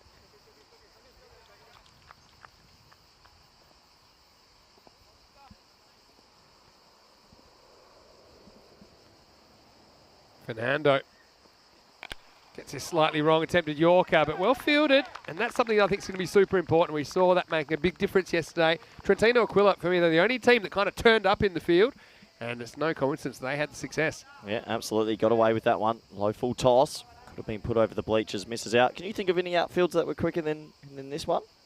Bulgaria. I haven't been there, so yeah. Bulgaria is like, sometimes the ball accelerates. It's as if you were playing on a literal freeway. And in Bulgaria, they have what's called the vortex. Well, look at that vortex. There you Yeah, go. there it goes. It's the old step over, though, to be fair. But unfortunately for Radhika Saren, he won't be able to chase this down. Nice shot by Rashid. Well, that's a great example of how quick this outfield was. He didn't get every piece of that, but it split the two fielders on the leg side. Triggers away for 4. The end of 2, 22 for 1. So, yeah, Group B, same deal as Group A. 4 teams will arrive, but only 2 will survive to the Super 5 stage, which is Thursday and Friday. How many teams in total this week? So we've got 9 in total. So this is the 5th through 8th team that we've seen. So Bologna and Padova CC joined by Cricket Stars and Luca United. A bit of pressure on yourself if your team's called Cricket Stars, surely. Yeah. Well, Cricket Stars didn't really hit the Stars last year with a 0-5 record. They were eliminated from the competition after the first phase. What do you call them? Cricket Earth then? Well, they were Shooting Stars. Okay. But, you know, they're back. I know they've recruited pretty heavily as well, so I'm expecting a little bit more out of them. I wish we did like a transfer. Do you know who they have on their books? I don't know if he's available this week. Baba Hussain, the 100 maker from the ECL. He was a weapon. Albeit against Zayton Bernard Zafar, the Turkish champions, but still. Hey, runs are runs. Runs are runs. You can only play against what's in front of you. Here's another 3-3-3. Is this 3-3-3 bowling to 3-3-3? It is exactly that. And it's the batter, which almost decapitates the fielder, Tarindu Akalanka. Hope his life insurance is in order, because this one almost takes his head off. I'm so glad that missed him, because that took an absolutely awful bounce and went straight past his... Oh, that could have been bad. It would have had to have been Shaquille O'Neal to probably get decapitated by that in the end after watching the bounce. But Gujar... That flew past his head. He almost lost his ponytail. He's going to win the early battle of the 3-3-3s. And then bangs this straight and hard and long. Maximo! Well, 4 and 6 pick up sticks, and it is Bologna CC picking up the pace in this power play. What a shot that is. Coming down the wicket, turning it into a half volley. And 6 more. A lot to like about Gujar here. Have we ever, is this the highest number that you've had bowled to the highest batter? 3-3-3 bowling to 3-3-3? That's the highest I've ever seen. I feel like I would have seen higher. Really? We've had some 4-digiters, some pin codes. No. We had a 2004 last week. Where do you stop? Where's the limit? This is one that always comes up. I'll tell you what the highest number we've had. Clever bowling. It's a slide off cutter this time from Saranga. So... the height. Do you want to have a guess? Because most people in the chat would know this from last week. I'll go. Have a guess. 9999. 4 9s. Yes, so you've basically said 1,000 or 10,000 almost. Is that right? The shirt number we've had that's the highest is. Give me one more ball to sweat on it. Drum roll, please. Higher or lower? Higher. Really? Wow, Just jump on this, and he'll throw to the wide backup fielder. I'll just add one number. What? 10,000. 10,000 The plus. highest we've had is 666,666, or 6 sixes on the back. Surely you That was can't Mukhtar have Singh that. in 2020. He wasn't a big guy either. And of course, he must have hit 6 sixes in a game at some point, but couldn't make a run in the entire series. Devil's number. Despite having 6 sixes on his back. Oh, shot. Gets enough of it. 6 runs, and it's almost hit our camera lady out there. Hope Dee's okay. Nice shot for 6, though. And, well, they're ticking along nicely here. Yeah, beautifully hit, wasn't it, by Gujar. He's come out like a man on a mission. And Bologna, they're a team that had a 2-3 record last year through the first phase. So, you know, it wasn't the worst effort from them. But yeah, ultimately, they would make it to the second phase. Then they would only win 1 and 2 and ended up missing out in the semi-finals. Into the power play. And yeah, pretty good one all up, as it's 40 for 1 after 3. Well, that's going to be my first question for the viewers. Go on. You know I like doing this stuff. I'll question you as well, because I've been a bit quiet with this sort of stuff. But what's the highest number an international player's ever worn? I'd imagine Gale's 333. Did he Say that again, so I missed that. What's the highest number an international player's worn in a 50-over fixture, I'd imagine? 50 over? I'd imagine. I remember Murali wore 800 in an IPL match, and that's not No, international. I want international. You So want that's my gen- question. I'll give you an over. Who can give me the answer in the chat? I know that a Pakistan player, I can't name him, Why? wore, I can't remember, wore 100. No. So I think I've seen a 100. I have a feeling Gale's worn. I don't think Gale's worn 333 for West Indies. He's worn 45 for his West Indies This career. is a good one for Keanu, Chris Smith, all the people in the chat, the man. If you can find out what's the highest and number when you say worn. international, do you mean that you're including No, European T20s? nah, that's not real cricket. Oh, easy. That's what I job. coach. No, let's go for a one-day cricket. Let's make that the level. Okay, Wakas Raja 208 for Belgium. There's one for you. Nah, see, that doesn't count. We had 333 for Belgium as well. All right, this could be trouble. Keeper's after it. Oh! It's a really good effort. Throws his body on the line. Now they might get an overthrow. There's nobody home. There's no Oh, keeper. ping it. Oh, imagine it. Oh, what a ball. Gujar cops it. Gujar, lucky he was there because I don't know if anyone to stop that. Oh, it's been rifled in and pinned the batsman in the end. A bit of mixture of errors. The keeper, 10 out of 10 for the dive. If this was fantastic. at the Olympics, that's a 10. And then picks it up. Thinks he might run him out, so they take an overthrow. Of course, the keeper is still flat out. So there comes the overthrow. So they jog through for another one. The throw then Yep. gets pelted in again and collects the batsman. All happening. Bang. Yeah, that had a lot going on there. This is Ramesh De Silva. Shot. He just leans on it, but doesn't get a run. So you're talking about the highest number in one-day cricket one-day ever cricket. worn. Well, Let's have a stab. I know that it's... Well, my highest, I can confirm, is 100. You got one higher than that? Do you even know the answer? No, it's just a question. Oh, it's a tough game for bowlers sometimes, Vinny. Comes down the wicket, looks to play an expansive shot over the offside. Thin edge, goes for 4. It's happened a couple of times. Not bad bowling. Looked like it was a rolling off cutter. Yeah, can't have everyone everywhere, especially in the power play. So sacrificing the third man, but once that one gets past the infield, it rockets away. Chris Smith's come in and said Sehwag had no number. Yeah, that that's doesn't true. help. That doesn't answer the question. It's not a high number, is it? Nothing isn't a high number. Nothing's not an answer, Chris. Gonna need better from you, I played a mate. game against a guy that wore -1 once. And I also, you love this. I'll just give you a couple of asides though. Hit down the ground and could be 6. I thought for a second that Padusha Fernando was entertained by that, and he probably was, but gets just enough. Maximo! Well, that's the 6. Put it with the rest, and this good start continues for Bologna. Yeah, nice batting. Just got enough of that one coming down the wicket again. Maybe the keeper can come to the stumps, try keeping there, but he's raced to 37 off 14 now. Goes again, 6 and more. same result. Maximo Gujar up to 43 in just 15 balls. The 50's come up, and he's not looking like he's slowing down. Well, they're going to need to dismiss him quickly. Watch this. He'll come down just a little bit. I'd bring the keeper up, maybe. I'm not too sure how Maybe. they can stop him. He looks like he's in a They've good got the flow. long off back. He doesn't care. He just hit it straight over his head. Yep, true. Good Last batting. ball of the over coming up. Yeah, Smart goes back, and Shot. finds the gap. This will take some stopping. It won't be stopped. So 47 in the power play off the bat of Gujar. And what a start this is for Bologna. They're 61 for 1 after 4. Maybe they heard me in the pre-match, Vinny. I said I'd love to see a 130, 140 score, and that's where they're tracking. What I like about Gujar so far, Vinny, which this morning we saw a little bit of too much swinging across the line and the head position going up, but today through the V, and he's maximising his potential. Yeah, he is holding his shape is what I would say, and he's very well balanced. Vinny Sandu here, Mr. Maximo, alongside Corey Rutgers. We had a few people in the chat mentioning the 800 of Murali and the 333 of Gale, but I don't think they wore those in for their national teams. I can't imagine Murali wore his test wickets number in a one-day international. They were IPL numbers. I tell you, yeah, I'm going to go with 100, but you don't know the answer, so I don't know why we're talking about this. I'll tell you a very good one. For Vinarati in the Czech Republic, they have Ash McGlynn. He's the one that makes the pies for everyone. He's got 3.14 on his back. He's got pie. That's good, see? All right.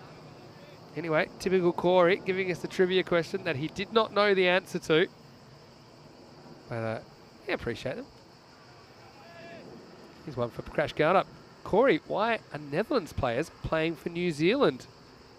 I know what he means with that. I'll answer that. Who's that from?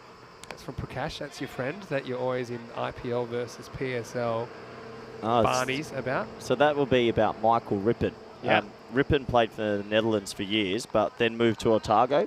And he said 3 or 4 years to go to Dutch cricket, he wants to qualify for New Zealand. Yep. He's finally qualified. He's been selected, so now he makes the swap, and there isn't a waiting period when you go from an associate to a mate. Oh, shot. Well, he gets a big piece of that. That's hit the sight screen. 6 runs. It interrupts the story, but deserves to. What a shot. Rashid with the right royal strike. And how about that? Walking stick, 77. So that's go walk after that. With 4 sweatbands on, that's why he hit the sight screen. He just looks like a player. Yeah. That was look at that. That's 4 sweatbands. Bologna, I mean, there. A team with a lot of promise, didn't quite perform last year. Right now, making a statement. And now this is gone with the pace. And, well, this isn't going to be caught, but where's it going to land? I think it's going to be 4. It's the bounciest ground in the world. How's the ball bounce that highly? Yeah, it's an absolute highway. Almost I thought there might have been a chance for Radhika Suren to go basketball style, try and bat it back into play. But he would have to have been the Olympic long jump champion, because look at this. By the time he'd have to get it, it was miles over the boundary. Like a tennis ball almost. Yeah, this is so hard underneath. Rashid getting in on the action now as well. Oh, Gundy ball. What's Gundy mean? Just means dirty. Oh, okay. Yeah, so to finish that off, so Rippon actually played for the Dutch again in a series against New Zealand. Then he's been picked for New Zealand. So are you allowed to kind of flip-flop between them? No, so once he plays 1 game for New Zealand or New Zealand A, he now, if he ever wanted to play for Holland again, 3-year waiting period. You can't go from a full member to an associate, but you can go the opposite way. Down leg side, called away. Do you think that's a good rule or not? It's quite a funny one. So in theory, you could play for Spain one day, and then the next day you get called up to England. You can play for England the next day. And then it's the thing. I sort of get it, because there's a lot of cricketers in the world that play for minor associates but still want to make their country of birth or something like that. So I do get it. And they don't know if... I'll tell you probably something in practice. Although this is in the air and we could have trouble here. Fielder comes around, takes the catch. Nice work, Padusha Fernando. Had a highlight earlier and now gets rid of Rashid. But I tell you what, I do like this approach from Bologna. They're not afraid to swing for the fences, but they're doing it with cricket shots. So Rashid goes for 17. Bologna 75 for 2. Yeah, big wicket. They needed that. Nice safe catch down there at long on. Made some good ground to his left and holds on to it. So 2 wickets down, but I don't think that's going to stop the fireworks. 75. They can double that. 150s on the cards. So I tell you what. I don't mind the rule. I actually would go further with it. I mean, I think if people qualify for 2 nations, they should be able to play for either one of those 2 nations back and forth. Because here's the thing, right? No, that's no, Vinny. But why would you? Okay, let's say you do get play 1 game for New Zealand because there's colluding. But then you get dropped out of the setup. I'm talking about that you genuinely qualify for, right? Yeah. So you've genuinely qualified for Netherlands. He goes plays New Zealand. Let's say he plays 1 test, gets dropped. But why should you have to wait 3 years to play for Netherlands again? For example, New Zealand and the Netherlands have both gone to the same World Cups. That's colluding. You can't have a player be eligible.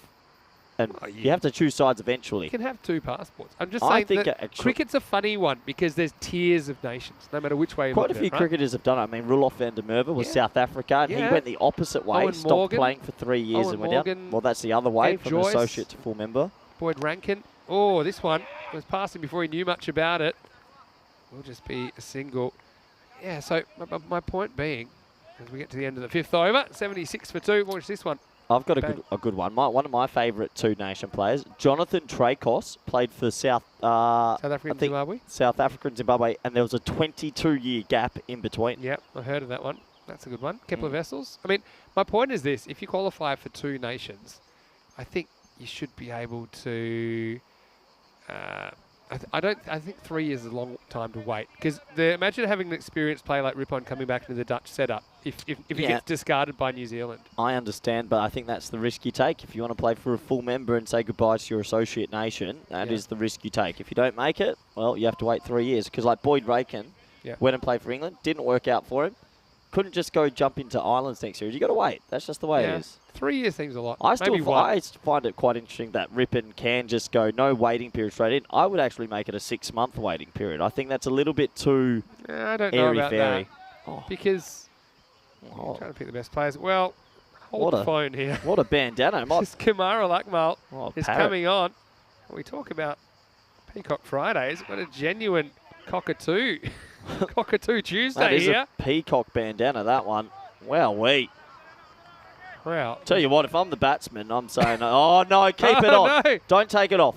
Oh, No, I thought the he's umpire probably was just telling saying him. he looks good. Gujar on 48 in the 6th over. Hasn't done too much of the strike. The old windmill style of bowling as well. But, yeah, that's pretty loud, Vinny. Well, Che Cockatoo Collins about this, isn't there? Yeah. From Well, do you want to explain to some viewers what a cockatoo is? Because I guarantee they don't know. Cockatoo is like a parakeet. It's a colourful bird. Yeah. Gorgeous. Native Australian. Look it up. Cockatoos, you only find them in Australia, right? Yeah. Find them somewhere else? Yep. Old cockatoo Lucknow. It's a pretty cool little bandana, that. Give him credit. He started the over well as well. He has. He's got a funny little approach, isn't he? Like a... Oh, is there a little nick on this thing? There was, you know. Kajar gets dropped on 49, but don't really blame the keepers for these little nicks up to the stumps. What you don't realise... That's because you're in the keepers Well, because, club. He should have held that one. No, I mean, it There's a thin depends. edge. That deflects more than you think. It doesn't go into the middle of his gloves. Keepers union. Now, Kajar will get his 50. Well batted. Yeah. I mean, had a bit of a life there, but he does make his 50 off. Just 20 balls. What a good innings. Played some very nice shots. 4 Maximos, 5 fours in that innings. Well, striking at 250, and he shows he deserves to wear the 3-3-3, Vinny. Bit of Chris Gale about him. Last ball the over. That would have been great if he bowled it, because the keeper was walking back holding his helmet and was not ready at all, and he almost let it go. I want to say hello to Tariq Sandhu, saying, hey, Vinny and Corey, how's your fielding, Corey? Okay. Hello to Mars Baiji as well. How's my fielding? I'm not allowed to take catches Probably, anymore. yeah. Took too many. That's true.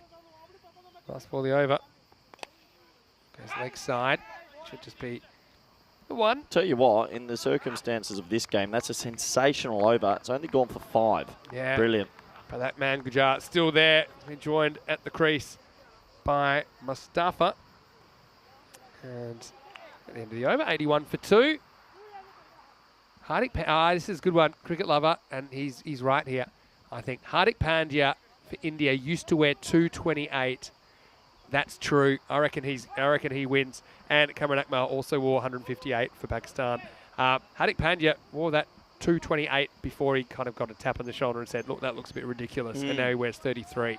The 228, I think, was his high score. I think it was Where is the limit? Can a player have any number on his back? Can you have... In football, in FIFA, I know that you're not meant to have more than 99, unless sometimes there was a rule, like in the Asian Cup when Australia were playing in that players, you couldn't have 2 players wearing the same number within the 4-year period, and they used so many players, actually went up to like 100 and something. Yeah, okay.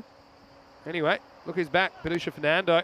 Started with a cracking Yorker last time. This time, short, pulled away. Well, you just segued me into the next little bit. Did you see the football? We've qualified. The Aussies are through. Yeah, I did see that. And how about the goalkeeper's antics? Oh, yeah, that was... Huge fan. Tell you what, he looked a bit silly, but hey, did a job.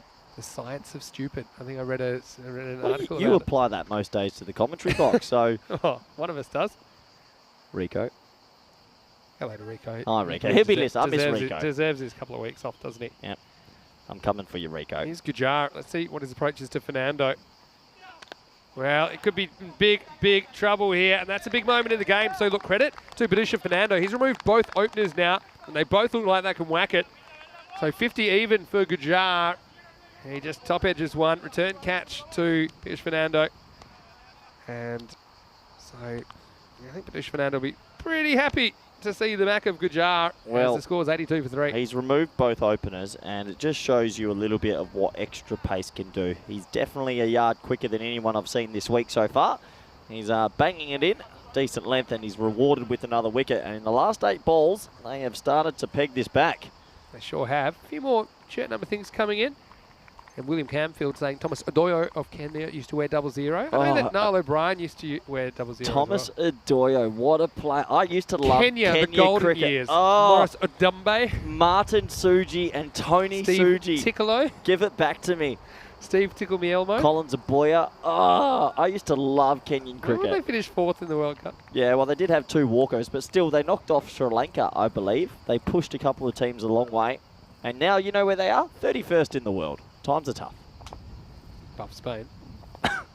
Not hard. Hello to everyone in Spain, by the way. Here we go. This is in the air, and this one I think will be 4. So, well, they might have lost the playmaker Gujar, but they're not slowing down. And Mohamed Adnan, who's the man who comes out now, he's in the mood to party, and he starts with 4. Yeah, nice shot, that one. Gets a little bit of width, and, well, Fernando would be disappointed he didn't tie him up for room. Gets him off the mark. 4 off 1. I mean, there's not many balls left in this innings. They can throw their hands at nearly everything. A lot going on in the chat. I still don't think that Gale wore 333 for the West Indies. Someone Google an image of him wearing. I think he only ever wore 333 in franchise cricket. Yeah, I sort of tend to agree with you. Always wore 45 for the West Indies. I know that 333 is in honour of his highest test score. We do know that. Now, they might go for 2 here.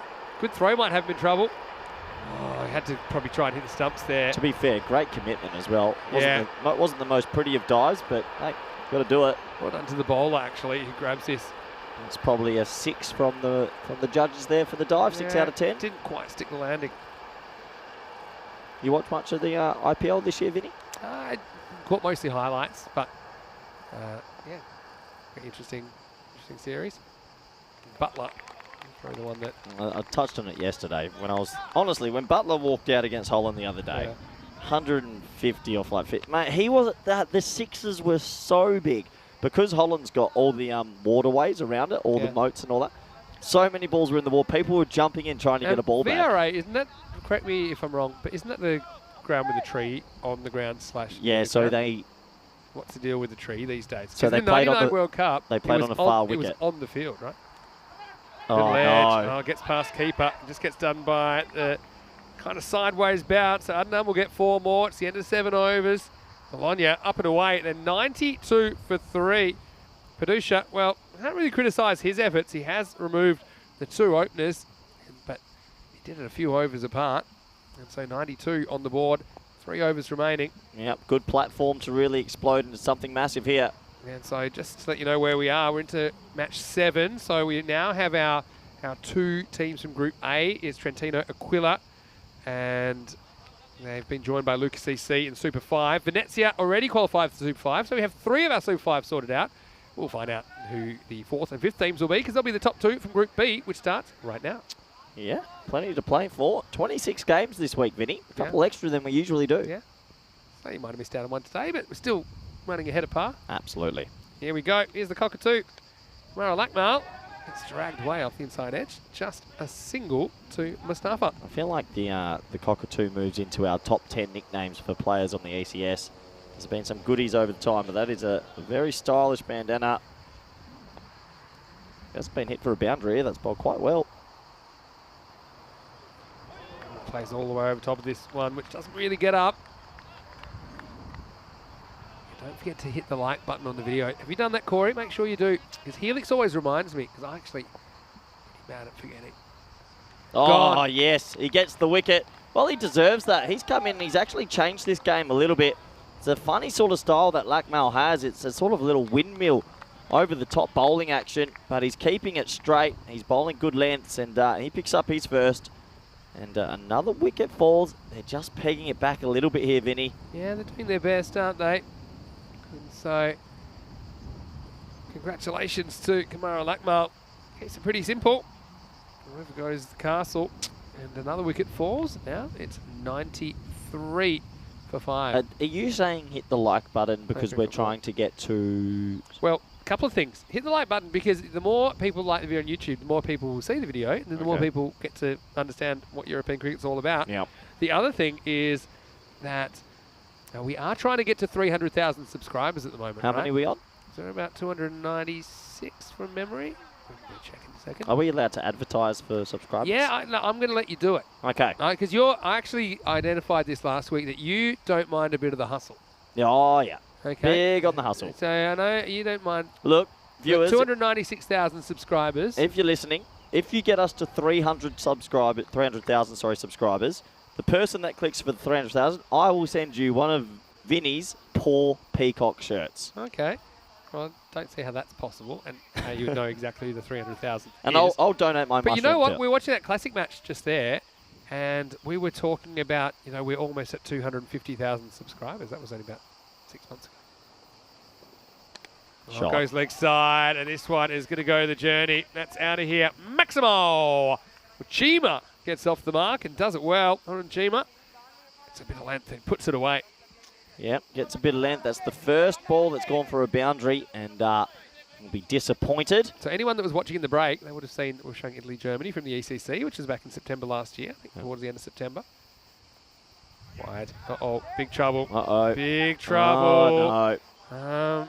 This is a non-keeper diver. The result is a 5-er. And so Luckmal just loses his line a little bit. You see here, there's no foot movement. He goes all with the hands outside the eyes. It's tough. And the result's a 5-run bonus. And Bologna now up past 100. Just put the mocker on Luckmal a little bit, saying how well he's doing, but the last ball's gone for 9. Just needs to get out of this spell now. And we're doing such a good job at pegging them back. Top ball. Cricket Lover knows his shirt numbers. He's saying the most strange number ever. It was Ashwell Prince, who looked like 50, but it actually was 5. They put a little plus in it, 5 plus 0, because he wanted to be number 5, but he couldn't because Hansi Cronje was wearing it. It's weird. Not wearing it too often these days. Well, this one is in the air, and it's going to be caught. And so one thing you can do is hold your catches. So Chima gets 6 and out, and so Luckmal does get a wicket with his last delivery. He finishes 2 for 17. The score is 104 for 5. Yeah, nice catch. Good movement to his left and looked pretty safe under it the whole time, and another wicket fall. So doing their best to try get into that middle lower order. Still plenty of batting to come. Just didn't get enough of it. High on the bat. Right intent, right zone, but just not enough. Can happen. Tell you what, I've got to give Chris Smith a shout out. He's really gone to the research. He says he's found a picture with Gale playing for the West Indies in an ODI wearing 301. Yeah, well played. So that's well done, Chris. I always find it interesting how players change numbers so often. I was always a one-number They guy. don't do it so often. Yeah. Yeah, there we are. He's exactly right. I don't know why he's wearing 301 there. 301. 301. I think I'm that was looking at it right now. He has 2 triple centuries, and I think that the second triple century was 301. There you go. Fantastic. Maybe that was how many games he played. No, I'm just making stuff up now. Anyway, Back get to back it, to Vinny. the action. Taruka Rodrigo. Bit Ooh. short, and well, if you drop short on this, unless you got a bit of pace about you, you're going to disappear, and that's exactly what happens there. 4 runs. That was absolutely mullered. If there was no fence there, that ball would be rolling a couple of kilometres away. That hit it hard. Nice shot. And well, one thing we're seeing here, Bologna, they bat all the way down, Vinny. A lot of batsmen have come out and hit a boundary off their first ball. Oh, well, you want some more, you're going to get some more. Again, it's quick footwork, though, from Mustafa. Gets back and across, gets in a good position to play that. Back-to-back fours. Cuatro, carreras más. Well, I hope the fence is okay. He's absolutely clattering it. Another short ball on leg stump, down leg side, and puts it away for 4. So back-to-back boundaries. They were just fighting back a little bit in the last few overs. They've just got to steady themselves. They don't want to chase 140 here. Not even 130, 135. Got to find a way to get some dot balls. Maybe a change to the field. They could bring one across as well. There's only 3 men on the leg side. Oh, French cart. Keeper's got to go after this. Shot. I feel like he's going to struggle to get there. Outfielder comes around, and well, they're going to get there. They'll get for 2, so that's good hustle as well. Mustafa comes back for a double. Why is it called a French cut? just think because the French don't really play cricket. So Hey, whoa. That's why. I'm just telling you why it's called that. I don't think the Drew players who you've commentated on would appreciate that right now. I'm going to play a different brand of cricket. I'm just telling you why it exists. I didn't make it up. Okay, short. And this one will be an awkward bounce. Well done to smother that. Makes it 1. Yeah, why is it a French cut? Seriously. I'm being serious.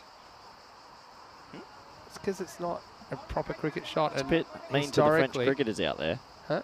Well, there are now, but I think the term goes back a bit longer. Yeah. I think the English and the French have a complicated history. Okay. Oh, this one doesn't get up. On the double bounce to the keeper. This one will take some stopping. Oh, wow, Oh, how about that? Well, we are footwork. in Italy, Vinny, and they are known for their football. Well, I've seen it time and time again.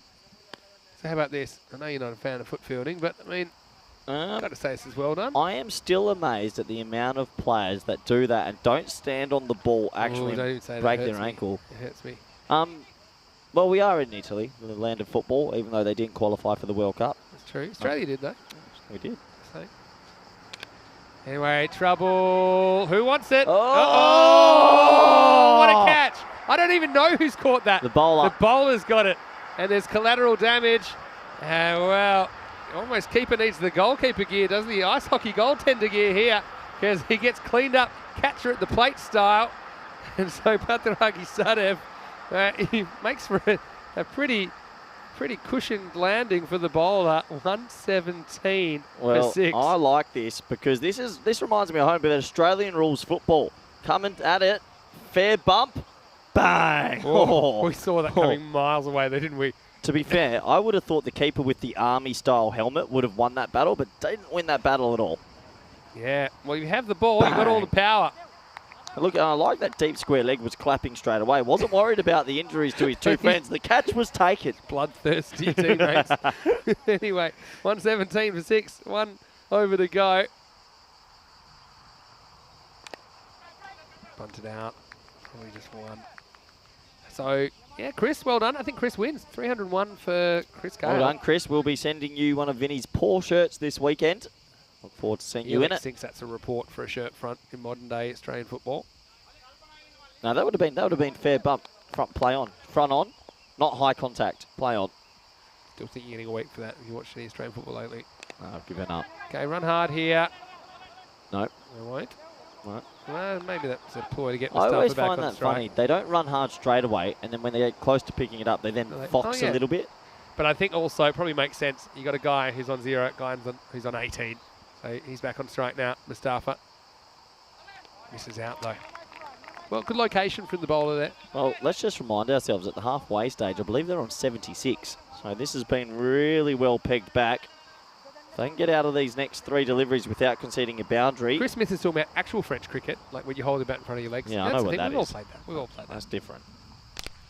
This is hit pretty well.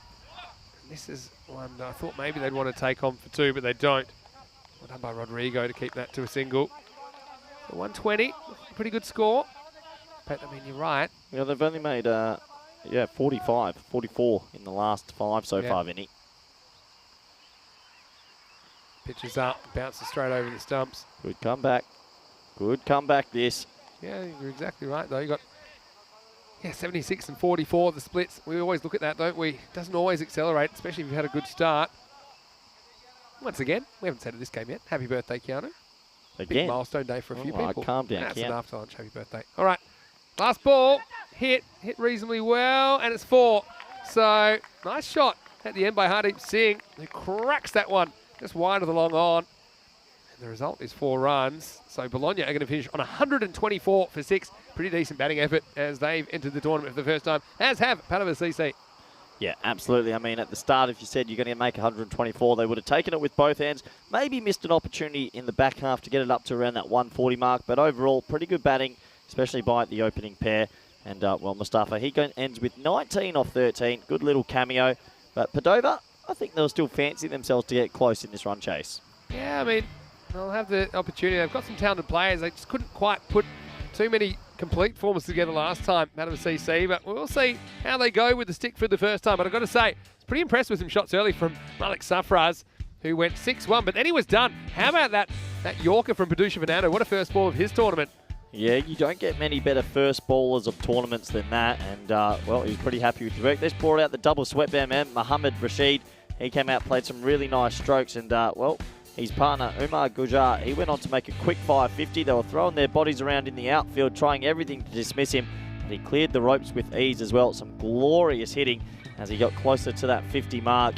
And, well, he had that little bit of finesse touch as well. They were playing nice cricket shots, Vinny. It wasn't just across the line. Yeah, I think you're exactly right. And I've got to say, they looked like they were tailor-made for this form of the game. And I think they thought about it a lot. They had the experience last year of playing. They did play 8 matches during that tournament here in Bologna in ECS cricket last year. And I think they'll be a bit disappointed they didn't quite make it through to the semi-final stage. Just missed out by 1 spot. But here they showed a lot of attacking intent and flair, but then, well, entered the cockatoo. I think he bowled pretty well for the most part. Kumara Lakmal just pushing it through, a few over spinners. But yeah, the runs continue to flow, even not at the pace that we quite saw at the start of the innings, but still more or less a par pace, I suppose, because it wasn't like they got nothing in the second half. They still did come up with 58, I should say, or 48, I should say, in the second half, so 96 pace. So, I mean, still a decent second half. And how about that? Well, brace for impact. And bowler and keeper, they come together, but they do end up holding the catch. Yeah, absolutely, and that's the key at the end. You've got to hold it. There was a boundary off the very last ball to help get them up to a more than competitive total. And, well, it was a pleasure bringing you that innings. Let's have a look at the scorecards. 124 for 6. That man, Umar Gujar, 50 off 21. That's a perfect T10 innings almost. Tassin Mustafa, he contributed 19 off 13. And Mohammed Rashid, the man with the double sweatbands, a nice cameo, 17 off 9. 10 extras. It did creep up there in the end. But overall, 124 for 6. I think Bologna, they'll be pretty happy with that. And they'll be hoping they can come out and defend those runs shortly. Let's take a quick look at the bowling scorecards now. And, well, there was a little bit of damage early for the opening bowlers, but they did peg it back in the last 5. As we'll slowly dawdle our way to the bowling scorecard.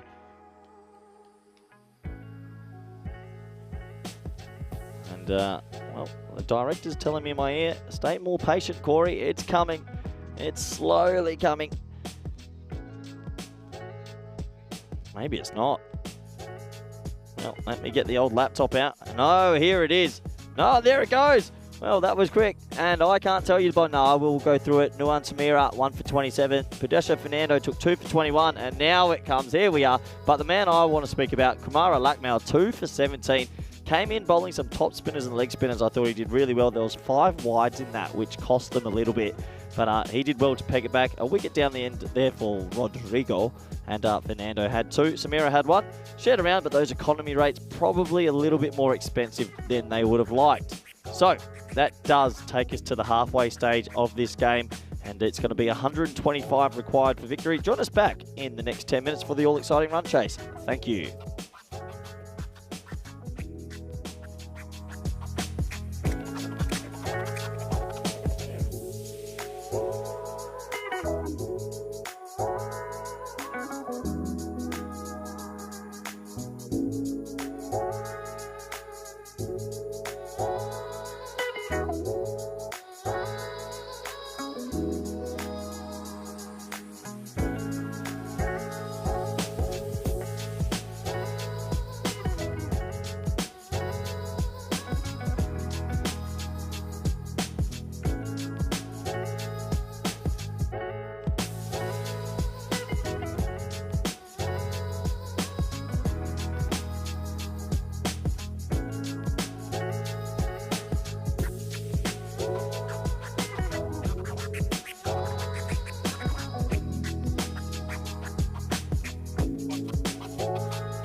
Hello and welcome back to Bologna in Italy. It's our Italian summer adventure on ECN. Great to have your company.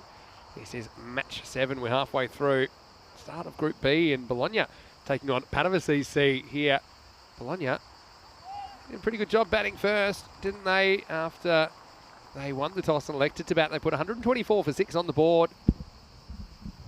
And I know that there's a lot of people around the world that are tuning in right now on our YouTube channel, ECN European Cricket Network, but also on FanCode in India. So welcoming you back to Italy. Hope that you are enjoying your little taste of Italy in our Italian summer adventure.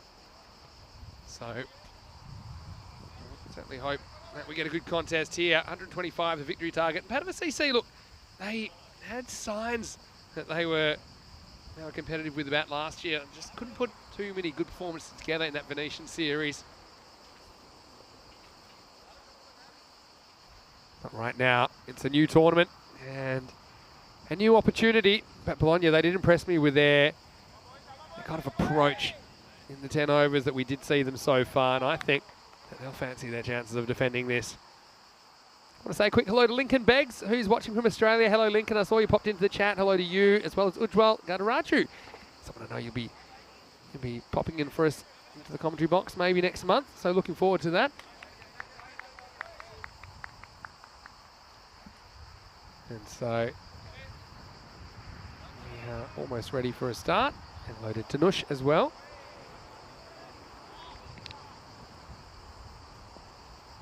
All right, we're almost ready for a start. Here we go with Harun Shima opening up. 125 to win, no ball call. And this can often happen. Just not quite getting his bearings here, Shima. And he oversteps. Probably would have been a wide anyway. But yes, that's a big no-y actually. And so it would have been touch and go on the wide, but the no ball overrides it anyway.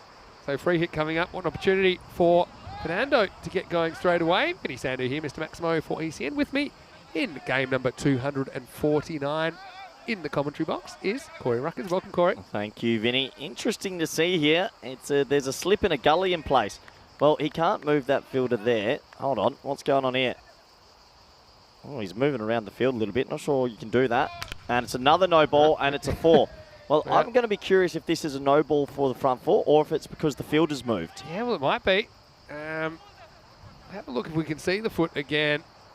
If it's more of the same, it probably is. I have to look at the back foot as an indication. Yeah, and that's 2 in a row. Well, I've got to admit, I'm not a huge fan of the not being able to move the field after a no ball. I like it. Limits you. You're not getting a big difference. What a time to have a free hit. I mean, there's a slip in a gully and in a T10 game.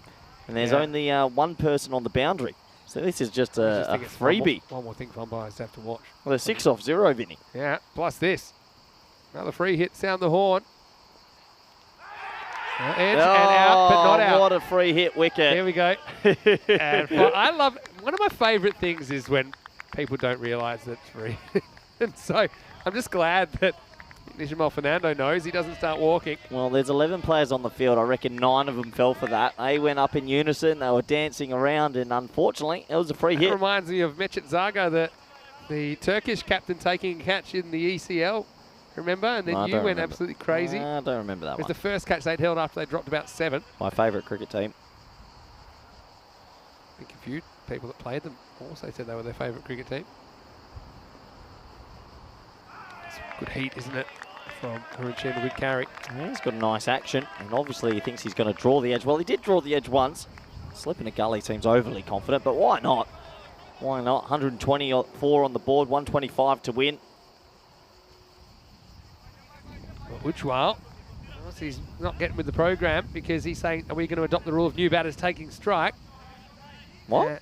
When they cross on a catch. Yeah, we've been doing that for months, haven't we? Way ahead of the ICC on that. Come on, Ujwal. Isn't he one of our commentators? No, he's down the list then. Don't start ranking everybody. Is he number 6 or 7? Ujwal is a valued member of our organisation. Thank you to wash your mouth out. Short, I met Ujwal. He in my first ever commentary team in Hanover hit out. He was one of the players. Lovely man. MTV Stallions playing for. How's the cricket going this season, Ujwal? Let us know. Oh, he's hit that down into the body. Seems okay. Looks like got a bit of pace about him, Chima. Yeah, he does. Getting some good carry here. What do you think mid-on's just said to him? So that's good stuff. Yeah. Keep it going. Get it into it. Just so if you're on TV, you've got to know where the camera's at, and if the bowler's going to be on in the shot, 100%. Got to sneak in. Smart play. Same length. Oh, they had the gully there, Corey, and he's put it down. Well, that has broken me with every coaching thing I've ever said, because I don't believe the ball goes to gully in the air that much, and he's just guided it straight to gully, and it's a bit of a goober. It doesn't get easier for gully. Guide is the word. He doesn't really try and crack that, does he? He just deflects it away. Down it goes. I don't know how he's not caught that. Usually gully it flies because people are putting their hands to it, but that was basically like a fielding practice catch. Unfortunate.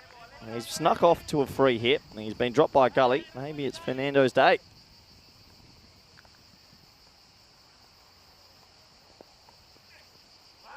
Goes right across the line here.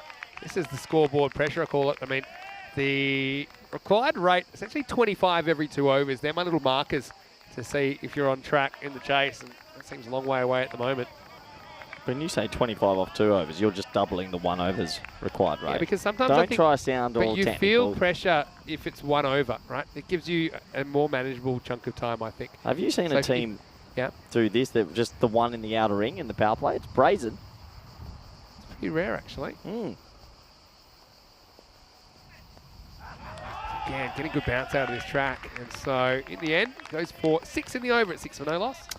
Well, there was 6 off 0 balls delivered, and they end the over on 6. So pretty odd style of over that. It's like an unofficial maiden, maybe. Well, here we are, Vinny. Look where we're going next. We're off to Germany, Dresden. Yeah, well, speaking of Ujwal will be jumping on for a week in Krefeld with Rico, because I've got a little bit of time off in the start of Germany. Oh, nice for you, Vinny. I'll be cruising around, but then I'll be straight back into it for the second half of Krefeld. I will be there in Belgium, and I know you're planning to join me in Belgium for something as well. Might be catching the train down. Then, super excited, ECC coming 12th of September, T10 International Cricket. 5 weeks of it this year. 21 nations, including 6 teams new to the format. Can't wait. Pretty exciting. I'm actually curious to see when England, who are through to Championship Week already because they won it last year, I wonder if they're going to bring a similar sort of team. I know everyone that played last year desperately I know wants they to play want again. to play, but I have a feeling the ECB might give another 13 or 14 a go. Yeah. Who knows? Goodbye, Harrison Who Ward. understands how selectors work? Anyway, let's move along. Mohamed Adnan is going to bowl over number 2. A bit of swing, but I think it just catches a bit of the tram line, so it'll be called a wide. Well, you can see both openers trying to over-hit the ball just a little bit. These two seem to have a nice bit of pace on it. Just get a bit of bat on that. Don't have to mow it for 6, just a bit of timing.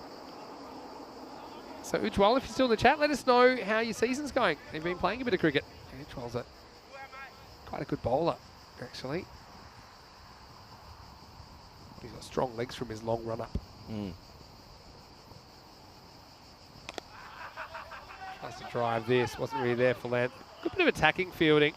Well, that man there on your screen, Kaya Abu, he picked me up from the airport yesterday. Lovely man. And he spoke about fielding and how he wants his team to be the best fielding team, and he puts a lot of effort into it with his guys warming up. They did a big warm-up. So even though he doesn't gather that, No, at least he's attacking and he's going for it. Attack-minded. So he wants a run out. Good to see. Mandrake saying, come on, England in the ECC. Oh, come on, Mandrake. Give it to a minor country. Well, I know that you probably want Spain to win, but I'm going to ask you for another little tip then in a minute. In the air, and this is travelling certainly over the infield and maybe over the outfield. It is Maximo Nishimal Fernando. I talked about that 25 off 2 overs marker, and that'll help. 6 runs. Yeah, nice shot. Extension of the hands gets enough wood on it, and it goes over the rope pretty comfortably in the end. Important 6 runs. And, well, good question. Go random one. I'm going to say, I think I mentioned Austria yesterday. I know they're in your group. Yeah, thanks, Vinny. They seem up and about. They love the T10 format. They've got that approach. Where they'll have 8 guys that I'm can all whack it. excited just to commentate on France, but oh yeah, like that's going to be great fun. Remember that? That was one of our 13 minutes of madness. 13 minutes of madness. I think you've got game 250 coming up in the last game of the day, so we'll be able to reflect on some of our, I should say, favourite moments in the commentary box. Oh, okay. Start thinking now. Pitches up. It's good length. Challenging the banner. Ishmael Fernando. Can't get anything on it. I think good to watch. Obviously, the Netherlands 11 will send a decent team. Trying to think of a bit of a smoky. Yeah. Who's going to be a surprise packet? Who are the new teams How about coming? a team like Denmark? You just saw them. They're new to the format in an international way. I mean, they have a few players maybe that have played for Svanholm in the ECL, They're going to be a example. strong all-round team, that is for sure. Yeah. In the air, and this one isn't carrying. It's big, big trouble, and it's taken. And so Kyra Bull, the man you just mentioned, he said the importance of fielding, and the captain pouches this one. That's a dangerous hitter removed. Ishmael Fernando scored 10, but he'll go no further. Panama CC lose their first wicket. It's 14-1. Yeah, and a good laugh off the field there, giving him a nice round of applause after he catches him. And what we just said about the fielding, he's pretty pumped up with that one, Vinny. He sure is. Well, Ujwal's gotten back to us in the chat. Hello, Ujwal again. He said, hey, Vinny and Corey. Good to hear you guys again. Excited about the upcoming action in Krefeld. The cricket season's been going reasonably well for the MTV Stallions. And he's been picking up a few wickets. So that's good to hear, Uji. Nice. There you go. There was the nice few words just telling him off the field. And there we go. always a nice way to say goodbye. A few uninitiated conversations today, haven't there? Yeah. Okay, actually, I've got a team that's nice to watch over. I think Hungary would be interesting to watch. Yeah, They've got a few dangerous Hungary players. have a good approach. They came up with a couple of highlights for us last year as well. And let's not forget the Scots. Yeah, of course. I think they'll want to win it. I think they'll come quite strong. Yeah. Yeah. That should be good to watch as well. I agree. Scotland, Ireland. So it's going to be the captain, Nuwan Samira, coming out number 3. And he will be facing up. That rule we were just talking about. It'll be an all cricket soon. Yeah, from October, right? October 1. Set your watches. Wow, this is... That's a no-y, isn't it? Oh, maybe not. It's not signalled. Yeah, I mean, we'll get a look at this one. It's hard because it's away from his body, but my instinct probably was, yeah, that should be a no ball, to be honest. Yeah, because, that's why he's saying, hey, what's going on here? Yeah, remember, it's waist or above. And I think that's waist or above. What do you think? Tough to call. Yeah, not what you want, really, when you're in a tough chase like this. Good looking shot on drive. Well handled, just a single. Those kind of marginal ones, if we call them marginal, they're even more important, aren't they, in this format of the game where there's only 60 balls to begin with. That costs you a ball as well as a run. So into the second over, score is 15-1. Yeah, 15 for 1 off 2. Nice over there for the bowling unit. And Bologna, they seem pretty pumped up for this game. Chris Smith saying he was forward of the crease though. Yeah, that's true, Chris, but I've got my trick. You know my secret trick for those? I just did it then.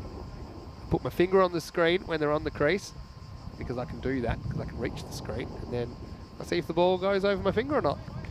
Yeah. That's my secret cheat code. Works 60% of the time.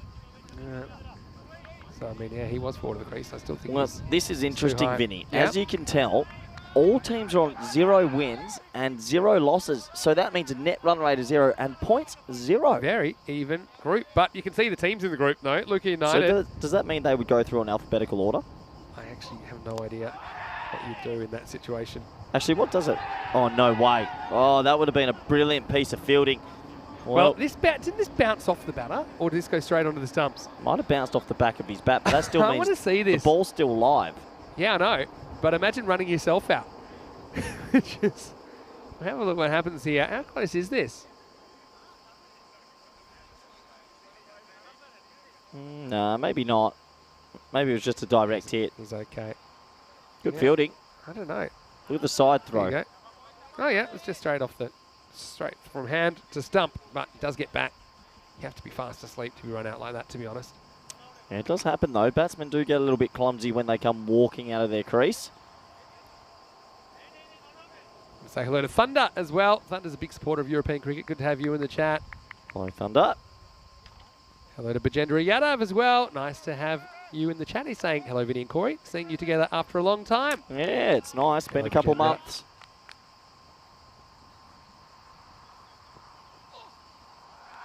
Gone wide. Struggling a little bit with control.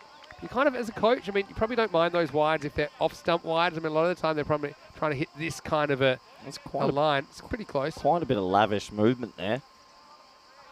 Charlie Hunt is popping in as well. Hello, Charlie. Number Jeez, 6. Everyone's coming in.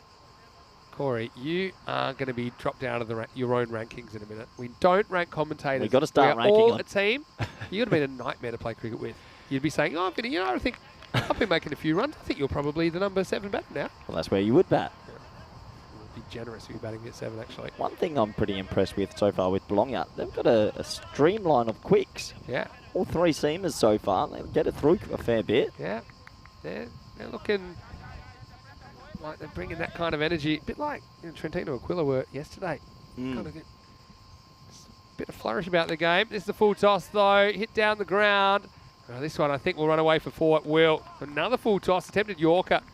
Driven nicely by Samira, who gets another fully, but this time he's able to put it away 4 runs. Very good cricket shot, that, because when you get the fully, some people try hoik it across the line. He's actually gone with the straight bat, gets enough wood on it, goes for 4. Still in this chase, Vinny. A lot to like so far. Charlie saying he'll bat at number 5. Well, Charlie has been making a few runs. Corey, I'm surprised you haven't brought up your 100 over the weekend more times. Just a couple today. That's just because waiting it's for me my to set 4th you of up. the season. It's all in the weekend's work. God. Oh, yeah, he's got Oh! it. Yeah, he's got it in the 3rd attempt. And what good job. He's happy. Some chuck it the there style. Well, he almost dropped his dinner there, didn't he, the keeper? But Shahir Salim, he was able to hold it, even there was a few little juggles and maybe a few butterflies in his stomach, but it will be a wicket. Samira goes for 5, and it's 20 for 2. Yeah, I reckon it was a 3-time juggler. Let's have a count together. 1 off the chest, 2. Yeah, I'm actually going to 3. say 4. 4? Yep. 1. See, there's 2 there. There might be there's 2 two there. there. It's a shoulder to glove. Watch this. Goes 1, and then 2, 3. Oh, it might be 5. No, so does might that, have gone shoulder. No, but when you catch it, that doesn't add to the juggle. It's the piece de resistance. Oh, it's the dessert on the Yeah, on the main. you got to count it. It's another grab, isn't it? It's What's just the a grab most that's juggles you've successful. seen for a catch? I think Zishan in Hungary did 12, just because he was showing off. He actually just kept he- going like this. But, Do you remember Mark Taylor's one where he kicked it up to good himself? one. That was a we had classic. another one of those recently that went viral in a Yeah, I amateur saw that. game. Did you see Yeah. that one? Anyway. Nothing better than a juggler's catch, to be fair. Yeah, look, there's a few lurkers that are in the chat. They're saying lurkers unite. Neville's been lurking. Hello. I think Charlie might have been lurking as well. So I think we're getting pretty close to doing something we normally do once a day. I might do it in about an over in a bit. And you know what I'm talking about. But if you want to get in early, let us know. Now, Ujwal's got a very good question here. That's a good insightful question from Ujwal. He's saying, what are our thoughts on Bazball? It's probably what's needed right about now. Bazball, of course. Brendan McCullum coaching England. It's getting a bit of a buzzword, isn't it? Buzzword. Edged and 4. So this will get over the fielder in the circle, and Faizan Nazar won't be able to stop it. So bit of a lucky one, but Patirangi Sadev gets off the mark with a boundary. Yeah, a little bit lucky. Fortune favours the brave. He'll get off the mark with 4. Bazball. Bazball. I guess when your nation has won 1 test from 17 or 18 games, you do have to make a change of the guard. So I do implore that. That is good bravery. Slightly slower ball, clever bowling. However, there were still signs watching a bit of that cricket that there were still 3 for 40s, 4 for 50s. It suits players like Bairstow and Stokes, who are naturally strong hitters of the ball. But I would be very curious if they can do it on a turning track. Very curious if you can do it on proper boundary sizes. England's small. Put them at the MCG with 80-metre boundaries. Not easy. But overall, pretty impressive that they can change so quickly. Whether they can sustain it, that's the question. Good over by Jar. Picks up a wicket, so the score is 24 for 2 after 3. Well, this is what I'll say about it. I mean, Gilly was playing Bazball 20 years ago. I think what it is, it's not so much an instruction to be hyper-aggressive or aggressive, I suppose is what we'd say. But I think that he is giving them a bit of a license to be who they are. If they are naturally aggressive players, he's giving them permission to still play that way. even though it's test match. Well, that's what without judgment. That's what cricket is these So days. it's not really him imposing, saying you need to play more attacking. He's not saying to the openers, for example, you have to be more attacking. He's just saying be who you are, and I think players these days can't handle a hammer fist. They want to coddle, and they want that belief that they can play freely. And when a player plays freely, they can usually show their skills. And the way bats are being made these days, and the boundaries are getting pretty small, and it's getting a bit easier for batsmen to show what they can do. I think also Bazball sounds cool. That's why everyone's saying it. Yeah, the saying's garbage. It's the alliteration. Really. No, but it's, it's always interesting when you get a player from a different country coaching. So coaching an ex-opponent country. I found an amazing football stat the other day. All right. Was it Sierra Leone? I did see that. 93-0. All right, this is smacked away at leg side, and this is going to sail out of the ground. Maximo! Well, he hasn't had a lot of the strike so far, Padusha Fernando, but if he goes like that, then maybe we can breathe some life into this game. 6 runs. Yeah, you're going to have to keep going, Vinny, while I double-check this stat. He only faced one ball in the power play. He opened up, and he's only faced one single delivery before that. That's more like it. So as far as Nazar with the ball. Let's hit off the back foot. Here's my exciting, useless stat of the world of sport. Waiting. No men's football team has ever won the World Cup with a foreign coach. That is interesting. That's unreal. And how many teams go and get a foreign coach? So a lot. Is that right? That blew my mind. And no English manager has won the Premier League. Okay. There you go. So at club level, but I mean at club level. But the World Cup one, focus on that. So why would you get a foreign coach ever? No, rules are made to be broken. Anyway, this one I think will beat the field it does. Quattro carreras Masterdev. Another 4 in that quarter. He moves to 8. Well, suddenly there's some signs of a partnership. I don't want to put the jinx on it, but Padusha Fernando and Zadev just trying to build a little something here for Padova CC. Yeah, don't put the mocker on them just yet. They need a couple more boundaries to get back into this game. And very good to watch indeed. Nice shot that by Zadev. Very good stat by you. Yeah, good one. So you, as a foreign coach of Spain, would you say? Well, we won one series, didn't qualify in the next one. That's cricket. But yeah, I found that quite remarkable. Yeah, I'm surprised by that. No foreign football managers ever won the World Cup. Did you see the England women's football team last night? Didn't. They won, I'm thinking it was 8, it might be 9-0, which was a record. But, I would have loved to have been in the stands in the Sierra Leone game, 97-1. Yeah. That Do you know that's good. not even the highest recorded score? The highest recorded score is, I think, 148 or 149-0. Tough day. Where one team, wait for this. I know where you see some things, but imagine watching this. I'm about to tell you. Well, this is in the air, and it's just eased down the ground. It's caressed. And, well, watch out there, Kirils, because that one's coming your way. Maximo. What a good shot this is. So they're going large. And he's got something about him. Nice cricket shot. Just timing it straight down where the sight screen is. So the 148 or 149-0 was when the players were protesting some of the referee's decisions, so they kept deliberately scoring own goals every time they kick it off. Wow. That's one way to get your point across. I think after the first 50, we would have got 4. This is going to be 4 more. One bounce and 4. Sadev, he's going right off at the moment.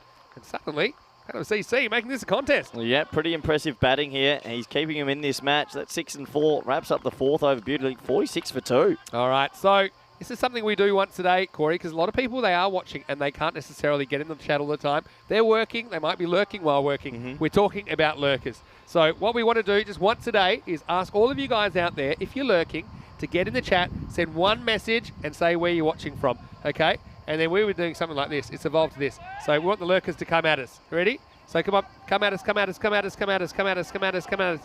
Come with me here. Okay, I'll come with you. Come at us. What does that do? Lurk, it's just, we're telling the lurkers to come at us. Let us know in the chat. We want to know. Yep, the old limited LRS review. Oh, go again. Ready? Yep. 3, 2, 1. We want the lurkers. Oh, not bad. Yeah, lurkers, come at us. Let us know where you're watching from. Maybe you could say congratulations to Corey for 249 games. No, I don't want it yet. Making a big deal don't about jinx it. Something could happen in the next hour, aren't we? Anyway, let's go back to Gajar, who gets the second over immediately. He gets pounded, but, well, good fielding. He tacks and might have regretted it. Well, no, if you've got a white floppy hat on it, deep long on, you're not missing much. He looks like a fielder out there. I mean, he's having a reasonably good game so far. And I think that's just one because he just takes his time to get moving. Gujar makes him leg it out. 8-0 it was. There you go. Highest score in the first half and highest score. So I love that Mandrake's trying to say Sir Alex Ferguson's British. He's actually Scottish, and you can't claim that. So there hasn't been an English manager. Yeah. He is British. Scottish people are British, but it not doesn't English. count. You know why? I've got Scottish grandparents, and they are pretty... I love it that England try and claim a couple of other countries when they want to get their stats up, but really, you just haven't produced a good manager. Your words? Goes offside again. White floppy ain't missing it. Of course not. Mohamed Rashid. So you were telling me they kept kicking the ball in their goal as a protest. Yeah. So, okay. Not great for the goalkeeper's stats either, is it? What would happen if a fielding team wanted to protest, and we don't have time limits on cricket? So they just continuously bowled wides. What do we do? Cut the don't stream? Don't give me ideas. Or actually, you did this when there was a game in Portugal that we set up between Conrad and Marzi, a one-over game. So, waits on the slightly slower ball. I'll just come through for one. You started trying to give away 4 overthrows on purpose, grabbing the ball wherever you could and trying to throw it over the boundary. What would happen if a cricket team protested and just started bowling wides endlessly? When do you call them off? Can you call them off? There's got to be an unfair play rule. I'd be curious to know that. Eventually the game would probably be awarded, I guess, if it got too ridiculous. Wow. I mean, these are things that I hope I never see in my lifetime. In the gap between the keeper and the fine leg. Well, there's the cut français again. Sadev. Well, he watches this one. And we'll get 4. He was a bit concerned with the little edge, but it worked out for him. 4 more runs. I do know one controversial story from the Netherlands in cricket that HCC 1 and HCC 2 were in the same group one day, one year, and it came down to the final few rounds. It was getting close to net run rate, so HCC 2 played HCC 1, and HCC 1 miraculously in this 50-over match piled on 627 to make sure their net run rate was above another team in the league. Little net run rate builder there. I'll give you another one, which I have thought of. Okay, we have a 3-over minimum here in T10, or let's say it was maybe a 5-over minimum in T20. If you saw the rain was coming and you're losing by heaps and you get into the 4th, 5th over, you don't want to finish that over. No, you don't. So that's when you just start slipping. Yeah. It's just start, or you could bowl a bunch of wides if you're behind in the game. You could just never finish the over, right? Well, there's a lurking in the US. Chris Schninkel, he's lurking as well. Good to see you all there in the chat. I haven't got to the lurkers yet, but we'll get to it at the end of this over. Plenty going on. Thanks, Chris. Chris is probably in the Netherlands. It was in the air. Should be caught. Is caught. And so Sadev made a good little cameo there, but Gujar gets another victim. Sadev going for 23, and it's a nice catch taken by Malik Safraz. So Padova with a good little partnership there of 33, but that's the end of it. And now the score is 53 for 3. Yeah, nice catch. I mean, when you're wearing a white floppy out there, you have a certain dominance over the whole game. He was never dropping that. And it's a big, big wicket in the context of this T10 fixture. Good little innings, but he'll be disappointed to get out now. Right, well, I will say hello to Kai Bay, who's lurking in Sydney. Hello. The beautiful weather in Italia continues. Congratulations to Corey for 249 games. Well, you won early. One's if I don't make 250. Well, you have to stay awake. Anyway, Junaid Iqbal is in the chat as well. And Chris Smith is saying, I am with Corey. Well, it's not something you hear very often, but that's good. What's he with me with? About the football managers? Yeah, it's an unbelievable stat that no English managers won the Premier League and no foreign manager has won the World Cup. Unbelievable. I'll let everyone can take that in the chat and use that at your pub quiz night. Mandrake says UK equals British, and I know, but I get what he's saying, and he would know this, I'm sure. But to be more technical, Great Britain includes England, Scotland, and Wales, but the UK also includes those 3 and Northern Ireland. So actually, if you have a British passport, it says Kingdom. It's Great Britain and Northern Ireland. So Northern Ireland isn't a part of Great Britain. So there you go. Aboard, everyone. Yeah. Last ball for Gujar. Hasn't he been good this game? 2 for 16 with the ball. Sliding. but will be the end of the 5th over. 53 for 3. Interesting names popped up in the chat. Go We on. see this one sliding down the leg. I'm not too sure of the context why. Kenny Dalglish has come in the chat. Got a good story about Kenny. So, VOC Rotterdam, Champions League 3 years ago. We won the title. Decided to party it up with the local fans. I'm in a bar in La Manga. I look over my right shoulder. Kenny Dalglish was there, King Kenny. So I got a photo with him holding the Champions League trophy for the cricket with King Kenny. That's beautiful. That is actually unbelievable. I was out that night. Yeah, I didn't see it. We weren't friends yet. No, we were still friends. I think that's big. That's What are the odds of that, though? That's an I was amazing actually out story. with some of your good players. Anyway, here's over number 6, Mohamed Adnan with the ball. And this is launched, but it's pretty much straight up. It's zombie style. And he'll drop it. Oh, he actually gets too close to him. Got quite a bit of palm on that. I think he'd be disappointed the cover fieldsman didn't go for it. That's the one time you needed a crummer, didn't you? Just to try and grab the rebound. People don't know what the term crummer is. It means in AFL football, someone that surrounds the ball. Because if he had a crummer next to him, it popped up beautifully. Oh, didn't it? And he's saying, oh, I thought you were going to catch it. My bad. Hello to Maiden Waters. So she's finished lurking, saying brain freeze from Laws relearning. So I think she's been trying to learn the new laws of cricket and some of the variations. Is that what you're doing at the moment, Maiden Waters? Tell us about some interesting ones. We've highlighted a few on occasions. And yeah, Ian John saying in the 30 years of English Premier League, only 7 teams have won the league.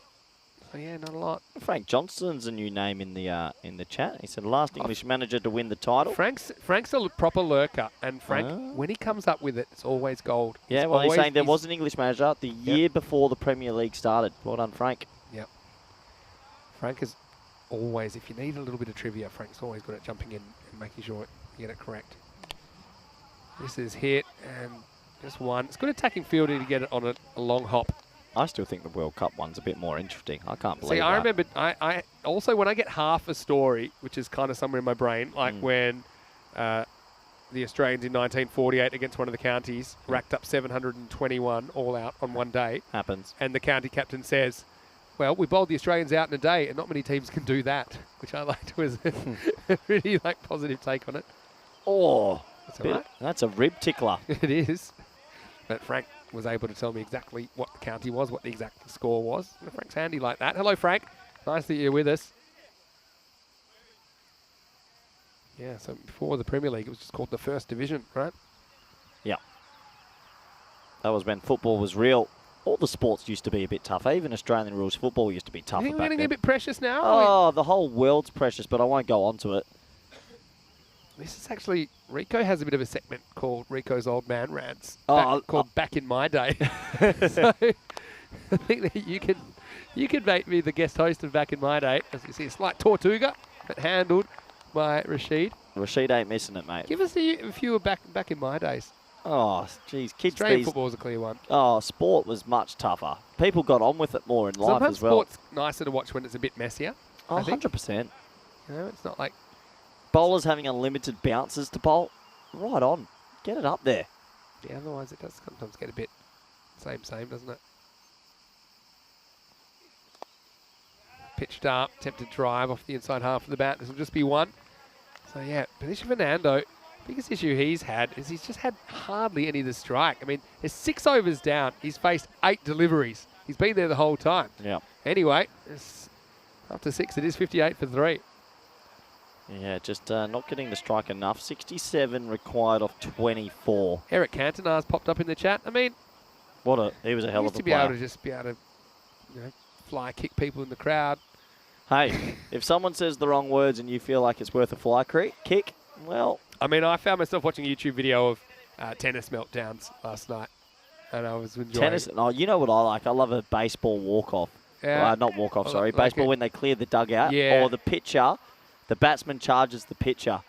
I love American sports, how they let the fighting go. Yeah. Like in the ice hockey. Oh, they've dropped gloves. Let's go. Yeah.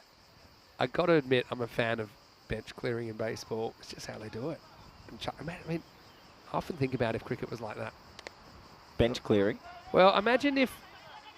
Oh, it's been a matter of time. I mean, the fielding's been so good today, to be honest, by Bologna and even by Panama CC, but eventually the Tortuga's going to pop his little head up and this is one that the fielder can't deal with. Just Well, shoots on the ground to him a little bit. He wasn't wearing a white floppy hat, Vinny, so he was already behind the 8 ball. That's the 12th man as well. Zafar Mahmood. Oh, that hurts. Yeah, that's not ideal. Oh, he's got every piece of that one, though. That's 4, then a 6. And I tell you what, they aren't out of this chase, Vinny. Wow, how about that? I told you, he's just been left at the wrong end for so long in this chase. I mean, faced 9 balls in 6 overs. That's Tell crazy. you what, I'll tell you what, is this the mega over they need? Can he turn this into a 20-run plus over? You need something magical. Slower ball. Yeah, he's got it again, Vinny. It's another 6, 4, 6, 6. Game on. Fernando. What a great last name that is. He's coming. Well, can you hear the bells? Fernando ringing off the bat. Slightly Spanish, that last name. Yeah, pull him out. What a Sri shot. Lankan Fernando's around. Unfortunately, Abul, I apologise, So I was bit thinking, full. so in baseball, there's a manager that's dressed up like the team, and if they want to argue with the umpire, it's their job. So imagine if there was a kind of dud call in cricket, and the manager, who's normally, let's just say, he's been in a good paddock for, he's probably 20 years past his prime, and he waddles out of the dugout and comes out, and then they argue, but they're not allowed to touch the umpire. So imagine in cricket if you had that. I do like it as it's hit hard, Ooh. but, well, Yeah. floppy hat, slight fumble, but saves 4. Yeah, Mohammed Rashid. That's the key, getting those before they bounce again, close to you. So Rodrigo's key here as well. He can't get stuck. He can't have dot balls. He's got to feed the strike. We talked about kind of 25 per 2 overs. Well, right now, they're just 4 balls behind where they should have been. They'd want to be 75 off 6. It's a bit about on this. Well, it's in a pocket of space. Oh, that's brilliant fielding, Vinny. That it really is, because I think on a fumble, they're probably taking 2 there. But instead, it's 1. So I think this is where Fernando probably... Send it to the moon. Yeah, he's happy with 1 as well, but he wants a boundary. But also, he just doesn't want a But dot. the thing is, Abul probably won't bowl another over, so send it for 6. Yeah, well, they won't say no. Last ball of the 7th. Yeah! He does. Oh, this one is gone miles, and this one is feeding the crocodiles, Corey. This is out of here. In fact, that one might have started a fire. Maximo! Oh, no. That one is not coming back. Well, that's the biggest of the lot. I said send it for 6. He does exactly that. 3 big maximums in that over. The game is twisted on its head slightly. 24 coming from it. Fernando, 36 off 13. He's got the hot hand game Well, on. you talked about needing a magical over, and that's exactly what we got in the 7th.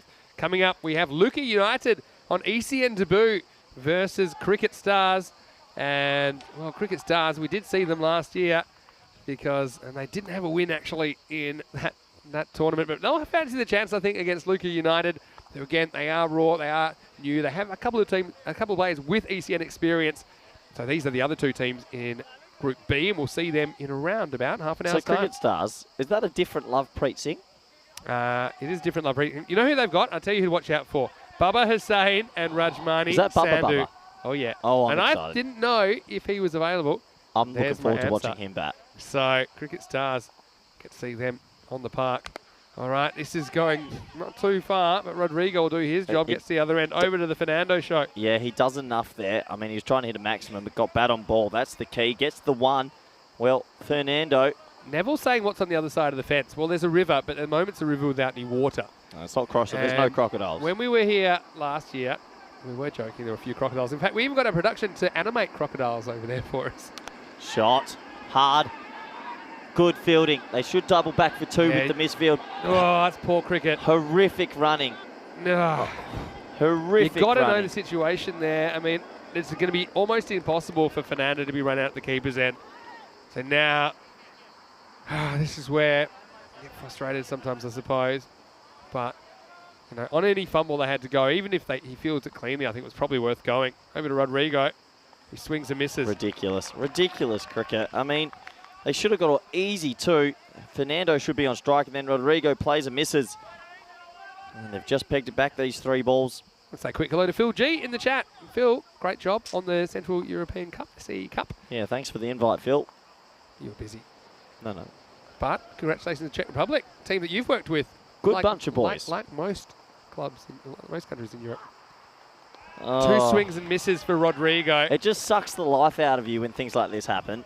They'll look back at that and I mean, look, this game's not over yet. It just shows that, like, when you talk about cricket, people think batting, bowling, fielding, the mental side, but just game awareness. Cricket IQ. Game awareness is everything. Maybe that comes from a lack of playing the format, but they just had to get Fernando back in strike then. Anyway, maybe third time lucky, maybe not. And what a catch. Why not? Told ya. Oh, Mohammed Rashid, he jumps and he saves 6. So third time, Rodrigo does get some of the ball, but that means Fernando's left at the other end again. What a catch. 84 for 4. Well, I've said it a few times. If you wear a white floppy, add the white sunnies with it, it basically means you're 10% better than every other fielder, and he's shown it right there. Cool, calm, and collected. All the buttons up on his collar. That wasn't an easy catch, and watch this. Made it look simple. Well done. Big buckets, doesn't he? Mohammed Rashid. Why does floppy white hats mean you're a better fielder? Why? There is a thing. Does that mean it? Oh, yeah, 100%. In cricket talks, like there's another one. He caught one before. If you wear a white floppy... What about the Terry Toweling hats, the ones that aren't like the bucket straight? hat, like a bucket yeah, hat. like a bucket hat. Frowned upon. Right. No, Does it's that not mean you're a cricket good fielder? etiquette. Can't go on the field with the bucket hat. Anyway, I'm still annoyed by that they didn't take the second. I think that would have kept the game alive. Right now, Calm down, Vinny. we've gone ... wicket. Yeah. And Fernando, I mean, you'd think he'd be desperate for the strike, because remember, he's the guy that faced 8 balls in 6 overs from opening the batting. He still faced 14 balls out of the 47 in this chase. This is a pet peeve for me also when players come out and they're not ready. I mean, get out there, be ready, let's get going. Well, now this becomes kind of a free hit for them. For him, he You're not doesn't running. want No. an odd number here. He'll take 6, 4, 2, or even a dot. Oh, inside edge for 4. Here we go. Last ball, the 8th. Nope. See, why is he not swinging at that? Game awareness. Game awareness. Just a couple of things, hey? So 8 overs down, the score's 84 for 4. That makes it real tough. Now, you need a real magical finish because there's still 41 required off the last 2 overs. And look, sliding doors, I mean, they would have gotten away with the 2. And even if they didn't, and there was a run out at the bowler's end, at least you would have seen Fernando maybe taking this game deep. As it is, the worm, that's having a snooze in the 8th. Credit, though, to the bowler, but they really, to me, made a tactical error there. Now Fernando's left himself the proverbial Mount Everest to climb. Yeah, well, can Fernando do something pretty extraordinary? You'd probably say they're a bit behind the 8 ball, but you never know. Cricket's a funny Phil game. G saying got a bit of a mention during the CE Cup in Thank the you Czech very Republic much, Phil. whenever a catch was dropped. Apparently, that's what he said. His words, not mine. Mm. Let's roll. Harun Chima's coming back for the 9th. He bowled the first. Bowls a heavy ball. Game over. So they're not even running now. Yeah, so now you almost can't. you have to. So basically, they're saying I'm going to you hit have to 40 hit- in boundaries. you have to hit 7 or 8 boundaries in the next 10 balls, and that just seems a bit too tough for me. Sure is. But anyway, I mean, this is how you learn, don't you, from these things? Well, you hope so. Yeah, well, you'd hope so. The good teams do, the good players do. Everything's situational. Goes upstairs. One for the over. I think he's saying it's above his head. That's what he thinks. I mean, the height's an interesting one. Let's have a look. No, it's probably just okay. It's literally, couldn't be any higher, but I think that one wasn't wholly above his It's a good bouncer. helmet. And we say if you bowl, you bounce it, get it as high as possible. Jack Russell wore a bucket hat. He was England's greatest wicket keeper. One of my favourite players, Jack Russell. He's a genuine weirdo. Oh, that's a seed. I hope he's okay. He's He's bowled, actually, but he's bowled off his face. So you'll only see this here in the ECN. Oh, I tell you what, that's a bit of hard luck. I think it's hit the shoulder of the bat, gone into his face, and then onto the off stump. Wow, this is something that I don't think I've ever seen quite like this. That is harsh. Let's have a look. Look at this. Gets up on him Yeah. and grabs the side of the helmet and then bounces and then spins back onto the stumps. Does that just hit him? Oh, yeah, you're right. It's off the shoulder of the bat. It's up into the side of the helmet. It bounces, and then he reacts, trying to stop it hitting the stumps, but it's too late by then. So it definitely knocks his helmet almost off. But When the luck's not in, your luck's not in. That shoulder of the bat to then hit your helmet, to then go down and hit the stumps is... none of this would have happened if they took the 2 in the 8th over. Sliding doors. But look, you've got to give credit to Padusha Fernando for the game he's played. Bowled very, very well. He removed both openers for the opposition. Batted very well when he had the strike. 37 off 17, including 4 big sixes and a 4. But he leaves his team short of where they need to be. It's 84 for 5. I'm glad he had a helmet on. Yeah, me too. This is the cockatoo coming to the crease, by the way. But yeah, you're right. That would have done him some damage. And he's one of their key players. If he was not wearing a helmet there, that's probably the end of his week. Well, the thing is, he's unlucky. It hit the shoulder of the bat and didn't go for 4. Usually that balloons away, but to hit your own helmet and go into stumps, remarkably unlucky. Anyway, here's Chima with the wicket. Now, knee-high full toss, turned around the corner. Nice shot. And the cockatoo is crowing as Kumara Luckmal starts with a 4. Do cockatoos crow? I think they can. Don't they cackle? Someone look that up for us. Yeah, I think it's a cackle, Vinny. Nice shot. He's had a good game, Luckmal. Bowled really well. Well, let me tell you a little bit of something here. This will probably hurt Fernando even more. I think we're going to get a time penalty. I don't think they've bowled the overs in the time allotted, according to me. And so, yeah, well, they'll get them edging closer. Let's get funky. Sits down, stands up, gets a bye. Don't think there's any bat on this. I'll have to wait the signal. Oh, there was an edge. So, yeah, this one was dropped by the keeper, Shahir Salim.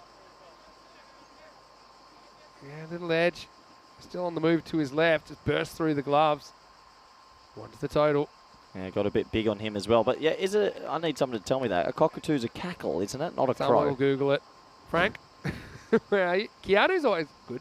We've got a whole team of research Phil G. assistants. Yeah, Phil G said it's a crackle. I was close. A crackle? Yeah, I'll take that. It's a win for me. I don't know if Phil G's making that up or not. Last ball of the night coming out from Chima. Swung and missed at. So 36 off the last over. I think it'll be 31 because I think we're going to see a time penalty here. Well, that gives them still a slither of hope. 0.1%. Yeah, but I mean, just think. I hate to go back to one moment in the game. I know there's a lot of decisions in a game, a lot of things that can go either way, but just think that not taking that run potentially costs them 15 to 20 runs. Just the way it worked out. And so 5 runs coming up. Yep. And there you go. There's the signal. So we had the 10 yesterday. This time it's just the 5. So they just that. So it makes 36-31. Still would be a record. Need a supersonic over. It's the captain, Kara Bull, from Bologna. Well, he's going to bowl the last over. We talked about it yesterday. We've seen some pretty big, monstrous last overs to sneak them over. All right, here we go. 31 to win. Starts with, well, I think it'll be a 1. Are you 30 off 5. Sure the 5 penalty runs got applied? It will in a minute. Watch this. I'll click my fingers. Hold it. Hold it. Hold it. No, I'll get back to you. Okay. But it's 95 now off 9.1. Okay. So now you basically need 30 off 5. So you got 6 off the first ball. Could you imagine the scenes? Well, there we go. Count it with me. 1. And so Luckmal, the cockatoo screeching, and this ball is screeching as it leaves the building. That's out of here. 4 more to go. This would be the best win ever. I don't care how many games we've had. If he hits 5 sixes consecutively to win this game, I'll go out there and carry him off the field myself. You and I will carry him off the field. I will hold you to it. You can go out there. I'll hold the fort here. So that makes it 101. No way. It makes it 101 off 9.2. Could you imagine? 4 sixes, 4 balls. Give me a 5 wides. All right. Thank you, Phil, for clarifying. I'm going to need a 6. Oh, get up. Oh, floppy hat. Make it. Floppy He's going to hat. catch this with his eyes closed. Oh, my word. The man with the floppy hat, Rashid, he catches it easily. Kids, go buy yourself a floppy hat. Great catch. What about the sunnies on the hat for Oh, extra that effect means as so well? that's the extra 1%. Yeah, and well, credit to Luckmal. When you think about how close they might get in this, again, they'll be kicking themselves for a couple of decisions along the way, I think. Well, one thing as well with this catch from Rashid, do you see the other thing he has? Have you spotted it? He's got the full button collar up. Yeah. That is Mark Waugh, the So we're greatest basically catcher of looking at- all time. At Mark Waugh 2022 edition. Yeah, that's Mark Waugh at Yeah. Deem It On. Where's the mullet, though? He's hiding it under the hat. Bring back the mullet. Here comes Jalika Saranga. Yeah, look, credit to... Well, actually, it was Liana who was the man that cracked it out of the ground. But Yeah, anyway. look at him there. Oh, that's a great zoom in. All right, just got to keep it straight now. A ball. Off the end of the bat.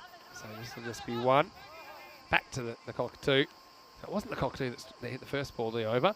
But Phil G just clarifying, saying cockatoos make a squawk or screech, and a group is called a crackle, just to be clear. Appreciating that you make it clear. Lily Panda saying, instructions unclear, bought a floppy cockatoo. Yeah, that's pretty good banter, Lily. Lily's just, I'd love to sit down. My dream dinner guest, if you know they say who's your dream dinner guest, Yeah. Lily Panda's in there for sure. Really? 100%. Hundo. Let's keep it PG. Thanks, Vinny. Just dinner, for starters. Another wide. He's saying, You come know on. my dream dinner guest is? Well, I'm curious. Oh, no, now I don't. I want to see, I got a feeling that we could make your dreams come true in the last game of the day. Really? That's all I'm going to say. Just hold on to that, what we've been talking about. All right. There we go. Last ball. Feel like it is.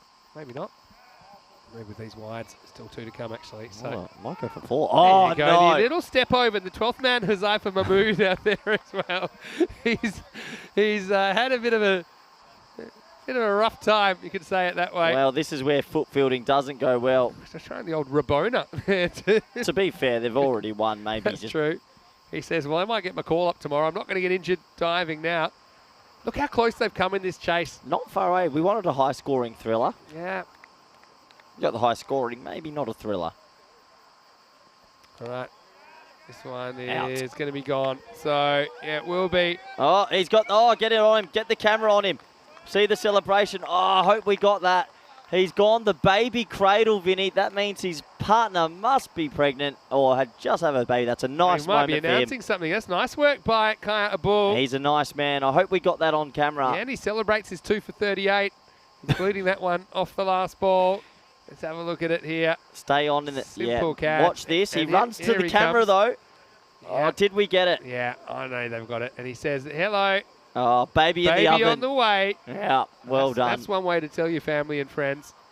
And Well, he didn't do it for the first wicket. yeah, So, maybe it's twins. ooh. Well, I guess we'll find out. Controversy. Hey, let's say congratulations to Bologna, though. I mean, I think they probably were marginally the better team in this, but certainly we saw a fair bit out of Panama CC that they enjoy this T10 format. And look, they always showed signs of it last year, but just couldn't really string a game together. And it's a bit like that. They had signs there of being competitive, but a couple of things strategically just going against them, I think, particularly in the second innings, and they end up going down by 16 runs in this one. Well, it was the start of Group B action. Bologna, a side that narrowly missed out on the semi-finals last year, right here at the Oval Rustignano. And, well, they had the score on the board, but certainly saw a little bit of fight, didn't we, out of Panama CC? But then we what are we watching today? But what I can tell you is that the juggle was on, and ultimately, some of the starts of Bologna, they started with the bat, like Umar Gajar, also did a very good job with the ball. Yeah, absolutely. Overall, it was a good bowling performance. They had their quicks at the top that delivered the goods. There was some nice hitting, though, in the middle. It was Fernando who was starved of the strike. He got a couple of big sixes away, and he kept them in the hunt. But wickets kept falling at the other end. There was a little bit luck there with the inside edge strolling away for 4. But the men with the floppy hat decided to catch absolutely everything. And I have to give Bologna some credit. They obviously have practiced their celebrations. They practiced a lot. Well, they put a lot of effort into their fielding, although that might have been just the first 11 only, because Huzaifa Mahmood struggled a little bit out there on the leg side boundary. But he'll get an opportunity, I'm sure, at some point. And look, ultimately, yeah, we saw Padusha Fernando. He was the man that looked like he might be able to take them to victory, but they didn't take a second. And so what we saw essentially was he was down the wrong end for far too much this innings. Then he got bowled off his face, and that was a sign that things weren't going to end well for Panama CC, even though they ended up getting 5 penalty runs for the slow over rate from Bologna. That should teach them a lesson as well. And in the end, only 16 runs in this contest. Yeah, 16 runs in the contest. They might look back at their fielding a little bit. They gave it their all. The floppy hat man took another one out there. And a couple of boundaries right at the back end made the scoreline maybe look a little bit prettier than it was. And a nice moment here to wrap it up. Our man and celebrating the birth or maybe pregnancy of his partner. Congratulations to him and the family, and a nice win for his team. Yeah, so I told everyone in the chat, stay tuned for Corey's 250 coming up next. I don't remember ever getting anything for my 250. Anyway, But I will say, Padusha Fernando, just, yeah, like I say, stuck the wrong end for far too long, but when he did have the strike, he looked good. 4 sixes and a 4 in his 37. Very unlucky to be bowled how he was in the end. Apart from that, Sadev played some nice strokes as well. Didn't need the left-hander in his 23 off 10 balls. And Kumara Lakmal, the only other batter to reach 10, except for Ismail Fernando, in fact, at the top of the order. As far as the bowlers went, well, everyone amongst the wickets, I would say for the most part, it was the top 3 there that made sure that they defended the total with those economy rates. But I would say that we had Gujar, probably best of the bowlers, 2 for 16. Abul Kaya takes 2 for 38. Was a bit expensive, but also wickets to Harun Shima, Muhammad Adnan, and Faizan Nizam. But I think also that game was won in the field. And I think particularly Mr. Floppy had himself, Mohammad Rashid. He was pretty impressive, wasn't he, down at long on? Yeah, he was, Vinny. The fielding was pretty clean overall, and in the end, they get away to a 16-run win. Well, great start for Bologna, Padova CC. They'll be back for 2 more matches tomorrow, and they'll still have final 5 aspirations, that's for sure. We'll take a quick break. We'll be back in 10 minutes with Corey's 250th. So roll out the red carpet. And we'll be back with more cricket. Final match of day 2 coming up. Vinny Sandu here, Mr. Maximo, alongside Corey Ruckers. Back soon with more FanCode European Cricket Series.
Hello and welcome back to Bologna. We are having a great time in our Italian summer adventure. We are getting to the end of day 2 now. We have started Group B with that last match, and now the last match of the day. It is match number 8, and we're going to see Lucca United taking on Cricket Stars. So 2 teams that are new to this week. In fact, Lucca United, it's their first match ever on ECN, so wishing them luck. Let's go over to Stefan Gooch, who's with 2 captains for the coin toss. Let's see what happens in match 8. All right, Cricket Stars to call. Head's the call. It's tails. We are going to ball first. Okay, excellent. Thank you. Good luck, guys. Have a great game. Thank you. So it is Lucca United. They have won the toss and elected to bowl first. They just probably want to know exactly how many they need in this match. Of course, they've got 3 matches in the group stage, just a chance for them to settle. And we did see Lucca CC, the other Lucca team, I think they picked up the pace pretty quickly, even though they maybe were missing a couple of the players they would have liked to have taken the field. They did ultimately end up qualifying for the Super 5. So I'm sure Lucca United as well, they would love to join them. But Cricket Stars, we have seen them last year. Unfortunately, they weren't able to win a game, but they certainly showed signs that they were picking it up in the T10 format. So I think it'll be pretty interesting. Cricket Stars will be batting first. Let's see if they can put a competitive score on the board. Well, let's go over to this man now. He's celebrating a milestone game. Congratulations, Koi Ruckers. It is true. You've made it. I can't believe it, but somehow this is your 250th game commentating for ECN. So over to you. Maybe you'd like to make a bit of an acceptance speech, but I can tell you the news from the toss here in match 8. Lucca United winning the toss and bowling. Over to you, Mr. 250. Well, in the eons of age, there has been momentous days. And today has become one of those games. Game 250 at Oval Rustic, no? Well, Vinny, help me. How do you say that, Vinny? And Vinny, come back on the air. Help me. Say it, Vinny. Rustic game, Nick. But Vinny's laughing at me in the commentary box. It's a momentous occasion. Lucca United versus Cricket Stars here in Bologna. And we have a look at the 2 lineups. Well, pretty excited about Bubba Hussain there for the Cricket Stars, and they are really well dressed. I love their outfits. On the other side, Lucca United, Majid Ali with the ball. Heard good things about him. And Muhammad Ayan at the top order is going to go hit a few runs, I hear. A very technical player. So looking forward to bring you this one. There's a few giggles around. It is a momentous occasion. 250 games. I'm emotional. My acceptance speech will come in the 4th over. Thank you very much, Vinny Sandhu. Good opportunity. Welcome back all our viewers around the world, those in India via FanCode, everyone on YouTube via the YouTube chat. You're so supportive. And now I will welcome good friend, co-commentator, and my boss, Vinny Sandhu. I've made it, Vinny. What did you do? I gave you 45 seconds to fill. There's a Why word. were you rolling around? There was a word on the screen that it didn't roll off the tongue. I tried to get it out there. I've been avoiding it for a day and a half. It didn't come out well. I've got a feeling you might not make it to 251. Oh, what a story, though. Honestly, away from the cricket for a moment, who would have thought there was a few... I mean, I haven't checked recently, but I'm nudging 1,500. Rico's over 1,000. Doesn't matter. Those 2 are obsolete. I'm obsolete. You and Rico are obsolete because you have never brought up your milestones. Normally, I celebrate birthdays, Christmas, and milestones. We don't normally celebrate 250s. Oh, what a 250, but when you have someone that is so unlikely to get to 500, I think you've got to do what you can. So, yep, congratulations to you. And so, I'll give you a chance to say a few words. I'm sure you've got a few people you want to thank. Yeah, we'll wait till Comcam in the 4th over. I'll even give you the 3rd because I've got something planned. Because in the 4th, I've got something up the sleeve. After the power play. Hey, do you want to talk cricket? Yeah. How nice is their kit? More specifically, I want to talk Cricket Stars. Rajmani Sandhu. Whoa. No relation. Any relation to Vinny Sandhu? I wish I had as skerrick of the talent that he's got. We saw him playing for Italy in the ECC, and he is a really good all-rounder. We saw him playing for Royal Palmer last year. No Royal Palmer this year. So no relation. In the ECS. No relation to Vinny Sandhu. Not to my knowledge, but mate, if you go back far enough. But no, Rajmani is a great player to watch, and so I think that I'm looking forward to seeing him. For one, he'll be facing up the left-hander first up. Are they sponsored? Does that say EA Sports on the back? Oh, here we go. Ball 1. Game 250. Oh, it's a nice-looking drive, Vinny. Gets a little bit of width. Leans his bat on it. You said he's got talent. 4 runs. Yeah, doesn't get this quite out of the middle, but he will get 4. Well, we were talking about floppy hats, meaning you're a good fielder. If you've got a towel in the back pocket of your cricket pants as a batsman, That is always an extra 10% as well. Look at that, Vinny. Yeah, so what do you think that towel's there for? It just means you're better. It means that you're better than everyone on the field. It's an alpha move. Like when you're playing, how do they play flag football in America? You know, you have to grab the flag out of the trousers. Anyway, with the ball, it's Shazad Malik. Just blocked and run. They haven't gone for Baba Hussain top of the order. They've gone for Abdul Rahman instead. Just want to say a few well wishes coming in. A lot of people hosing you down because you clearly made a mistake. How many seconds do you reckon you went before you made a mistake when I threw over to you? Probably about 40 seconds, but I was pretty emotional. I had tears in the eyes. Apparently, Bradman cried in his last innings at the crease, and I was feeling a bit Bradman-esque there. That's what they say. He had a tear in his eye. I had a tear in my eye. I couldn't read the words on the screen. I was tearing up, Vinny. Reading's not your strong suit. I'll be honest about that. No. But that's okay. Well, looks like Maiden Waters has popped into the service station in Australia on the way home. She's got a Kit Kat ready to celebrate your 250th. Wowee. Here comes Ed Malik. This is hit straight, but it hasn't been hit very well. Fielder comes in and almost gets there. Now they have to hurry, and they're not going to quite get it. It'll be 4. So he attacks the catch. It was a chance to get rid of Rahman first ball, but instead it goes to the boundary. Yep, 4 more runs. Expansive shot first ball. Lands in a bit of a hole. Maybe teep mid off. Could have been a bit straighter. He's off the mark with the boundary, just like his opening partner, Sandhu. And yeah, look at that.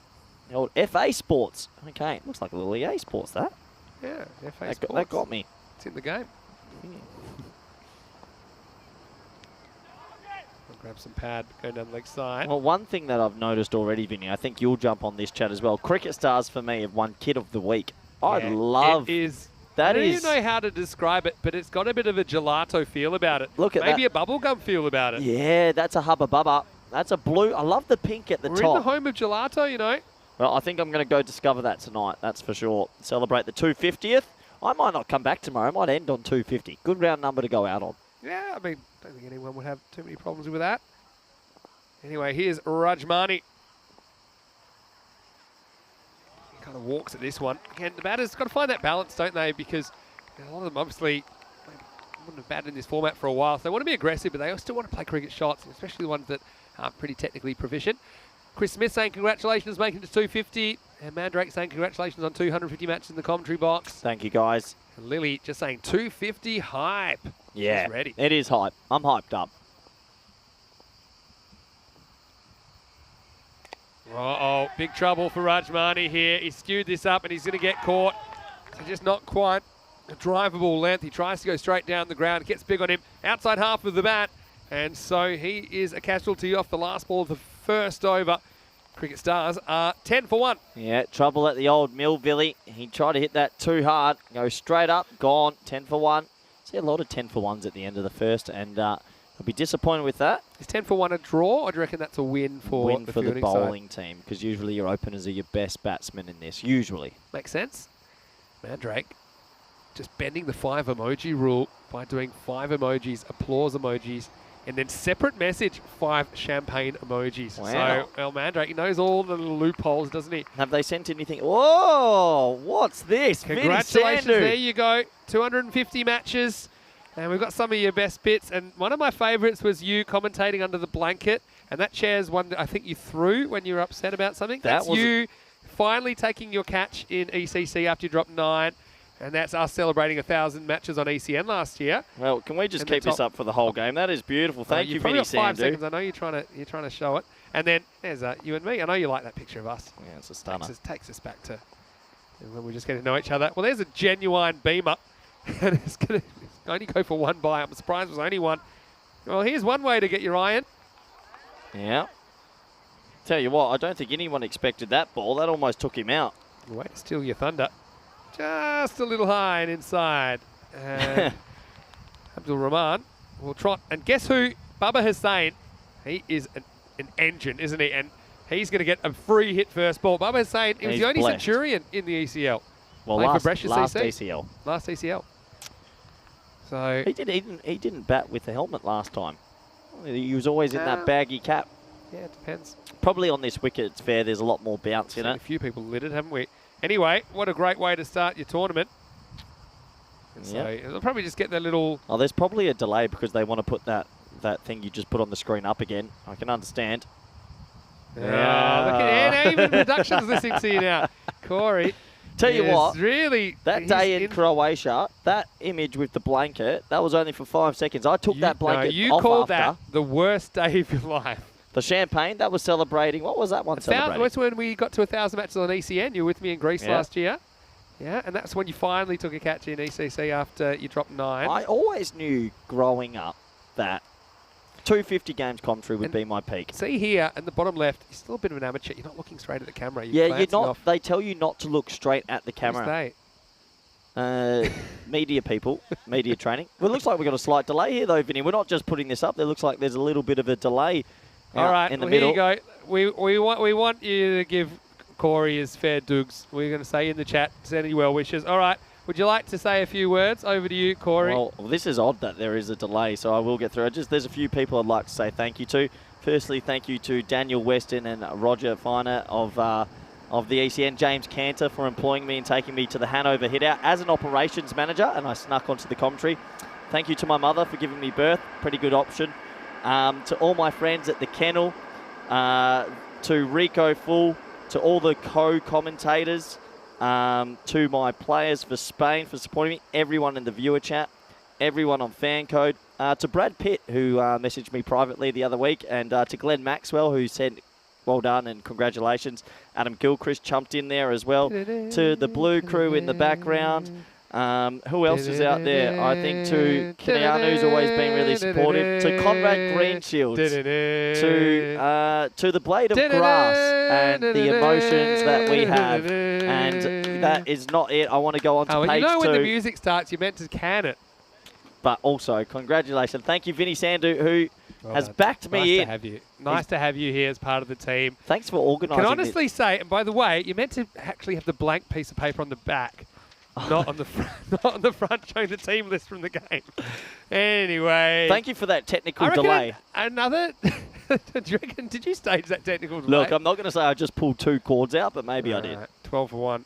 That was a no ball plus a bye, I'm pretty sure. And Bubba, he's been waiting forever for this free hit. All right, strap yourselves in. Sound the free hit horn. Here's Ian. Doesn't quite get it, does he? Watch it. No, he doesn't get it at all, Vinny. I thought that was going to bounce away from the other second backup fielder. And one final thank you to the giant inflatable ball at the ECN. I love that. Good fun. We can probably think about some of our favourite moments, I suppose. We'll bring them up. Get a bit reflective. This is also random questions time. Last game of the day. Great time. Random questions. So we'll tie it all in. Here's Mohamed Ayan. Getting some good movement. This one doesn't quite carry him a bit on, and so he just decides to kick it up and then throw it, and then he almost breaks the bowler's hand. There's something's going to happen in this 250th. I reckon he might have a golden ball. Yeah, something is happening. Do you think it's coming? I don't like foot fielding, but that's the best bit of foot fielding I've ever seen because he goes straight away back. It's strategic to get the ball to the hand, isn't it? Jeez, he's got a cannon on him. He pinged it at the bowler belt. Our favourite, Hussein's back on strike. Oh, that is gorgeous batting, Vinny. Just a little flick on the leg. So I tell you what, if this man bats for any amount of time, he could hit another 100 on the ECN platform. Well, who knows? You don't want to err to him. This is the thing with an outswing movement. I don't know about going around the wicket. It seems defensive because I think you can actually get these guys out with a good outswinger if you get it exactly right. You know they're going after you. So you're taking OBW out.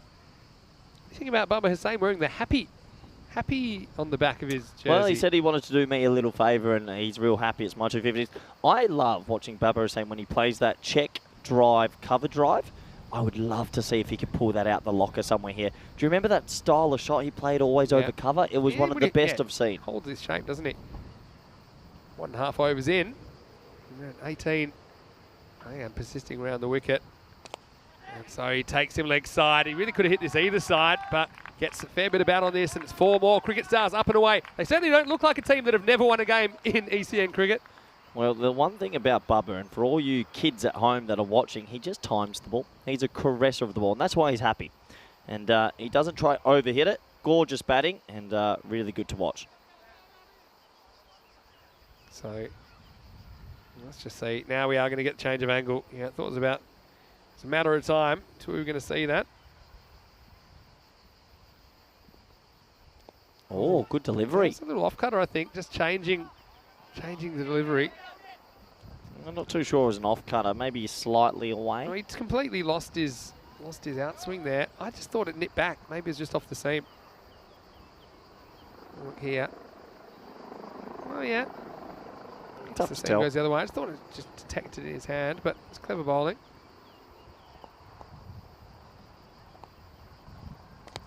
Up in the block hole. Oh! Wow! Don't crowd the plate. Abdul Rahman. Tell you Message sent. I mean, really, it's just a terrible throw. He's not trying to throw at him. what. You sure? If it hits him, though.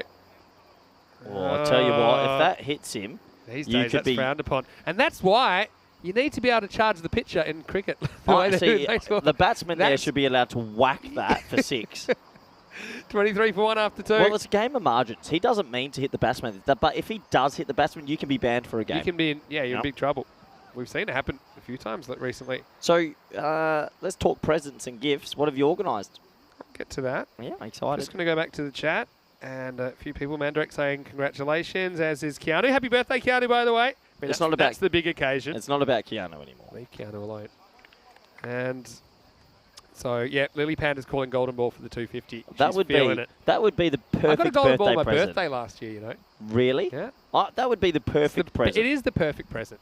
I've got something for you that's almost as good, though, just in case you don't get the golden ball. Okay.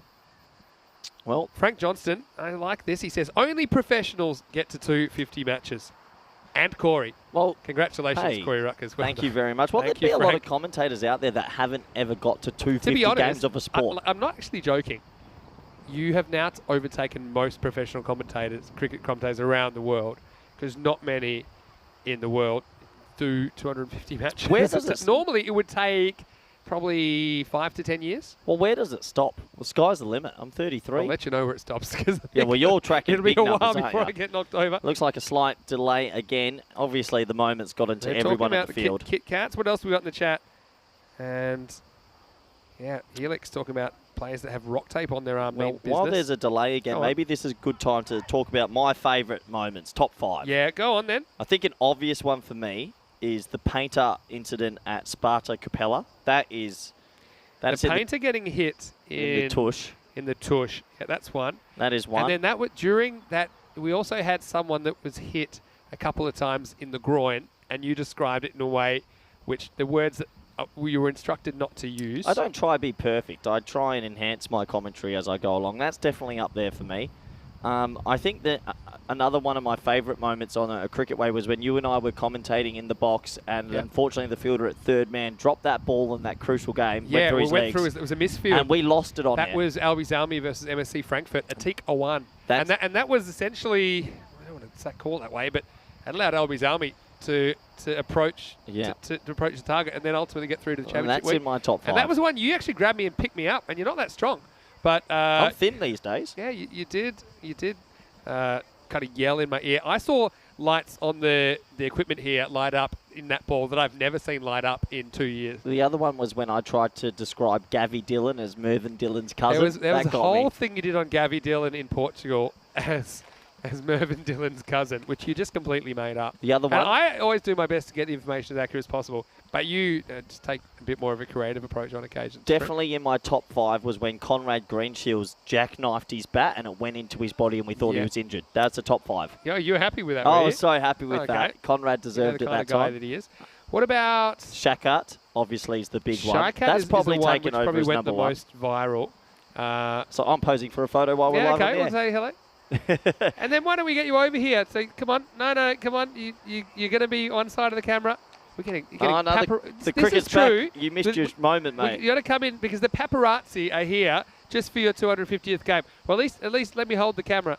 So you're seeing, there you go. Oh, there was a bright flash on the screen just If you then, think Vinny. we're joking, then just have a look at this. We're getting paparazzi that are coming. And take a photo? There you go. I don't really know what I'm doing here. I'm just going to say it's this one. Okay, and I'll take a photo of all the viewers as well. All right. There we go. Not bad. This is it. A photo, glamour shoot for your 250. That's party present. Thank you. Anyway, got to love everyone that's taking interest. A bit of media interest in this ECS in Italy. It's a growing sport, you know. Hey, and good news, we're back. That is good news. Anyway, here's Shazad Shabir. You could be heading for one of the longest 250th games ever. Oh, it's getting emotional for everyone here as that's tucked off his legs for a single. Hello to James. Hope you're okay in Estonia. I see he's just popped into the chat. And let us know some of your favourite moments as well, maybe. Mr. Maximo Jr. saying who's favourites in this match. I think Cricket Stars for me have the personnel, even though they didn't win a game last year. That's a good old time wasted. You can have another 30 seconds to Great talk about. time wasting so far. Keeper throws that onto the stumps for no reason. And so, yeah, Mandrake asking, couldn't we use the picture of Corey crashing into the inflatable ball? Yeah, for me, I think your 9 drop catches in a row during the ECC. You not know just that ECC. was played up a little bit. No, it wasn't. You were genuinely dropping them. And then when you finally catch one, you tried to pull your jumper off and you couldn't quite manage. That was an explosion of emotion. I bet it was. Yeah, you and Harrison Ward crashing into the giant ball. Oh, shot. Nice looking shot. Is it in a gap? No, just the one run. Well, Talking about at the end of week 2, I had you not doing the final, and we put you in charge of the fan zone and fan engagement. Ooh, And that you didn't really go too well. took that. I mean, I know you're off the clock. I know the Guernsey players really enjoyed the fan engagement, but maybe that was a little bit too far. You really took that to new levels. This is slow ball picked up and deposited. This one's going to be 4 runs. Cuatro, Caderas, Baba Hussain. He picks the slow ball. He deposits it. This is turning into a very good start for Cricket Stars. Yeah, what a shot that is. I mean, he's just a timer of the cricket ball, Vinny. It's gorgeous batting, and he's very happy at the moment. We need to find the backstory. Why is he wearing the shirt happy? Well, I mean, they're new strips on Cricket Stars. Not what we saw them wearing last year. So, I've got to say I like it. The old bubble gummers.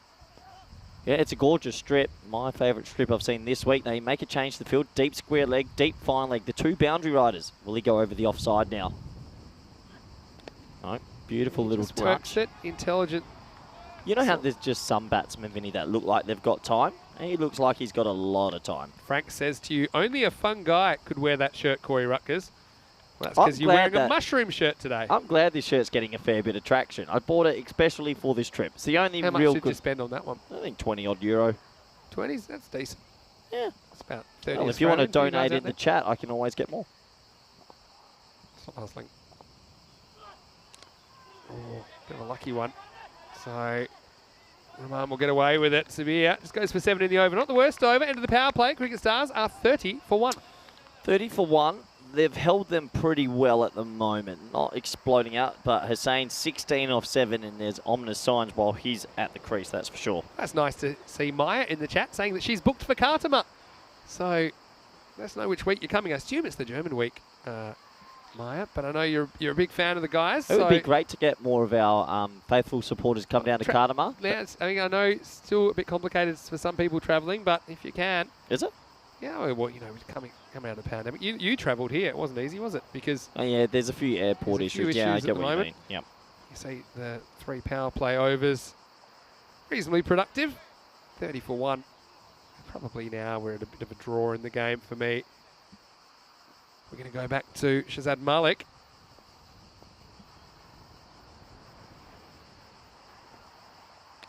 Work to leg side. Umpire has to step aside. We had a real umpire nailing last week in Brescia. Shot like that. Oh, no. Well, tell you what, he's taken a tumble looking for 2, Vinny. Yeah, well, I do like the urgency, but let's just see here. Bang. Just not the greatest first step. He is a graceful player, Baba Hussain, when he gets going, but that was one of his less graceful moments, let's just say.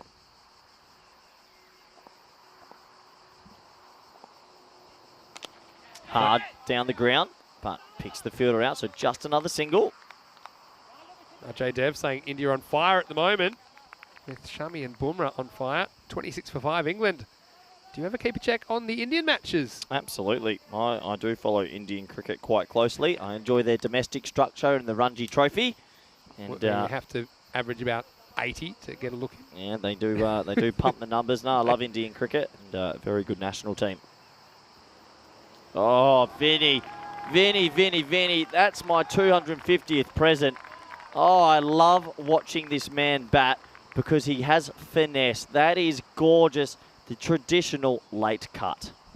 Yeah, that was really intelligent batting. The key with this is he still actually gets a fair bit of the middle of the bat on it, but he just kind of lets the wrists go at the right moment. There's nothing too edgy about that stroke. Just class batting. It's just reading the field. There's no third man in play, so he deflects it there. It's cricket education at the highest level. He showed us during the ECL. Here's some Netherlands international cricket news. Logan van Beek took a hat-trick. Nice. Netherlands bowled out Hong Kong out for 116. Yeah, they should chase that down. Cambo against his old side, really, isn't it? Yeah. Takes this off the stumps, but this should just be one, although they're going to push, and we have some indecision. Probably lucky to get away with it, but it's just a single. Yeah, just a single. A few people deciding they'll have a few beers on your behalf. Really? And one day, well, we're hoping for the day that Keanu, maybe we can get him over. You could get, if you got everyone in the chat that's really outspoken together in one room, imagine that talk for a night. That'd be a party and a half, wouldn't it? Mm. 2 to come in this over. Well, 2 to come in this over, and 1's almost left the ground here. It hits high on the wall, 6 runs. That's a fence buster, isn't it? Just turns on this, and bang. Abdul Rahman, now he's getting in on the action. So Cricket Stars, they mean business here. Yeah, they really do. They've got wickets in hand, so they've got every opportunity to blow this score right out, and we know how dangerous these two players are. Both in, and one of them needs to go big now. Last ball of the over coming up from Malik. Oh, underneath edge sort of, but well fielded. That actually is well fielded because it does take a bit of a Tortuga. So it's the end of the 4th over. The score is 44 for 1. Once again, we want to say a very, very warm welcome to you wherever you're watching from around the world. Vinny Sounder here, Mr. Maximo. Alongside me is Corey Ruckers, Happy 250. Now, I said I'd get you something, and we were talking earlier about this as well, about making your dreams come true, and we talked about things like, for example, Lily Panda is one of my dream dinner guests.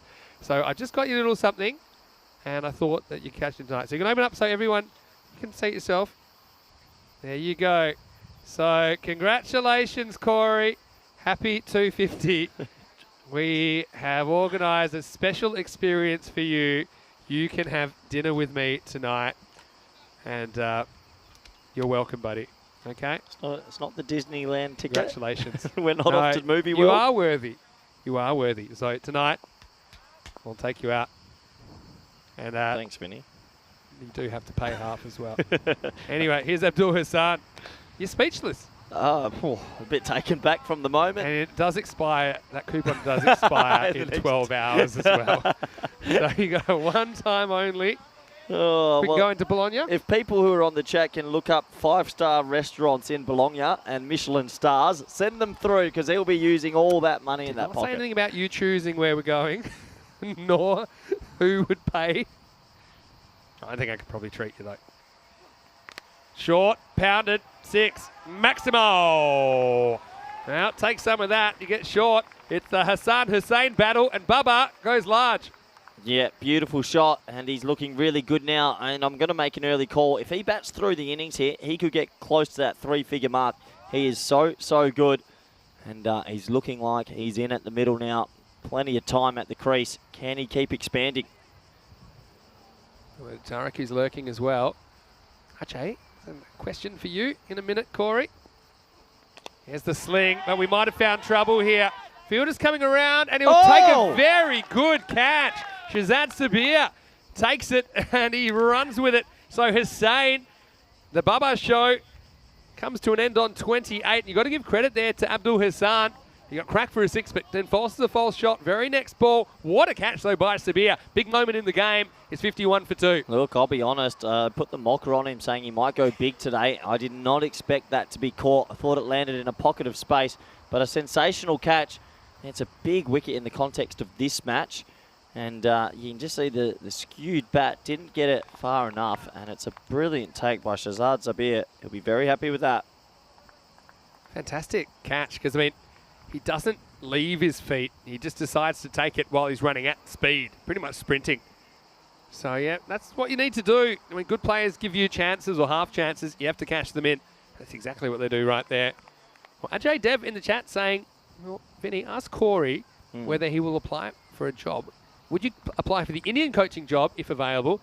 Because Corey's knowledge and analysis is brave.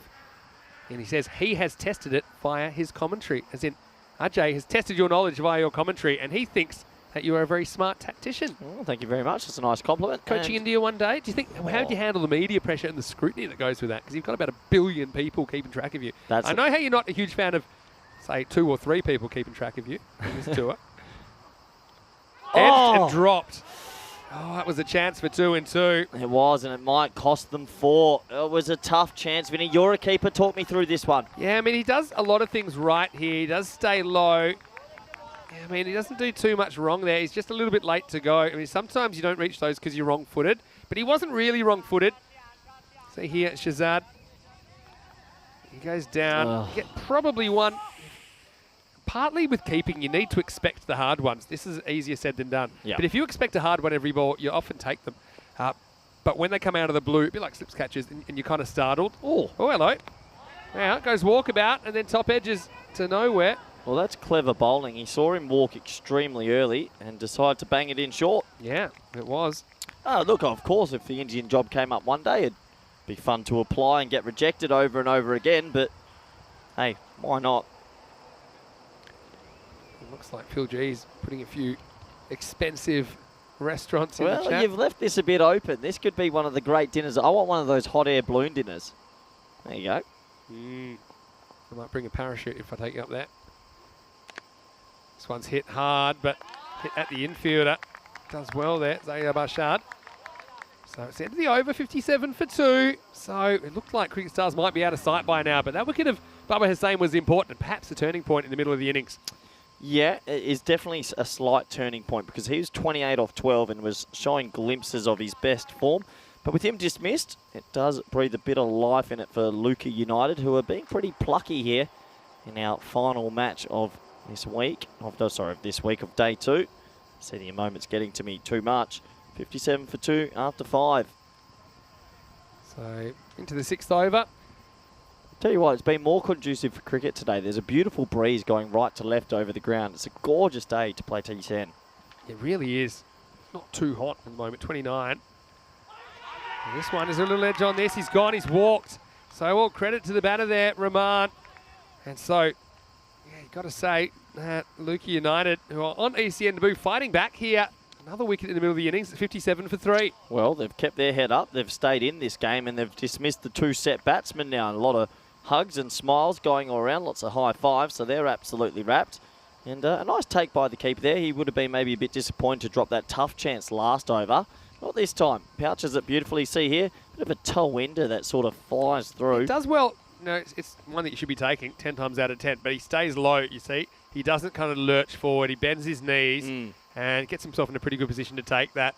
And now credit to the batter there because he was very quick to walk, Rahman. And so 57 for 3 and just a little window of opportunity here for Luca United. Were you a walker? I was the worst kind because I would walk in a game that probably didn't matter too much, but then when it came to the final, I'd occasionally reverse my decision and hope that they, if it was a 50-50, well, Vinny normally walks, so. Wow, that is it's a bit highly... sociopathic. That's like someone that goes to, that's really frowned upon, Vinny. Well, I'm not proud of it now. Here's the next one. It's out of the ground. So that'll help. That's a momentum re-grabber, isn't it, from Cricket Stars as new batter comes out and just muscles this out of the ground. Atiq Rahman, take a bow. He's off the mark with 6. Yeah, nice shot. First ball, striking at 600, always handy. That's like being, what you've just told me then shocked me. That's like someone going to the store and they're stealing some grapes and trying grapes before they buy them. No, can't do that. That within reason, can't you? This is in the air. And it's a zombie chance. Oh, he almost gets there. And now we almost have a run out. He's going to throw pretty hard, but I think he's safely home. That's a brilliant take there by that man on your screen because there was no one else backing up. That was 5 if he missed it. And then he even had to manoeuvre himself around the stumps and got the ball back down to the stumps. That was a proper zombie. But yeah, he pings this in. No one is behind him. That would have been 5. So good take. Very good hands. Seems safely home there. Short and 6. And you don't want to drop short at that pace. It's going to disappear. That's exactly what it does. Ramzan with a Maximo. Well, cricket stars are batting like stars at the moment. They're dressed well and they're clearing the pickets pretty comfortably at the moment. A lot to like about them. 70 now. Ramzan, well, he's seeing this pretty easily. 11 off 3. Would you say that you're a positive thinker? Oh, 100%. I don't know if you're as positive as Chris Smith in the chat. I'll tell you why in a second. Goes over cover, or tries to, ends up behind point. Just a single to Ramzan. He's made a pretty detailed, he mentioned this the other day, if he wins the lottery, what he's going to do with the money, how much he's going to give to everybody. Okay. And he said that if he wins the Euro Lotto tonight, £191 million, or that's about 327 million Australian dollars, or 222 million euros. One of the things he's going to do is get everyone to Kartima for the ECC. Wow. It would be popular, that's for sure. So Chris, I hope the numbers come up right for you. I'd love to give you a VIP suite. It's a good call, I think. It's just inside the tram line when it passes the popping crease. Umpires have been very good, I have to say that. 6 overs down, 71 for 3. Yeah, 71 for 3. Still haven't used a fifth bowler, as you can see on your screens now. A lot of teams do that. Always surprises me not using the fifth bowler too early, meaning someone has to bowl 2 at the death, and if one of their overs gets hit, it makes it quite difficult for the captain. So here is Abdul Hassan. It just seems like the temperature's gone up a notch. I think maybe because the breeze has died down. Might be the cube is closed, Vinny. No ball called. Oh, no. This was the issue earlier, wasn't it? Well, it's a funny one. It's a no ball called, and the keeper decided to appeal to square leg, so I'm not too sure what he was thinking. But let's have a look. It wasn't for that. Was it back foot? I only saw the front foot come down. But yeah, you look at this, the back foot he's been called for here. Or did they not have enough in the ring? Yeah, that's a back foot, no ball. That's what he's called it for. It's really good umpiring to be able to spot that. Back foot touches the return crease, the vertical crease, and it's allowed to be over the line, but it can't touch. That one definitely touched. Yeah, okay. All right, free hit. Yeah, well, almost hits his partner, Atik Rahman. This is a long chase for the boundary riders. They're going to come back for 2, and they'll get there because the throw is slightly wide. Yeah, good aggressive running. Every run counts in this format, in any format really. And well, the free hit doesn't go for the maximum, but they get 2. Well, I don't know what you've said. You said the wind hasn't picked up, and it's just started blowing sideways. There we go. That's the kind of control I've got at the moment. This one bounces over the bowler. They'll get just 1 this time. Got any other dreams you'd like to come true, or I'd like to make it to 500 games of commentary. That would be dream number 1. I mean, to do that, it sounds like a lot, but you've only got to do about another 10 and a half weeks. Yeah, I know I'm rostered on a bit after September, but there's also the variable of being fired one day. Oh, that's always in the equation. Wow, this is a good pull shot, and this one's going to sail, hit the top of the fence. Maximo! I've got to say, this length hasn't really worked from Luca United. When they've bowled short, typically the cricket stars have pounced. Well, that fence over that right side of your screen is taking a pounding in this innings. And, well, good shot from Atik. They're dressed nicely and they're playing pretty nicely at the moment. They're on for a pretty big score here, Vincenzo. Yeah, already thinking about when Chris wins the lottery, the Mods tent on the hill. That's pretty cool. Short this time, doesn't get it. Doesn't really get up as much as he thinks this time, Rahman. Oh, he probably missed out a little bit there as well, trying to overhit that one. Oh, there you go. Think about a few more memorable moments on commentary. I mean, the day in Croatia where you did the first over under a blanket and you wouldn't come out. Not a moment I'm proud of, Vinny. It's memorable for me. Gets this one to cover. Just get a 1 here. They're going to throw, and it's a pretty silly throw, if I'm honest. It does allow a 2. You can probably argue maybe the outfielder needs to come in and try and back that up, but he probably just didn't need to throw. I didn't see a run out being on there. I probably enjoy the most of when we're going to these various countries and meeting these certain players and we find a nickname for them and they embrace it and the viewers embrace it. I find that probably the most enjoyable, actually. Yeah, that's true. We meet a lot of interesting people along the way. Bottom edge, nutmegs the keeper. Does get a finger on it though, and of course there's a very fine leg to clean up. Just a single. End of the 7th over, the score is 84 for 3, so they're tracking at 12s at the moment, on target for 120. And then it's probably also the talent that you spot all around. I think it's exciting, even watching Bubba Hussein before. I mean, a star player here in Italy, and it's always exciting to watch. Sure is. And, well, if you want to see some more cricket action, don't go too far, because tomorrow we'll be back with the last day of group matches before we hit the Super Fives on Thursday. So it's the last 4 matches in Group B. Each team will play twice. Bologna versus Cricket Stars. That should be a good match in the morning, first up. And then Cricket Stars, they got back-to-back. They play Panama CC. So really, we've seen a little bit out of all of these teams now. I think they're all, I suppose, very capable of qualifying for that Super Fives. But tomorrow's the biggest day of their campaign, because it will decide who stays and who goes. Join us tomorrow, 6:30 AM GMT, which is 8:30 in Central Europe, and noon in India. Let's go back to Aman Ullah, who starts with a ball which just lands on the pitch. So for me, that's a no ball. So no, it's got to be off. But the look, see actual the line, see the line, see the line. So Watch where the line is. Yeah, That is a no-y. No, so you're actually wrong. So we're not talking about the return crease as the edge of the pitch. We're talking about the edge of the actual cricket pitch. So actually in a turf pitch as well, as we see a big filthy full toss missed out, even in a turf wicket, the edge of the pitch is distinct from the return crease. So it's got to be off the edge of the cut surface. So sorry to say that you're wrong in the 250th, but you are. Okay, that hurts. It definitely hurts. It hurts. was wide.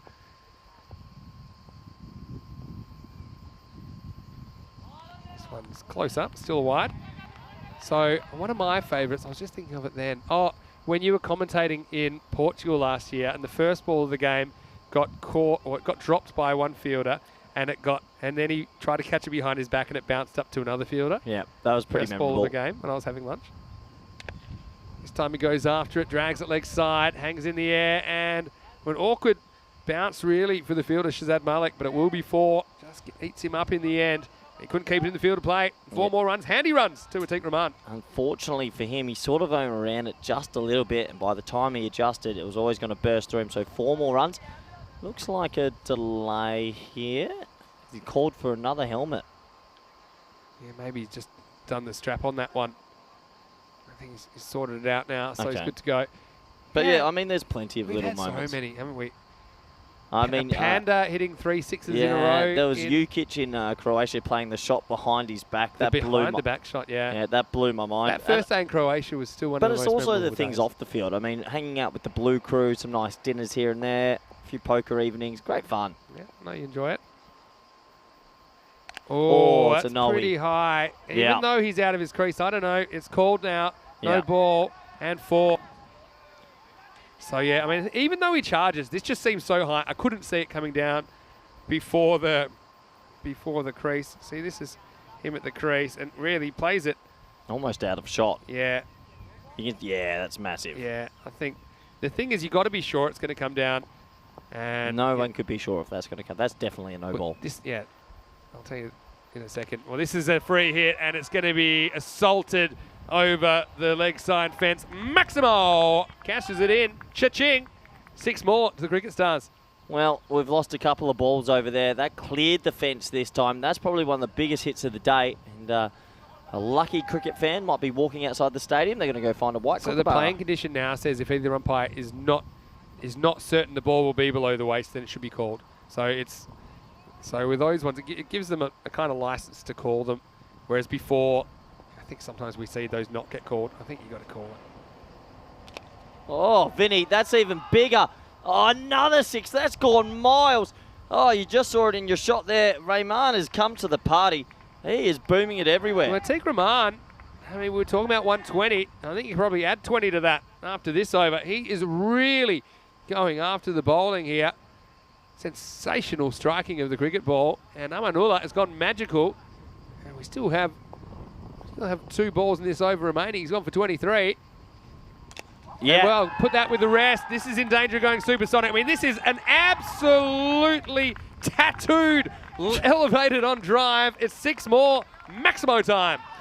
Well, what can you say? He is just shimmying down the wicket and swatting these for big 6s. This is 6 anywhere around the world. We haven't had a supersonic over yet, which is 30 or more. And he's 29 plus this ball. For my 250th, that would be a nice surprise. Nice little kick out with your golden And if he ball does it, at I the might moment give him a is seeming. voucher. I might pass this voucher on to him. It's not redeemable. Last ball with the over. He goes again. He has to wait for it. Might be trouble. Well, trouble for the fielder, that is. Maximo. 6 more. 35 come off the 8th over. Super duper sonic. And Ula and over to forget. After that, they're 119 for 3. Well, that sort of came out of nowhere. They were batting along, and then it was 6, 6, 6, 6, and 35 off. That's one of the biggest overs I've seen. And as you can see, the worm there shows you that steep climb. Vinny, this worm, see, that should be the Manhattan graph, because that doesn't give it justice. Well, it's because the scale. Let me tell you something I'm worried about here as well. Oh, don't say it. I guess we did have a couple of technical delays, right? Yeah. But we're 41 minutes from the start. They may be okay. One of those delays was quite long, the one where you did your speech. Was a long speech. So I'm not certain, but I think they'll be on the cusp of a time penalty. It could be. I hope could not. happen. I mean, come on. Rules are rules. Muhammad Ayan coming back to bowl over number 9. Well, not a nice time to come onto the attack with the ball. These two are ticking. Over to Ramzan though. He gets one that he's able to escort over the mid-wicket boundary as well. Maximo, 6 more, Sace Mas. And so now over to Ramzan. He moves into the 20s. How many 6s in a row is that, Vinny? I need you to... I can tell you. I feel like it's a lot. Well, it is a lot. If I go to the commentary, I'll tell you. But firstly, let's see if this is one from Ramzan. He gets a full toss, and this one won't be 6, but it will be 4. So almost as good. Another boundary, put it with the rest. Yeah, so if I just talk boundaries, in the last over, we had a 4, and then a no ball plus 4, and then a 6, and then a 6, and then a 6, and then a 6, and then a 6, and then a 4. So I think that's 7 in a row. 7 boundaries in a row. I have it at 8. It's actually 8. No, you're right. It is 8. 8 boundaries in a row. 6 6s, 2 4s. This is out of control. Oh, no, it mishits it. Well, thankfully, it's fielded, but it's not going to be a lot easier because you've got Rahman, who's 48 off 14. He's going to be facing up next. In the space of 8 balls there, they hit 45, including the no ball. That's an unbelievable acceleration. And Rahman, well, he's on strike now, 48 off 14. He's looking at a personal milestone, and he will be wanting that 50. Dead ball. Not bowling the ball at the moment. Probably a good tactic. But yeah, not sure about the time penalty or not, just because we had that delay. Oh, wow. If you told me that was the shot he was going to play, I'd be surprised. Oh, well, have a gift. Have a 50, although he hasn't really needed the gift, has he? He's batted so well since he's come to the crease. 50 off 15 balls, 2 4s and 6 Maximos. Have to be one of the innings of the tournament so far. He's just taken off in no time. 50 to Rahman. Absolutely. There's a big smile on his face, and congratulations to him. And he's still got a bit of time to do more damage. Gets the strike back then. Now he hits this one, but pretty much straight at deep mid-wicket, so it should just be 1. Hunting the 2, but it's not quite there. So Ramzan can have a go at the last ball from Ayan. Yep. Last ball of the 9th coming up. 150 looks like it's going to be cracked here, Vinny. Bit of a tough learning curve for Luca United, that's for sure. Hello to Gulam Daskia. Well, sorry to see you out of the tournament, Gulam, but hope you're well. Hope the knees are holding up okay. He's saying, come on, Luca United. I need some help right now. 4. Yeah, it will be. And so this will run past the fielder. And so 4 to finish the 9th. Another reasonably expensive over, wasn't it? So cricket stars. Remember we were talking about 120 as a final total just around 2 overs ago. We had 35 off the 8th. Then we had 18 off the 9th. And suddenly the score 137 for 3. Yeah, it's just been a mighty acceleration out of nowhere, really. And what would we say? There was about 8 balls in a row that went for a boundary, 6 6s and 2 4s in that. A supersonic over of 35, and all of a sudden this has ballooned out to 137 for 3. They're every chance to get to 150 plus. Ballooned is the word. Do I even say 160 plus? The way they're striking. Stars are a team, it's hard to believe, but they have never won a game in ECS cricket. They have played 5. Lost 5. How much recruiting have they done? Enough, if you ask me. Good answer. So last overtime, everyone's looking around. Who wants the ball now? I mean, what a partnership this is. And when they came together, the score was 57 for 3, 5.1. So there you're looking maybe double that, 114. And here you are, 137 with an over to go. So this partnership at the moment is worth 80. 80? And 80 off 24 balls. Wow. All right, here we go. Last over, Majid Ali gets the ball. Oh, this no. one down leg side. He almost spoils that one. Take the wide and move on. Still 6 to come. Yep, still 6 to come. Tough to come in and bowl the last over, that is for sure. Well, Gulam we're wishing you the best. He said he delayed his knee surgery only for ECS. Oh, bless. He's been suffering a lot with it. Well, we certainly hope you get the surgery you need, Gulam, and that we see you back better soon. Oh, this one would have been a wide as well, you know. Well, I'll tell you what, that might be one of the more adventurous leg before wicket appeals. How many stumps was this missing? I'll try and do an estimate. But first, what's he doing getting in the way of it? That's probably not out. I'm going to say it misses by 6 stumps. No. 7? Way more. Yeah, it's quite a long Oh, way. you never know. The umpire might have been dozing. 2 sets of stumps. What they say in life, if you don't ask, you don't receive. Game 250, it's a miracle. Made a mistake there strategically, though. Atik Rahman needed to go the other way. Swing and a miss. Atik wants it. Well.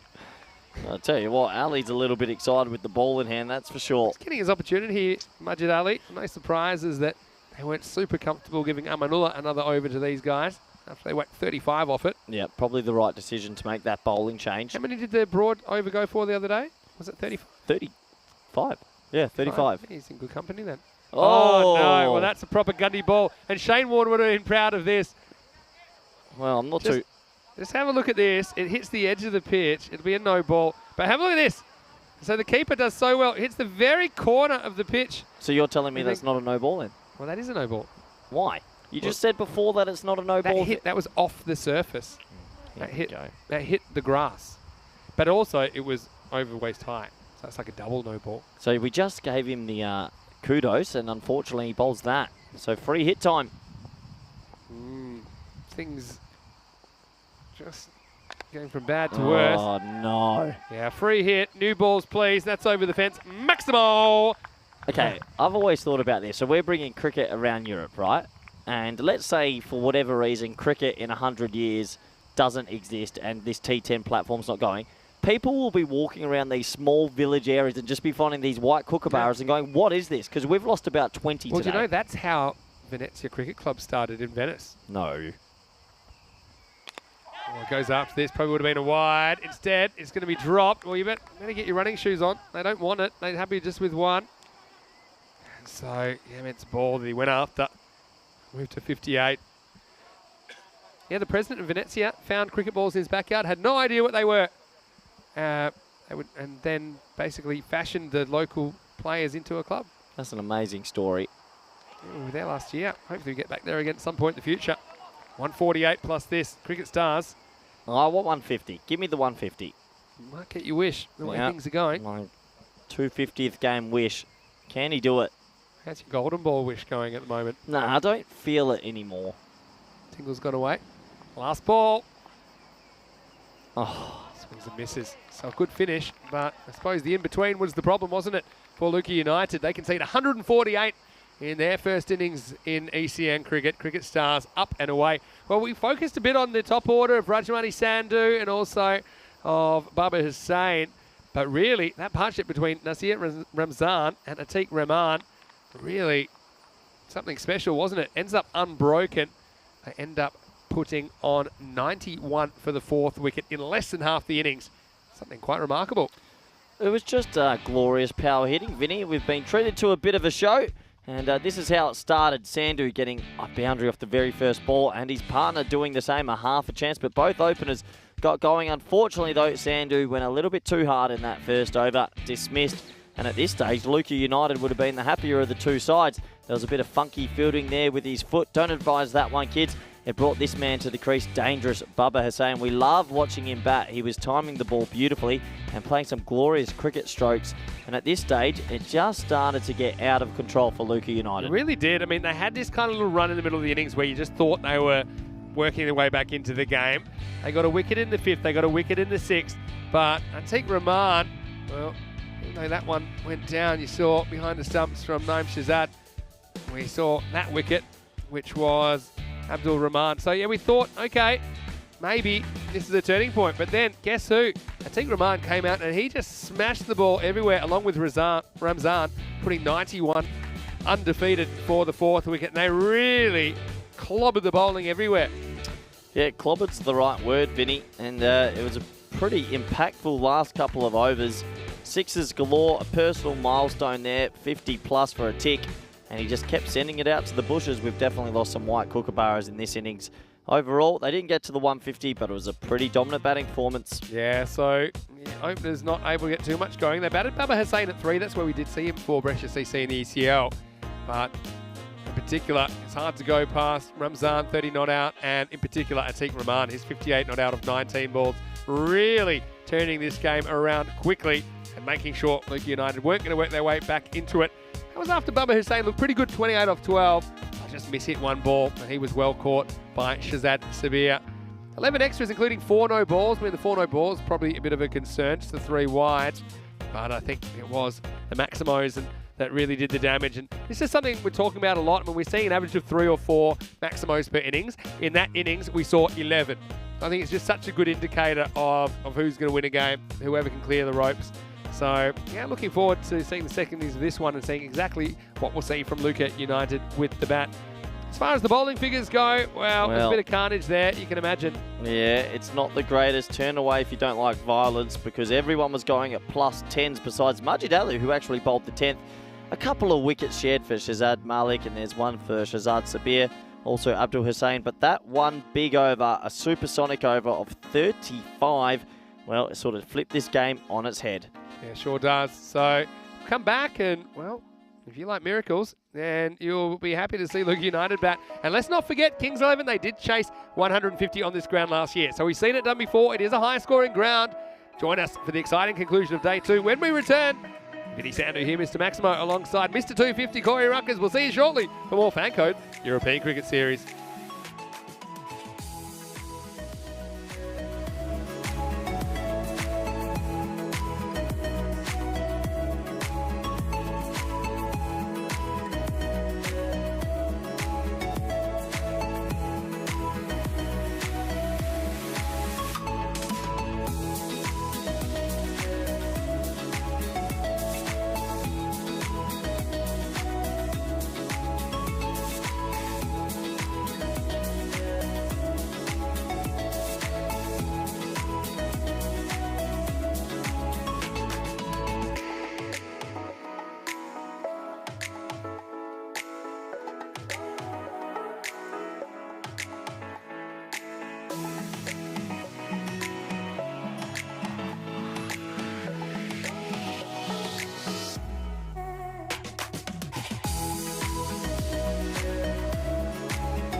Hello and welcome back to Bologna in Italy. It's our 5-week Italian summer here on ECN. Great to have your company wherever you're watching from around the world. And we are getting ready for the final innings of the day.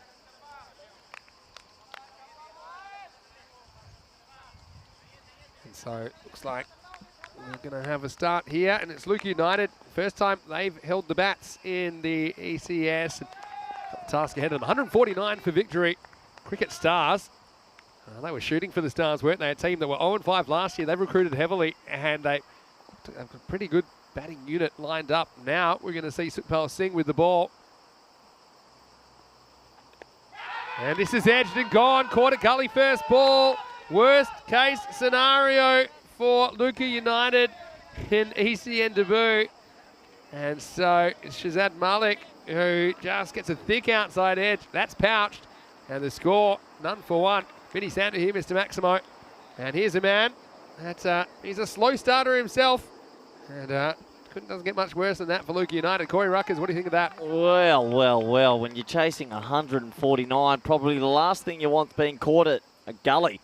And I've just seen it. I don't see too many opportunities go to the gully region, but it does this time. He holds on, and it's a terrible start, especially when you're chasing so many runs, Vinny. Yeah, certainly is. How about the gully? How about the captaincy by Lovepreet Singh to have the gully in there? Well, it's aggressive. It's aggressive with the slip, but I mean, if you got 149 on the board, why not be aggressive? So, just like that, we're down to the number 3, Zayab Ashad is coming out. But how about that? In any form of cricket, some chuck-a-dip up there style from Sukhpal Singh. Why not? See, Shrugs come in the chat and said, didn't Corey say Gully's a waste of time? There's 2 there today. Yeah, but... Thank you, Shrug. Yeah, but Shrug, you've got to equate then all the runs that have flown through there for 4, because there's been about 50 that have gone through when they've had a gully. So, half a dozen dime the other. What's the saying? Sukpal is a guy we saw playing for Royal Palmer last year. Very, very good player. So... Did you hear about England? Yeah, 68, it was bad. 68 for 8. I tell you, how's your Baz ball going now? Test cricket only. See, garbage. It's just sometimes you get fancy words, right? What's the word for a 250th? There's actually a word for that, you know. Really? Yeah. Well, this is going to be smacked through the covers, and this is better. There'll be 4 there, so yeah, nice little counter-attack so far from Zaria Barshad. Yeah, nice shot. That bit over pitched and puts it away. So can they get a couple more boundaries in early in this run chase? Got to get above the rate early. Yes, Paul. Just taken through the covers. Here's the next ball. Now, tries to haul it across the line. Well, I know there'd be a word for 250th anniversary. Yeah, I've got it here. Sexticentennial. Yeah. So it's my sexticentennial. Great stop there by the keeper. Yeah, sexticentennial, you're right. Yeah. I mean, that is, or in United States, they would call it a semi-quincentennial. But that's really 250 years, not 250 games. Because the annual bit means years. Yep. Anyway, here's Sukpal, and there's a bit of a Royal Palmer flavour about this lineup for cricket stars. This one really takes off. Well, Yeah, so Royal Palmer, they're the team that ended up losing the final to Kings 11 last year. You've got, I'll go through their line. You've got Rajmani, who's played for Royal Palmer before. You've got Abdul Rahman, who's played for Chandra Brescia before, and has played for Italy. Baba Hussain from Brescia CC last year. You've got Nazir Ramzan from Chandra Brescia last year. And you've got Atiq Rahman from Royal Palmer last year. You've got Sukpal Singh from Royal Palmer last year. Mehmood Javed from Royal Palmer last year. Yeah. And then keep going. You've got Deependra Shekwat from Royal Palmer last year. And then you've got Lovepreet Singh, who's captaining the side. You've got Haseeb Khan that played for Bologna. And you've got Sukraj Singh from Royal Palmer. So big Royal Palmer influence. So that's why he's take the team that finished second and give most of those players to the team that actually finished bottom in Bologna last year. All right, what did I miss while I was reading that out? Just looks like there's a slight technical issue, so a small delay here, and I'm sure we will get back to the live action shortly. And that can happen from time to time.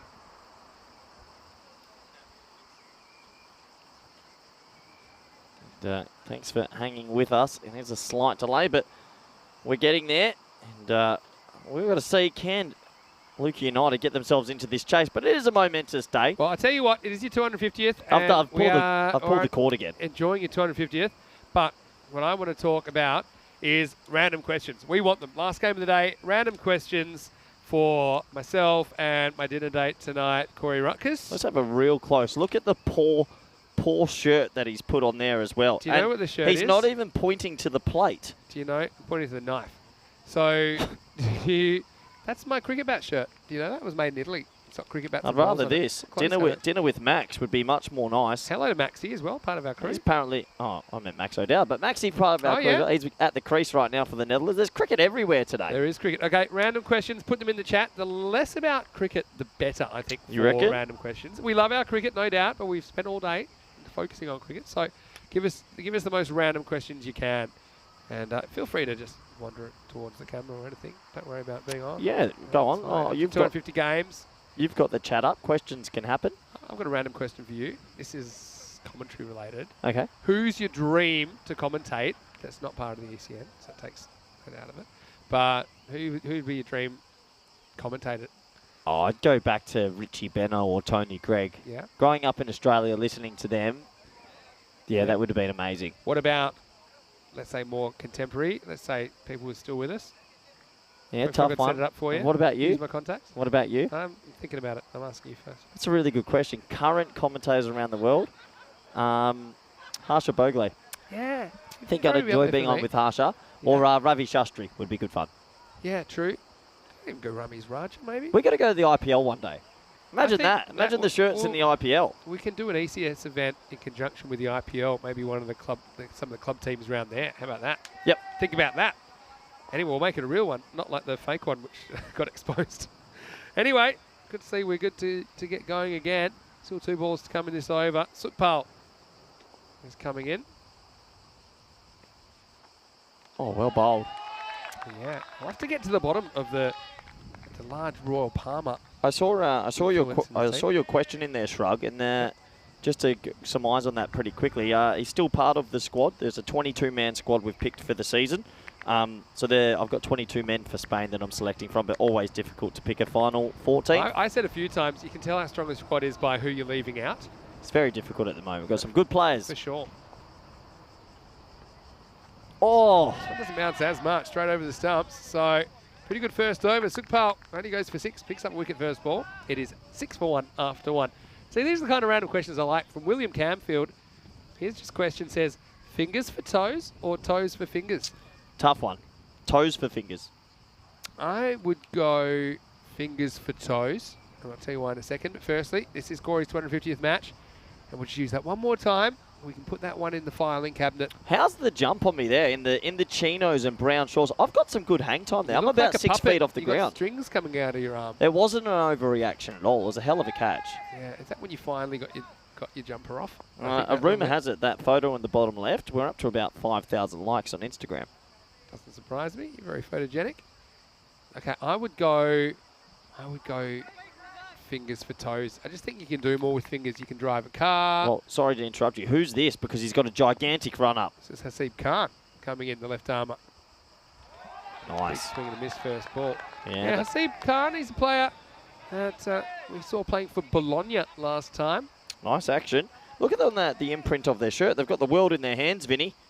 Il Mondo, I think it's a sponsor of theirs. I do like the logo. It would have been nice if it was a cricket ball holding the cricket ball up. Well, cricket catch on all around the world. Walking waft at the moment. Cricket stars, I think, sending a message to the rest of the competition. Yeah, nice bowling. Let's have a look at any more random questions. I like the fingers for toes, toes for fingers one. That is about as random as you get. And look, Amadullah Safi missed 100% in the chat. Well, that's good to see. Always happy to see him. He was really helpful. Actually, you would have loved it last week. We were in Brescia, and he would drive us to the lake every day. The lake was a perfect temperature. I don't know what temperature it was, maybe 28 degrees or something, the water. Beautiful. It was 180 kilometres around the edge of this lake. 160 or 180, I can't remember. So, yeah, hello, Mr. 100%. Nice to see you. And he's saying good morning to me as well. Well, now we've got 2 slips in a gully. And this is in the air. It should be caught. Is caught, and that's it. So Sukraj takes the catch. It's a wicket for Hasib Khan. Hasn't conceded a run yet. And Luki United are getting a bit of a schooling at the moment. Second over at 6 for 2. Doesn't look good, Vinny. Doesn't look good at all. That was a slow ball. Clever bowling. Another wicket falls, and they are well behind the 8 ball now. Looks like we're getting plenty of random questions coming through, Vinny. Yeah, we love that. Just going to say hello back in the chat to Mr. 100%. Very popular guy. I mean, he was out with a slight injury, so couldn't play, but he was there every day helping out. Chris Smith's got one for me. Okay. If I was to meet my 18-year-old self, what advice would I give? Oh, I probably think you look like twins, but that's a good question. I would have told myself to invest in a face mask company, and I would have. Fancy you trying to. I would have been 10 years later. I would have cashed in big time. That's classic. You're Biff with the sports almanac, basically. Yeah, I'd be convoluting always looking myself. for an angle, aren't you? 100%. That's an easy one. No, but more like life advice. Oh, life advice. Happy advice. Live in the moment. Yeah, it's very philosophical. Actually, don't be bitter. Be better. That was the best advice I ever got as a player. Yeah, I like something you can knit on a pillow. Here's the next ball from Hasib. And this one's edged and gone as well. So 6 for 3. Not looking good at the moment for Luca United. And Hasib Khan getting the job done. Well, he's one ball away from a double wicket maiden. Maybe a triple wicket maiden here. Well, you might as well start warming the van up, Vinny, because I can't see Luca United getting back into this contest. They are in all sorts of trouble. Thin edge through to the keeper. Have a look here. Just rising on him. Snaffled pretty comfortably. And it is not looking good at all. Yeah, so it's an understatement, really. Go, Vinny. Maiden Waters has brought up a good point. Does the dinner include a dessert? And what is the drink allowance? Yeah, I reckon we're going... This is dangerous because we do enjoy A food and drink beverage. responsibly. But I think there's no limit on what we want to consume tonight. Well, can someone please screen record that message? Because you are going to be taken to town, my dear friend. You're in a lot of trouble, Vinny. Because I'm just thinking, because it's a Tuesday, I think Corey, the new Corey, Corey 3.0. yeah, will be responsible enough to not abuse that generosity on my part. Pretty expensive bottles of wine in Italy, I'd imagine. You're not really a wine person, are you? Rioja or a nice Merlot, go just down a treat on a nice evening. Yeah, if you need to. So What's the dress code? you know, Italian casual. I mean, they're pretty stylish in this part of the world. Well, what's stylish here is they've put in a second slip. So 2 slips, a gully, short cover, all Doesn't attacking. surprise me as they called that last ball because they already had 2 slips in. But Did they? yeah, and a gully. And that's a genuine 2 slips. I don't think with this angle. I think it's a hat trick. I'm feeling it. You feeling it? Here we go. Oh, well played. So it won't be a triple wicket maiden. It will just be a double wicket non-maiden. But 2 for 1, not so bad at all. It's 7 for 3 after 2 overs.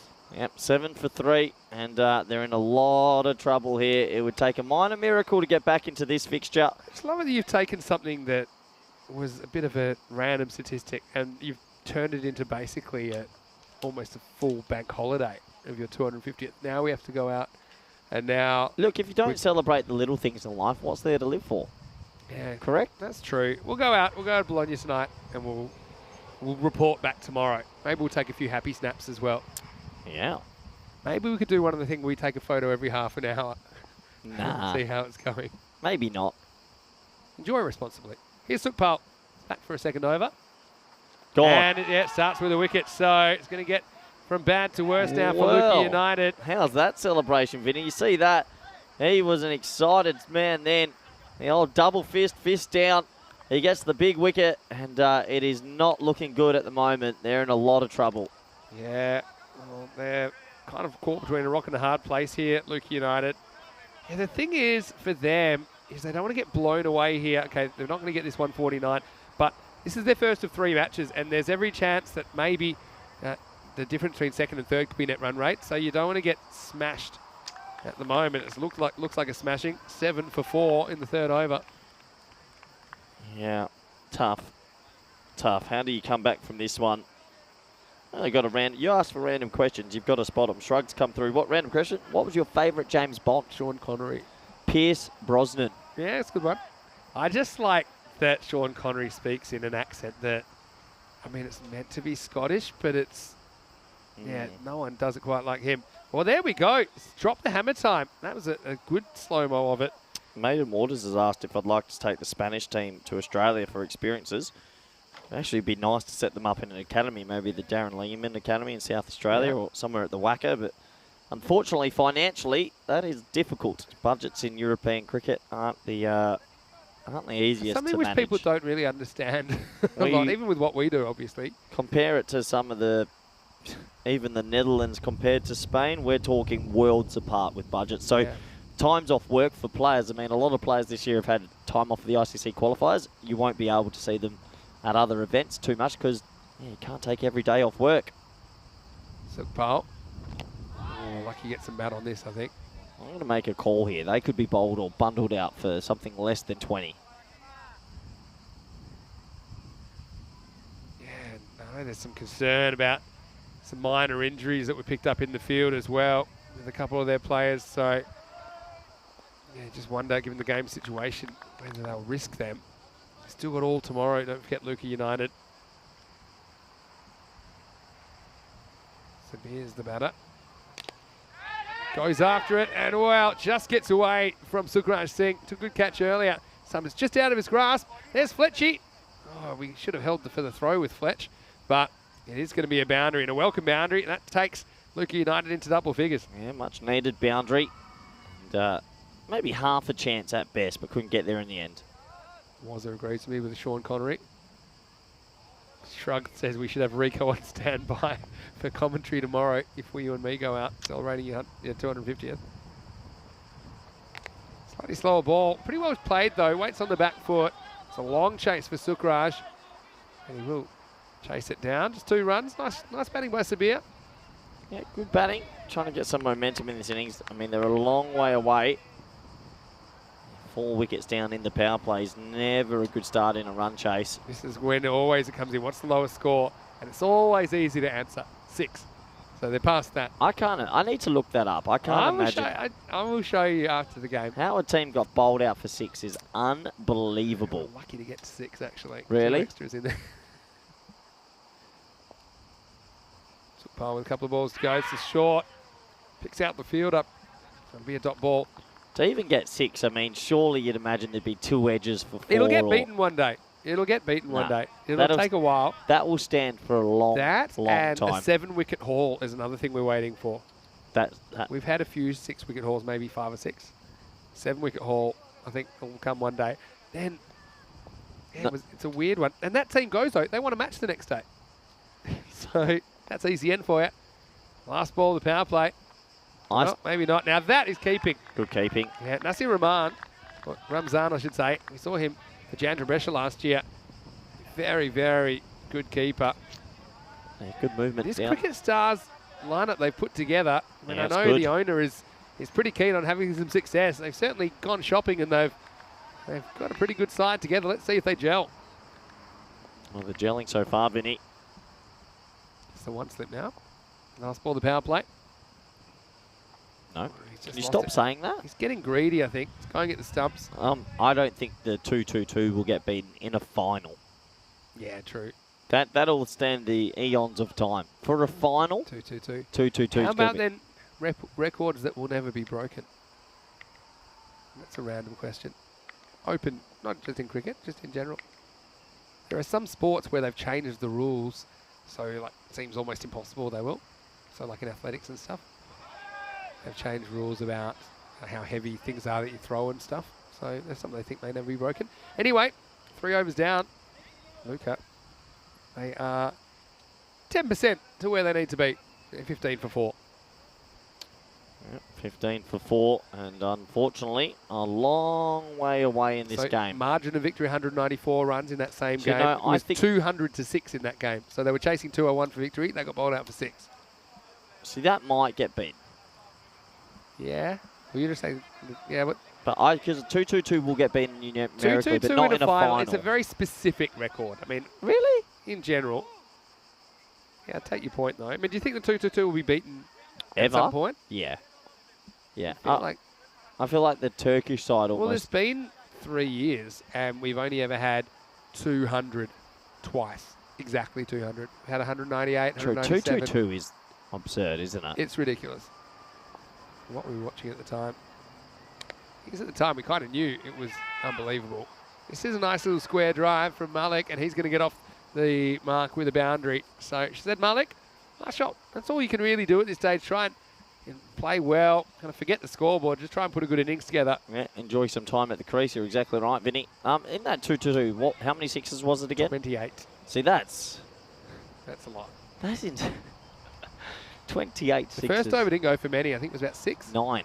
Was it 9? And then theoretically they went 4 a ball for the rest of the innings. Yeah, it's crazy. And a single off last ball, remember? Yep. This is hit straight. And then I think the other team, SG Findorf, lost a wicket very first ball, and they were 1 for 2. So they were 2 wickets out with 1 run on the board. Yeah, cricket's an amazing game, and I think this T10 sort of format brings out some of the more obscure Very statistics. new then, don't forget. I mean, SG Findorf, it takes, obviously, that's something we remember, but they made a very, very good run to the final. And they knocked over Svanholm. Yep. This is a game that we remember. This is going to be 4. It's going to go sideways. So Hasib just getting a little bit too full and a bit too straight to the batter. And Sabir whips it off his pads for 4 more. Yeah, nice looking shot. And you said exactly right, Vinny. They need to spend a bit of time at the crease, enjoy themselves, and they're building a little partnership here. So good on them. Yeah, so nice to see a bit of a counter-attack. Like I say, they've got 2 important games tomorrow. If they win both of those, Lucas United probably will qualify. In the air, and will be caught. It's just a little air of professionalism to this Cricket Stars lineup, isn't there? And nice catch taken on the long-on boundary by Dipendra Shekhawat. So a 5th wicket goes down, 24 for 5. Yeah, another wicket. We just put the mocker on them. We said that they're starting to build a partnership, and unfortunately, another wicket fall. So might be all she wrote here. You can see just got a little bit big on him. He got a fair piece of it, but just couldn't clear the man on the rope. Yeah, flat. Didn't hit it badly. Just didn't get the elevation to get it over him. So 24 for 5. And like I said, I know that a couple of fielders pick up those minor injuries in the first half. I know that they're off getting some attention, so just wonder if they will be back. I think they're together as well, getting some attention. So Yeah, again, in this situation, a couple of injuries. yeah, Well, there was that moment out there in the outer ring where there was a slight collision, and thankfully they got on with it. It was just outside the camera view, but I thought they were okay, but maybe not, Vinny. It could be ankles, I'm hearing. I'm not a doctor. I hate diagnosing because I'm always wrong. But Well, let's I hope they can bat. Yeah, well, you hope so. But also, I suppose you have to consider the situation. Don't want to make it worse. Well, yeah, you want to want get their best team on the park tomorrow. They've got 2 games. Like I say, if they win both their games tomorrow, Luke United, then it's more likely than not that they will qualify, you'd imagine. Yeah, but you've got to worry also that their net run rate's about to be blown out the water. Yeah, that's a concern. That's why I said I don't think they'll get there with 1.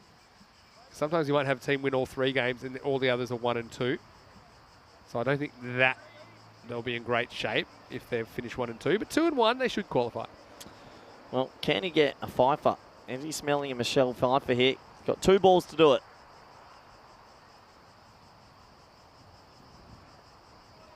Now that is a good swing. Whoosh. It's a genuine 360-degree swing from Majid Ali. And just let's follow this all the way. So maybe 340 This is why I want us to get the bat speed stickers on these bats. That wasn't just the bat speed, it was the bat distance. He's covered a fair bit of... Well, they've put mid-off back because of it. There. Obviously, yeah, that's just the scare of the swing. Yeah. All right, last ball for Hasib. That is 2 of the most genuine large swings that you'll ever see. Anyway, will take us to the end of the 4th over. It's 24 for 5.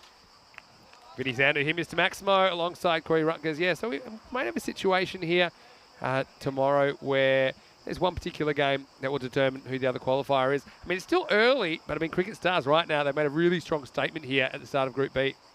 Yeah, they have. They've been pretty comprehensive with bat, with ball, and even in the field they look good, Vinny. And they might be thinking they're the favourites for the trophy. I know they haven't won a game for, but they look very good. I mean, also Bologna looked very good earlier, to be fair. Panama CC, they couldn't quite put a game together, but they were capable.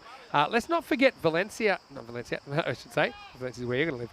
Venezia is what I was going to say, from Venice, and they were last year's champions in Venice. They have automatically gone through the Super 5. But do you think it might be an issue that they wouldn't have played any cricket over the first 3 days, coming in on Thursday? 100%. I think you want to be playing as much as you can. They might come in a slightly bit rusty. One thing in their favour is that they will play 4 games. Oh, no. Gone. Yeah, gone. Good work from the bowler to get back to the mark where he bowled it, because he has affected an assisted run out. And really good fielding. Smart cricket. It's getting really bad here for Luca United. Yeah, it sure is. And it's just a total miscommunication. And yeah, Shekhawat was the man that came back. Again, he's another player we saw for Royal Palmer last year. Now let's work out exactly what happened here. The ball's hit to mid-wicket. If they both go straight away, and I think there's a run, but you see that Majid Ali gets sent back, and he's just never going to make it. No.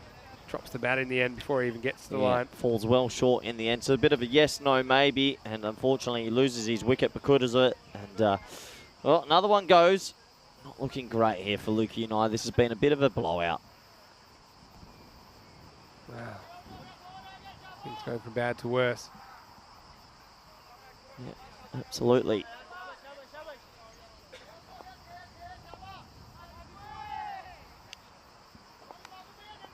So, Shekwa, successful first ball in one way. Swing and a miss. So, where to from here? Well, the answer is nowhere, Vinny. Rumour has it our transport's gone. Well, We've just had a alarming news. You know, this is just it's real chat. I don't mind. Yeah. Bit of a peek behind the scenes. Yeah, it's Kind not good of- chat. This has worked way down to long leg, and this will be 4. Good batting by Malik. So he'll get another boundary, and he moves to 9.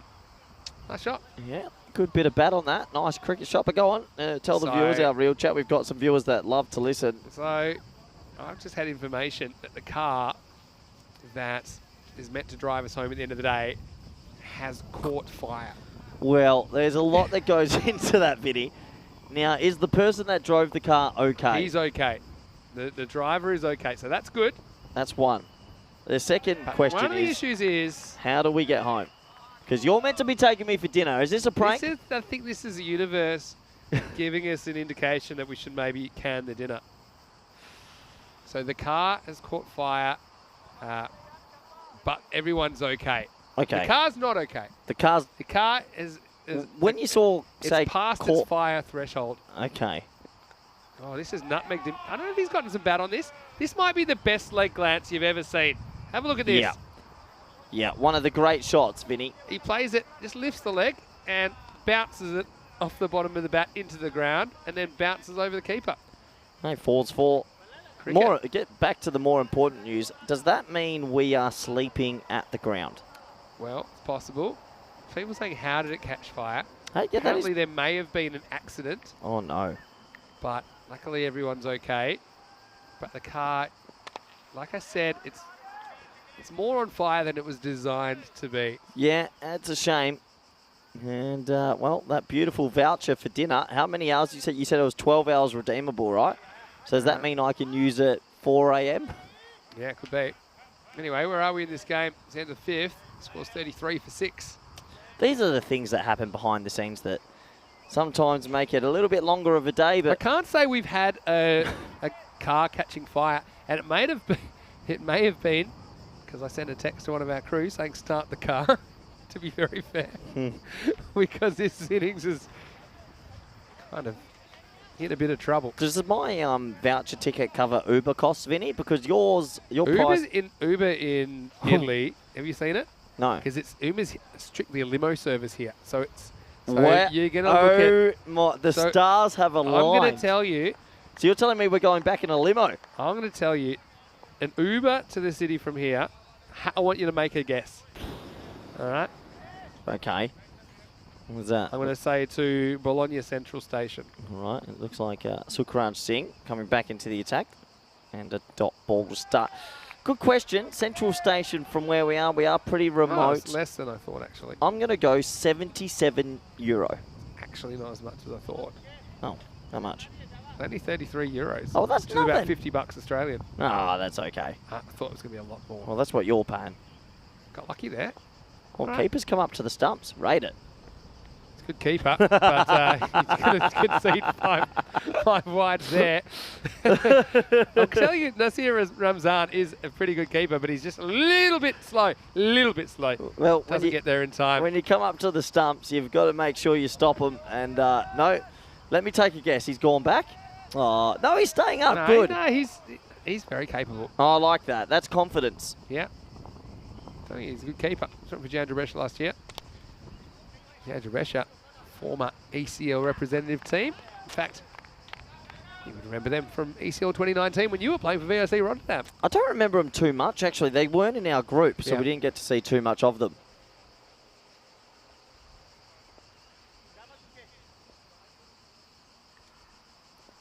So So we just got offered some snacks. Is true that's because they're trying to stall us because the car's on fire? Well, I think this is an edge. No, it's not. This is buys. See the pre-signal. I tell you what, when the keeper comes up to the stumps, Vinny, you got to be confident. And he's missed that by a long way. I actually think that this does a bit. Oh, it's an absolute seed. This is it. This does him. Look at off the seam here. Look. Oh. So he's got an absolute. Okay, question. Is he up or back? What do you reckon? Have a guess. He's back now. Is he? Yeah. See, I would love it if he stayed up and just said, guys. That doesn't go against the bowler, so what's the big deal? That wasn't a nick. Bowlers get annoyed when there's edges like that, and they don't take it. But they seem to be happy to take the stumpings and everything, and the LBWs from the guys being back in their crease. But then when there's a little feather that you would catch easily if you were back, they can get a bit grouchy. So yeah. Anyone's in the Bologna area with a car that isn't on fire. Yeah, are you in the Bologna area? Now I'm visualising, so apparently there was just a bit of an accident, which is no good. But it is. Whoa, look at that. That is a really good ball. Sukraj has been bringing out the seeds, hasn't he? And this one swings and yorks the batter. Question. So Shazad Malik's going to go for 15. The score is 43 for 7. It's beautiful Yorker. Well bowled, and congratulations to him. This celebration of them whacking their leg and putting their hand in the air, what is that? The Punjabi celebration. Is it? And it comes from Kabaddi. Oh, Have you ever seen Kabaddi? Kabaddi. Yeah, I have. Yeah, it's a game that I thought when I first saw it looked like they'd lost the ball, but it's like almost like an advanced form of tag, and yeah, it means it's like a victory kind of celebration. Chuck their foot there style, yeah, okay. as Rico would call it. Yeah, you got to get in on this. I'm learning so much. 43 for 7 after 6. And look, if those two players are still getting treatment, then potentially this is the last wicket. I hope not.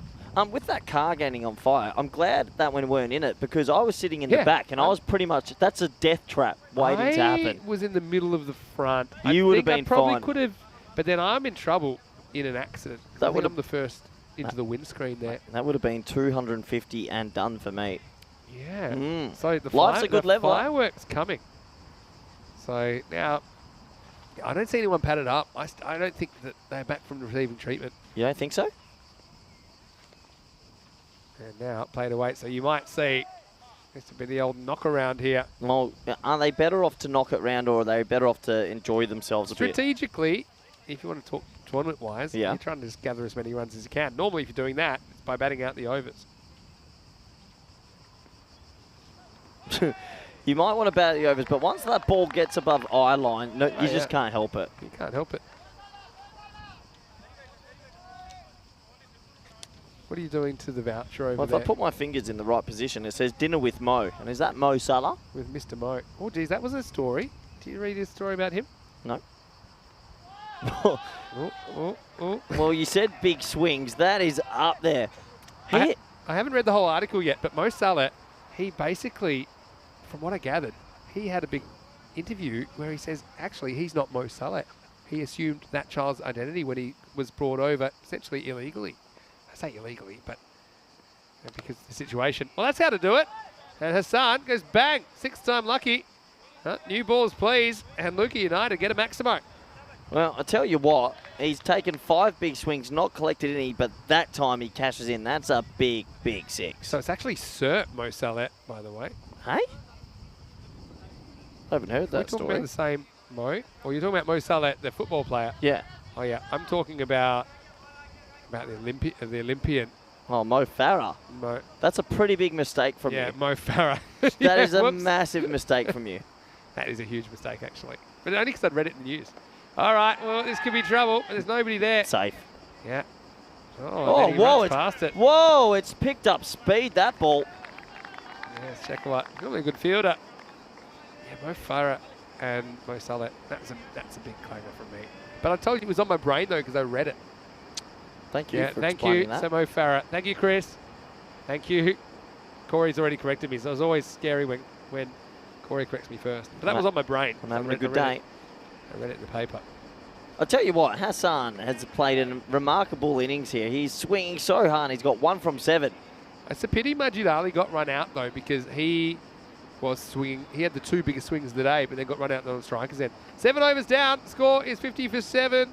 Well, we might be heading towards the end of day 2, but Well, tune in early to see what kind of mistake Corey and I in after our big celebration dinner tonight. Well, if we're allowed to, we might be at the ground for the next 12 hours. Match 9, Bologna Cricket Stars. That'll be, for me, probably the game of the day, so you don't want to miss that.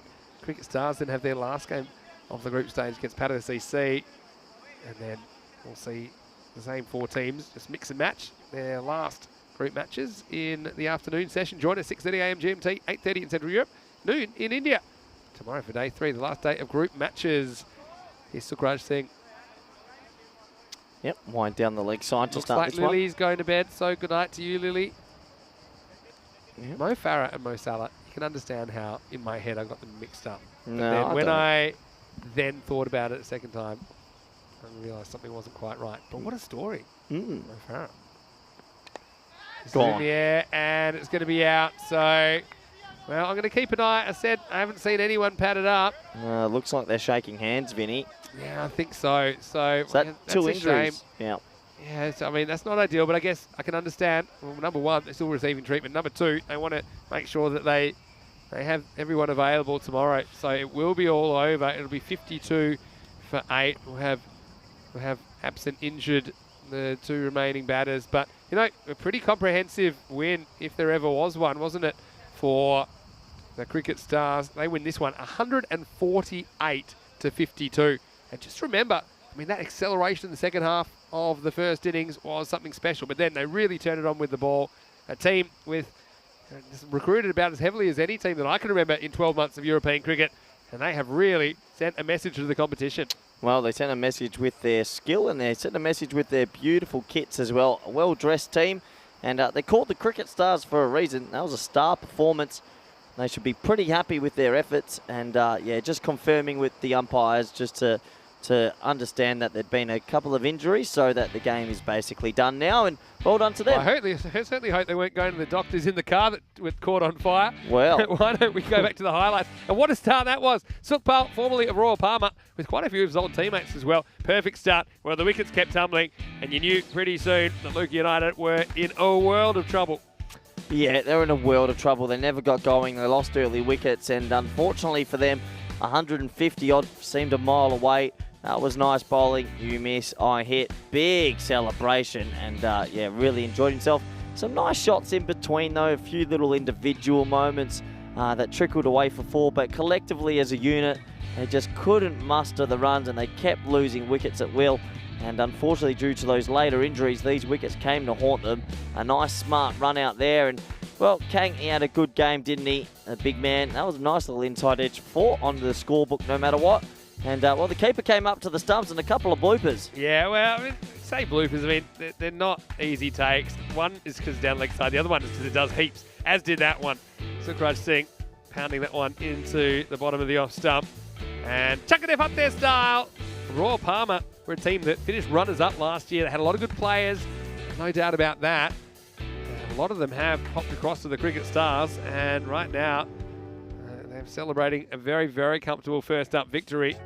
And with a good performance in their second game tomorrow, they would all but guarantee qualification. But I think it's about winning whenever you can. Just have a look at some of the surrounds of this ground. It is a beautiful ground, that's for sure. Shazad Malik, he top scores with 15 and a run a ball. Apart from that, Shazad Sabir scored 10 and 13 extras.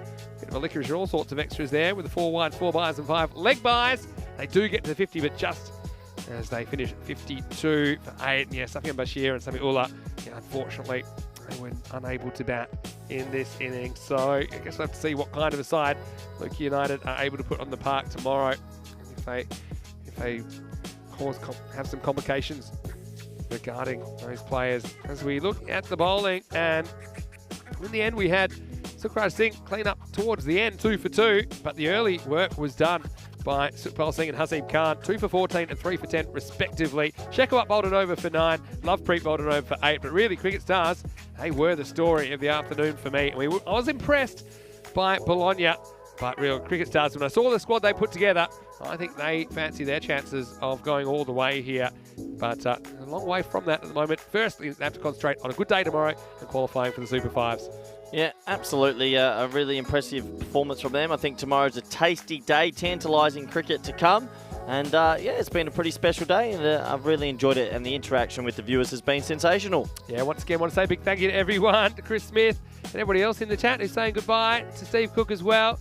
And Steve Cook saying, Corey, hope you have a bigger shirt tomorrow, as there didn't seem to be mushroom in today's shirt. Well, Steve, you've been waiting all day to say that. Terrible. That's good. Steve's a very good viewer. In fact, we've got so many good viewers. I think we've got the best viewers in world cricket, honestly. They're so supportive of what we're doing. I mean, you're the luckiest guy, maybe except for the person that walked away from a burning car that was meant to take us home.